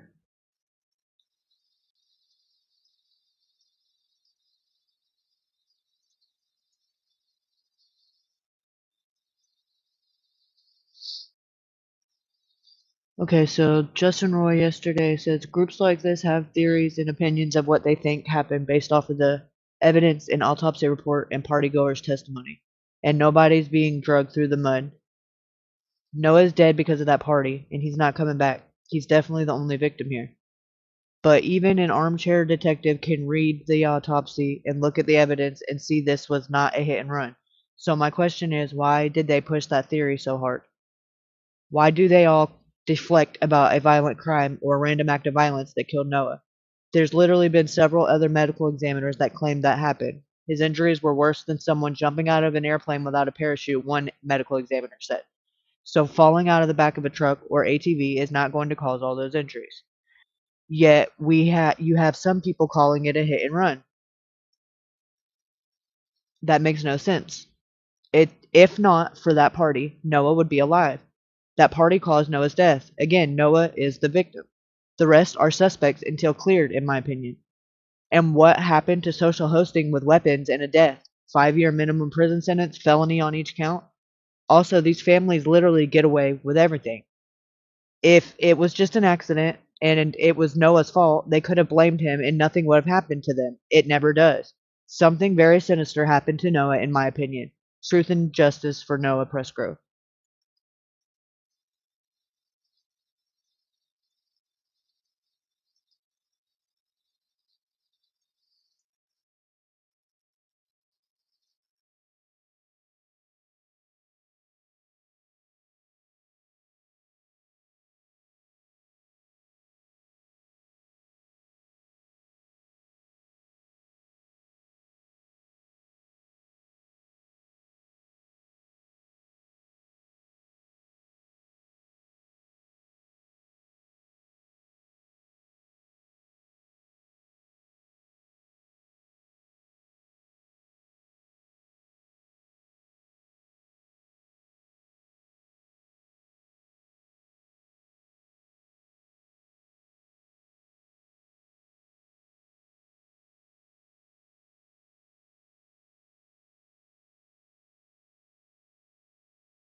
So I just wanted to do a little bit of reading myself before I put my foot in my mouth.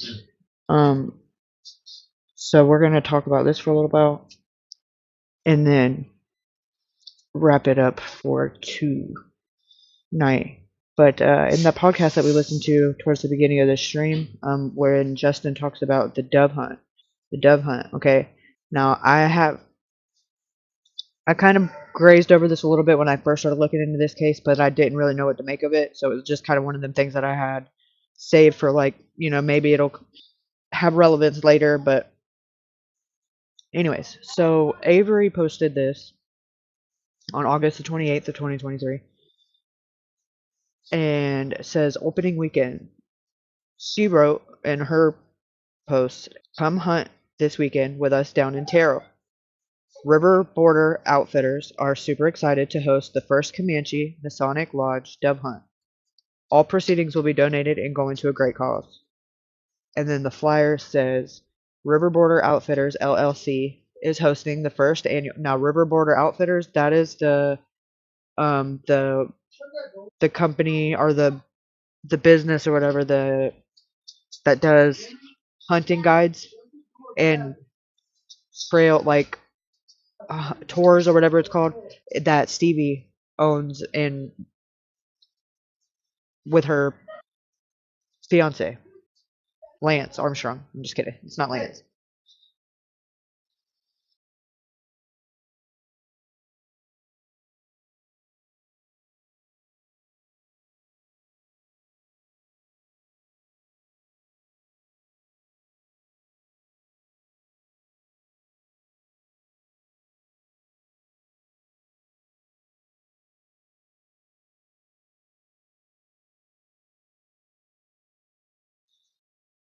So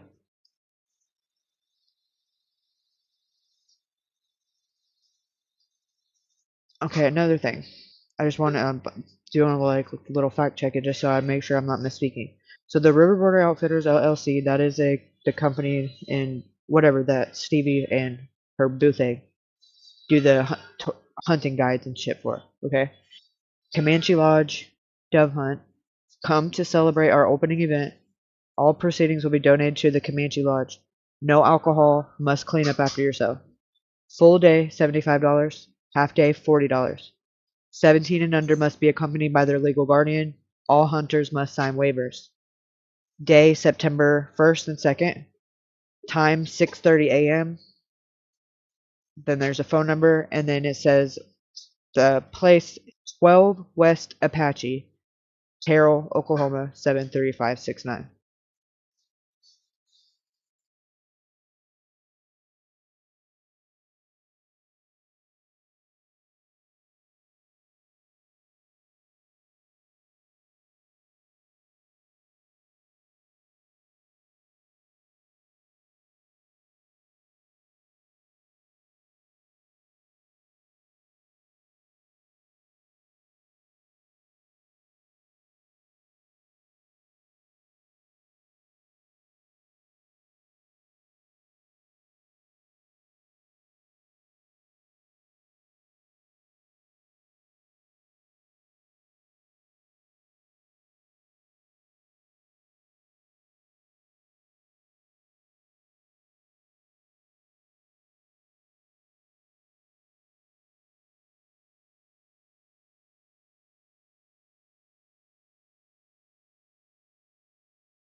Now, when you look over here real fast,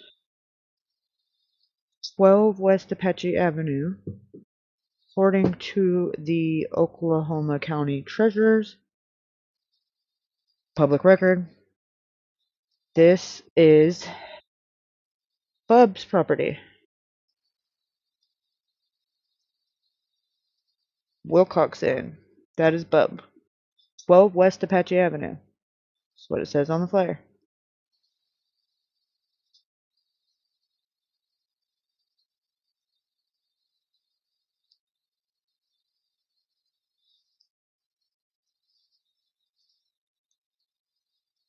So apparently, Bub was hosting it or Stevie's company was hosting it on Bub's property. I'm sure. So if anybody was wondering about it, that's all I know at this point. That's as far as I've looked into it, because that I'm just kind of looking into it as I'm here with you guys. So I'll do a little bit more looking into it later. But I don't know the significance or relevance. Like, I don't know the where they were hunting at. Like, I'll look more into that later. But I just think it's interesting what I've found so far, to say the least.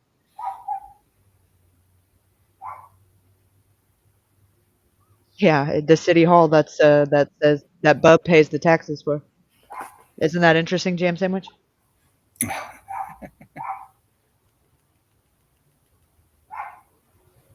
It's a crazy. Damn, Eddie better late than ever.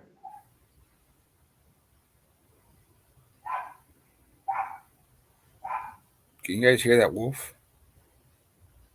Yeah, I know it comes up at City Hall, but that's why I wanted to show you that, because you see who pays the taxes for it and who's. I can show you. He's listed as the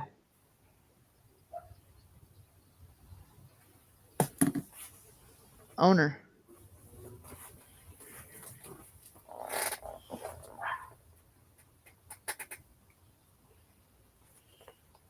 Um,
Start over again.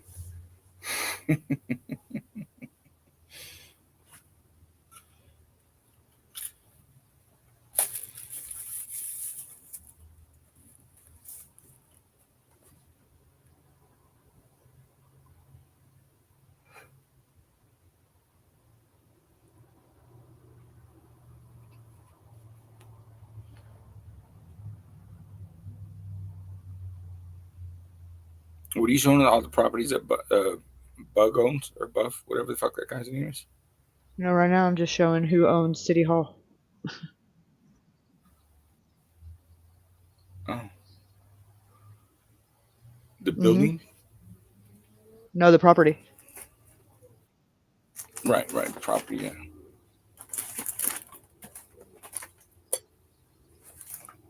Apache, here we go.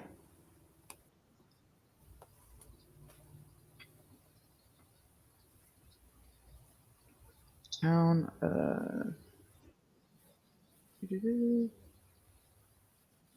It's funny because my grandparents used to own property that the post office was on, and they would have to pay them, I guess, rent or whatever.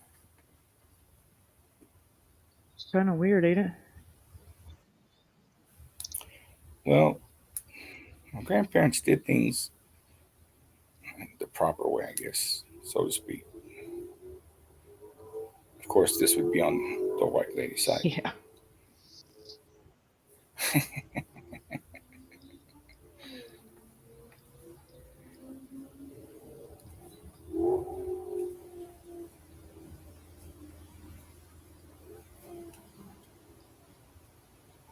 I ever tell you my great grandma? Her address was 666. 666. Yeah. I'd have moved.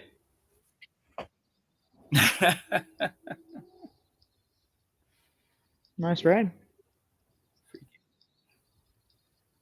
Freaky deaky. Wonder if that's the service truck. Oh shit. Let's see what it says on the side. Nothing. Or maybe it does. What if they have one of those magnet things they Says put something on it? right here. You know what I'm saying? Yeah. Oh, it does, huh? Well, zoom It's in as on far that as I can shit. What the zoom. fuck? Well, let's see. Mosquito better Let's be. see. Let me try to go from the single. Yeah, that's worse. Try this side.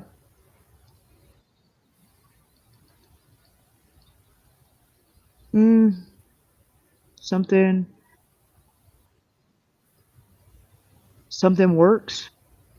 Terrall police works. Something. What's above it? What does the sign say above it? Above the garage? Town of Terrall, City Hall, Fire Volunteer department. Fire Department. So let's try fire department, fireworks or some shit like that.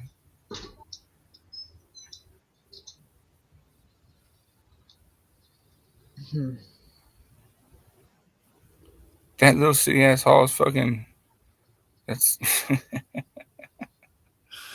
little shack is fucking city hall. And the fire department. It's about as big as and the fire department. Good lord. Government office. Damn. No shit. I'm gonna fucking put up a sign that says City Hall up on the fucking shack.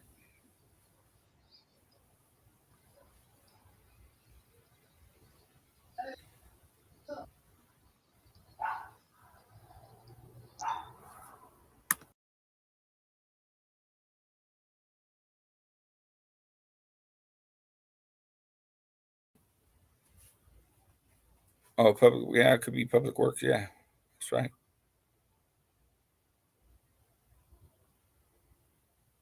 Good thinking, jam sandwiches. Good thinking.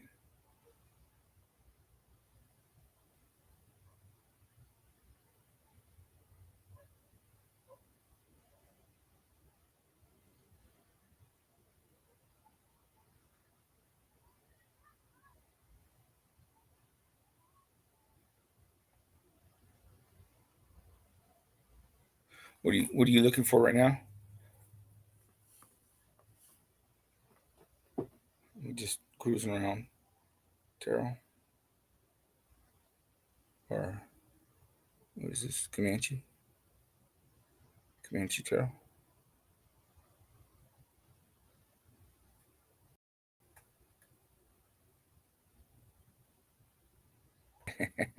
That's right. If the shacks are rock, don't come in out there.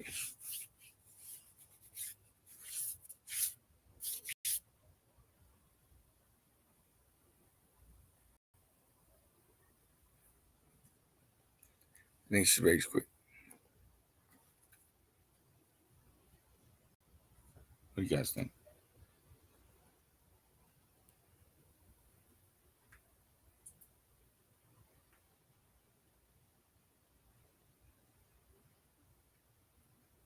She gone. She gone. She said, "You're done. You're done." Anybody got any good plans for the 4th of July? I sure as heck don't.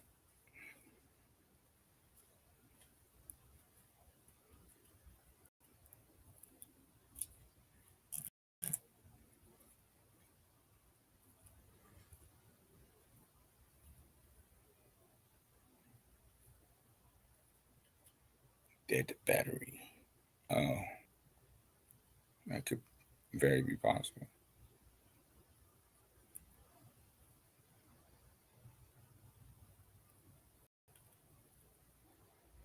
Very well be possible.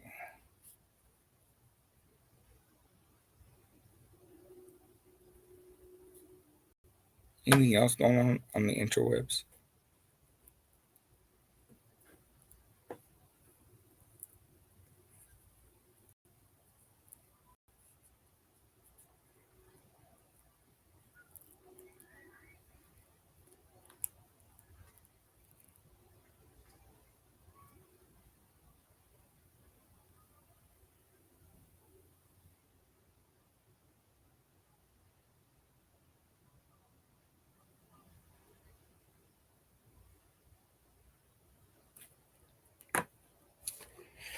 Well. It's like 80-something degrees still in the pool right now. I could go fucking for a night swim. I just think I might.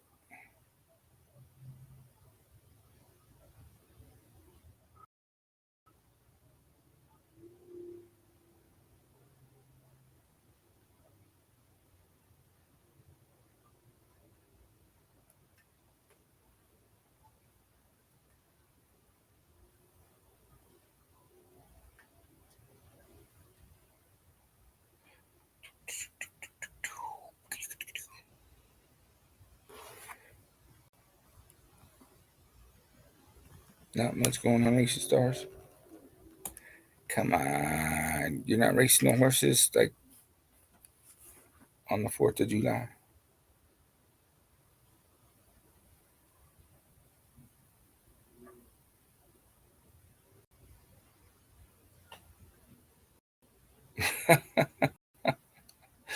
No shit, right? Fucking fool. Fuck. Actually, when you get in it, it really, I mean, it doesn't feel like it's warm or nothing. At least when I get in it. Don't feel like it's warm or nothing.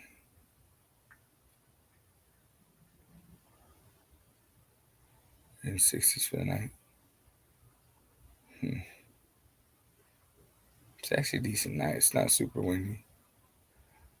The other night, I almost wanted to record something like it was super nice.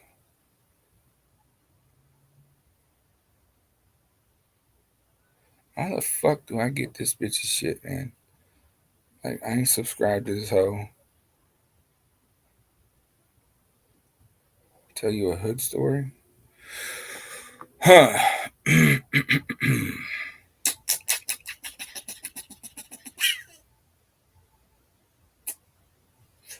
Well,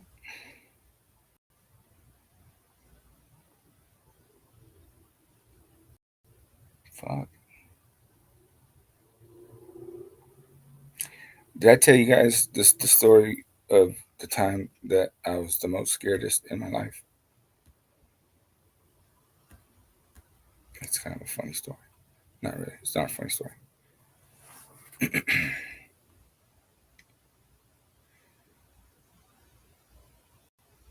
Hood story. Can't think of anything right now.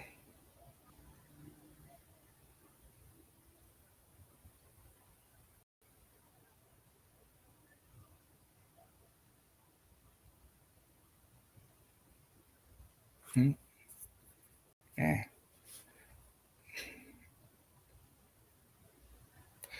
There's so all right. So where we stayed was like there's it wasn't like just like a mostly black, wasn't mostly Mexicans. I mean, it was like a group of all kinds of races and whatnot. And so these different apartment complexes. You know what I mean? So we lived in these apartments that had like the garages in front, And then next to us to the right, there was these black dudes, black brothers that lived in these apartments, right? Then if you go up like towards the left, towards the end of the street, on the corner, there was a house on the corner, and there was three black brothers. One, two, three, yeah. 1, 2, 3, yeah. Three that used to live in that house, and they were Bloods. They were from like West Side Piru, right? Now, if we had, traversed down the block and then down a little bit in these other apartments, there's these, white brothers that lived in these other apartments, and they were skinheads. And it was funny is, we all kind of got along. You know what I mean? Like we would play football and shit, in the middle in the street, or the apartments where the skinheads lived. They had like a grass patch area that we would play football in. And the Bloods, you know what I'm saying? The other brothers, and them skinheads. Now we didn't have no beef. You know what I mean? At least, not that I know of and shit. We would just, play football and stuff, and then be tackle football. Anyways, one day, the older brother, I believe his name is Antoine, from the West Side Piru, and then one of the brothers from the skinheads, they go to the same high school. I think I'm in junior high at this time. And something happens at this high school. I don't know what the fuck they were doing, but the Antoine ends up shooting and unaliving one of the skinheads. But the skinhead had shot at Antoine first. So there was that. It's not like that was stupid, you know what I mean? Because we knew these dudes. Like I said, we played football. And, it's not like we were best friends with everybody, but and I don't know what transpired for that to happen in the first place, but I just remember hearing about it. And then the youngest brother was my age, so I went to high school with him. Named Trayvon.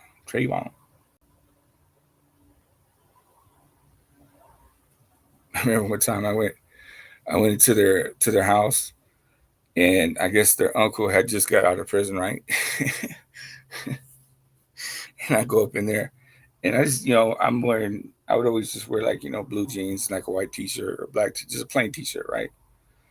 I go up in there, and their uncle's fucking starts tripping on me, like, who this, wearing blue up inside this, whatever. And the mom was real nice. She was real sweet, She'd be like, "Oh, Ruben, what you doing, boy? Get over here," She was always making food and stuff, right? So she, they hear this, what I mean, that the uncle saying some stuff to me and stuff, and I really don't say nothing back. I'm just like, yeah, I'm here to see Javon and Trayvon and Antoine, whatever. So the mom comes out like from like the kitchen or whatever, and she's like, can't remember what his name was. She's like, you leave that boy alone. That's Ruben. He's sweet boy, whatever. And so he keeps fucking chopping out at the mouth, right? Like, nah, F this, blah, blah, blah. And I'm like, oh, snaps, I'm getting ready to fucking pull my shank and shit. But the brothers come out of the room, and because like he had said something like F you to the mom, they were like, you will beat the fuck out of you, blah, blah, blah, blah, blah, You know what I mean? I'm like, oh, snaps, what the fuck that just caused me? I mean, I just came over to say what's up. And, the mom always liked me because, I don't know, I was real nice. I was a good kid. But that shit was funny, though. Antoine, Javon, and Trayvon. But Antoine went to prison for killing that skinhead. Stupid shit.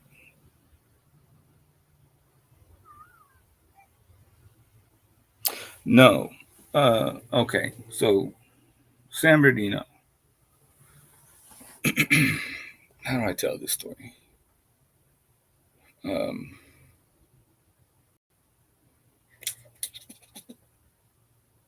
I'll say this.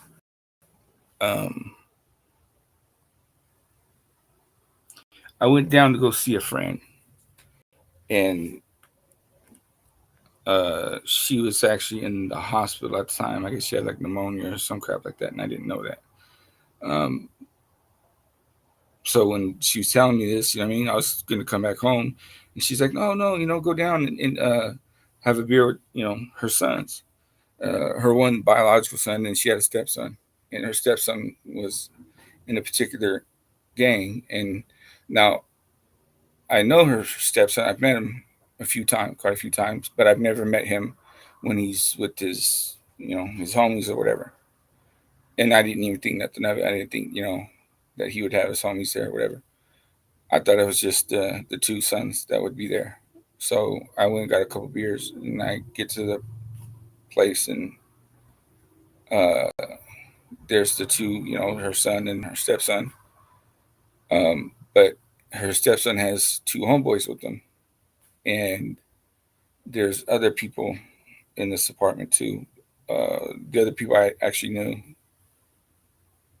So something weird was going on though with the two homeboys. You know what I mean? Like every time I needed to get up to go use the restroom, the one dude kept fucking pulling a gun on me, and I'm like, what the fuck? So I would tell her stepson like, hey bro, what's up? And he would tell him like, hey man, what the fuck you doing? Da da da, whatever. So it happens like 3 times, and then like I hear something. The other homeboy, I don't want to say names because I don't know how, whatever. But so the one homeboy says like, hey, or no. The stepson says, hey, should I shut off my mom's recording system or some shit like that? And he's like, nah, we'll show the homies.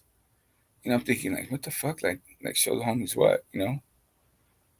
That was odd to me. So I figured something was going to happen. I just didn't know what the fuck was going to happen. So we're all sitting there, and then at some point in time, someone's like, yeah, let's go outside, whatever. I'm like, yeah, let's all go outside. Well, as we go outside, these two young guys are coming into the apartment complex. And so her stepson and the one homeboy kind of go up towards the left, up that way. And her son and this other dude kind of go up that way. Whereas me and the dude that kept pulling the gun on me, we kind of go the same direction. And there's, one of the dudes is right there in front of homeboy. And I'm standing like maybe 10 feet behind him. And I hear that dude tell homeboy, like, hey, Holmes, like, where you from? You know what I mean? And I don't know if anybody knows about gangbanging, but anytime somebody tells you, like, hey, where you from? They're banging on you. You know what I'm saying? So, and he tells them, like, oh, I'm from such and such.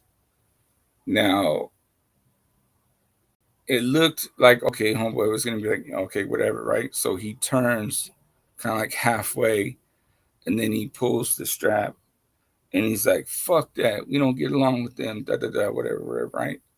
And he dumps on him. Bang, bang, bang. And I'm like, motherfuck.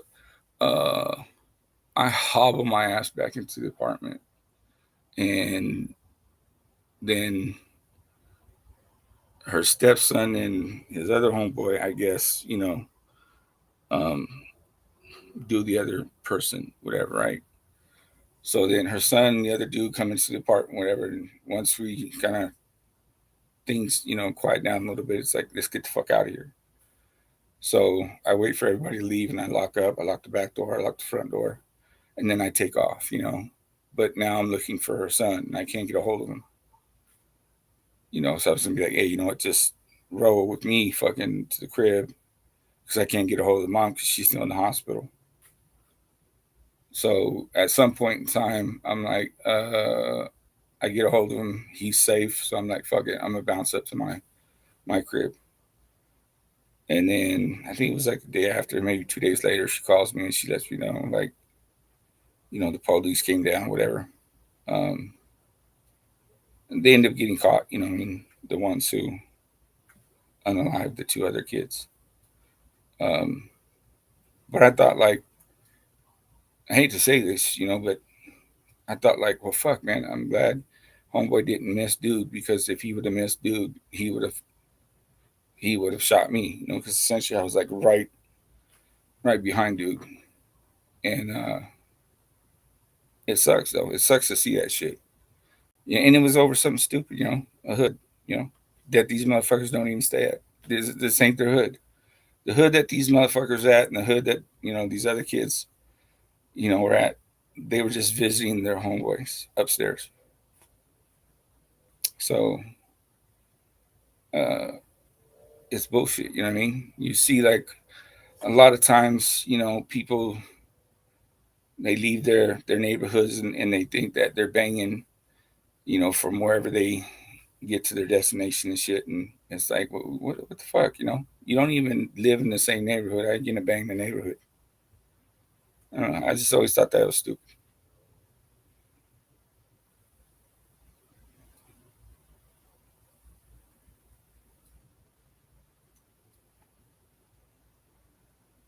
He always said Riverside. whenever somebody would ask me, I would say from Earth. And then they'd be like, what? I'm like, yeah, dude, I don't bang. I'm not from anywhere.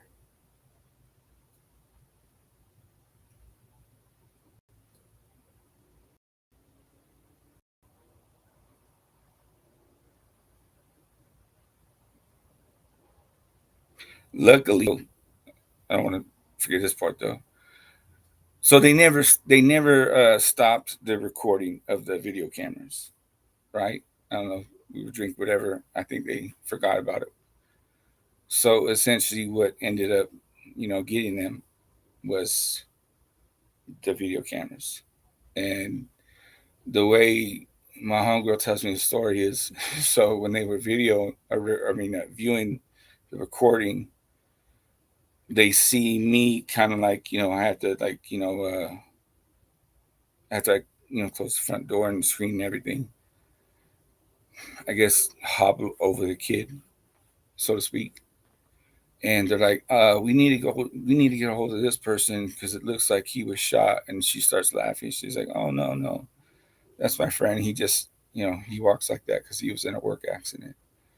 And they're like, oh, okay, so he's not hurt or anything. She's like, no, I had talked to him and stuff. And so she gave me my information, but I never got contacted by the police or anything like that.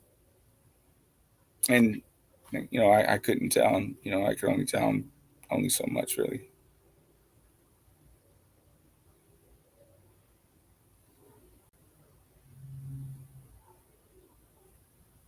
As I was, leaving as well, this dude, this old, Mexican dude from the apartment next door, it's separated by a wrought iron fence. He tells me, he's like, hey, how's the other kid? And I'm like, fuck, really? So, and he, I guess, he's on the concrete when they first walked up, from what I remember. They have like a little grass area, so he must have stumbled over into the grass. And so I walked over and I'm like looking at him, and I don't see any, like, I don't see his chest come up or anything like that. And I didn't bend down just to like listen to him if he was breathing or anything like that. But I was like, nah, I'm always done too. I said, but I gotta go. He's like, yeah, man, yeah. So I just bounced. No, I don't think it was. It wasn't a local, not one that at least that I'm familiar with.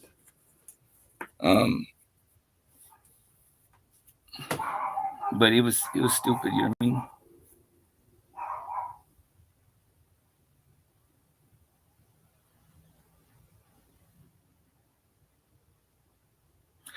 Yeah, fascinating. 18th Street is one of the, the, or was, I don't know if it still is, one of the biggest Mexican gangs that was, connected to cartel. I mean, not cartel, to mafia.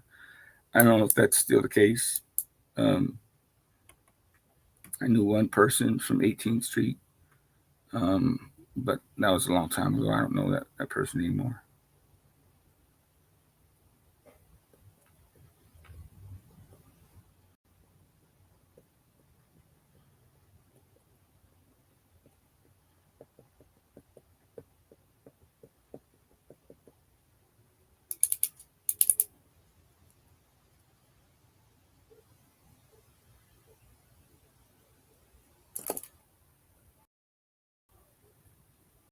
You're barking.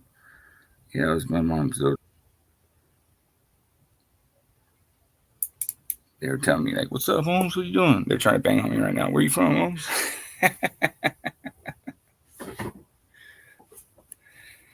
Well, I don't think she's coming back, and that's it for Hood Stories.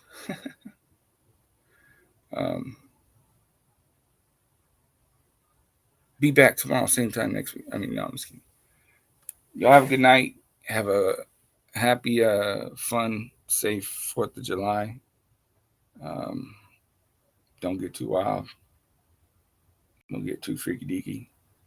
Just have a good time and be safe. Peace.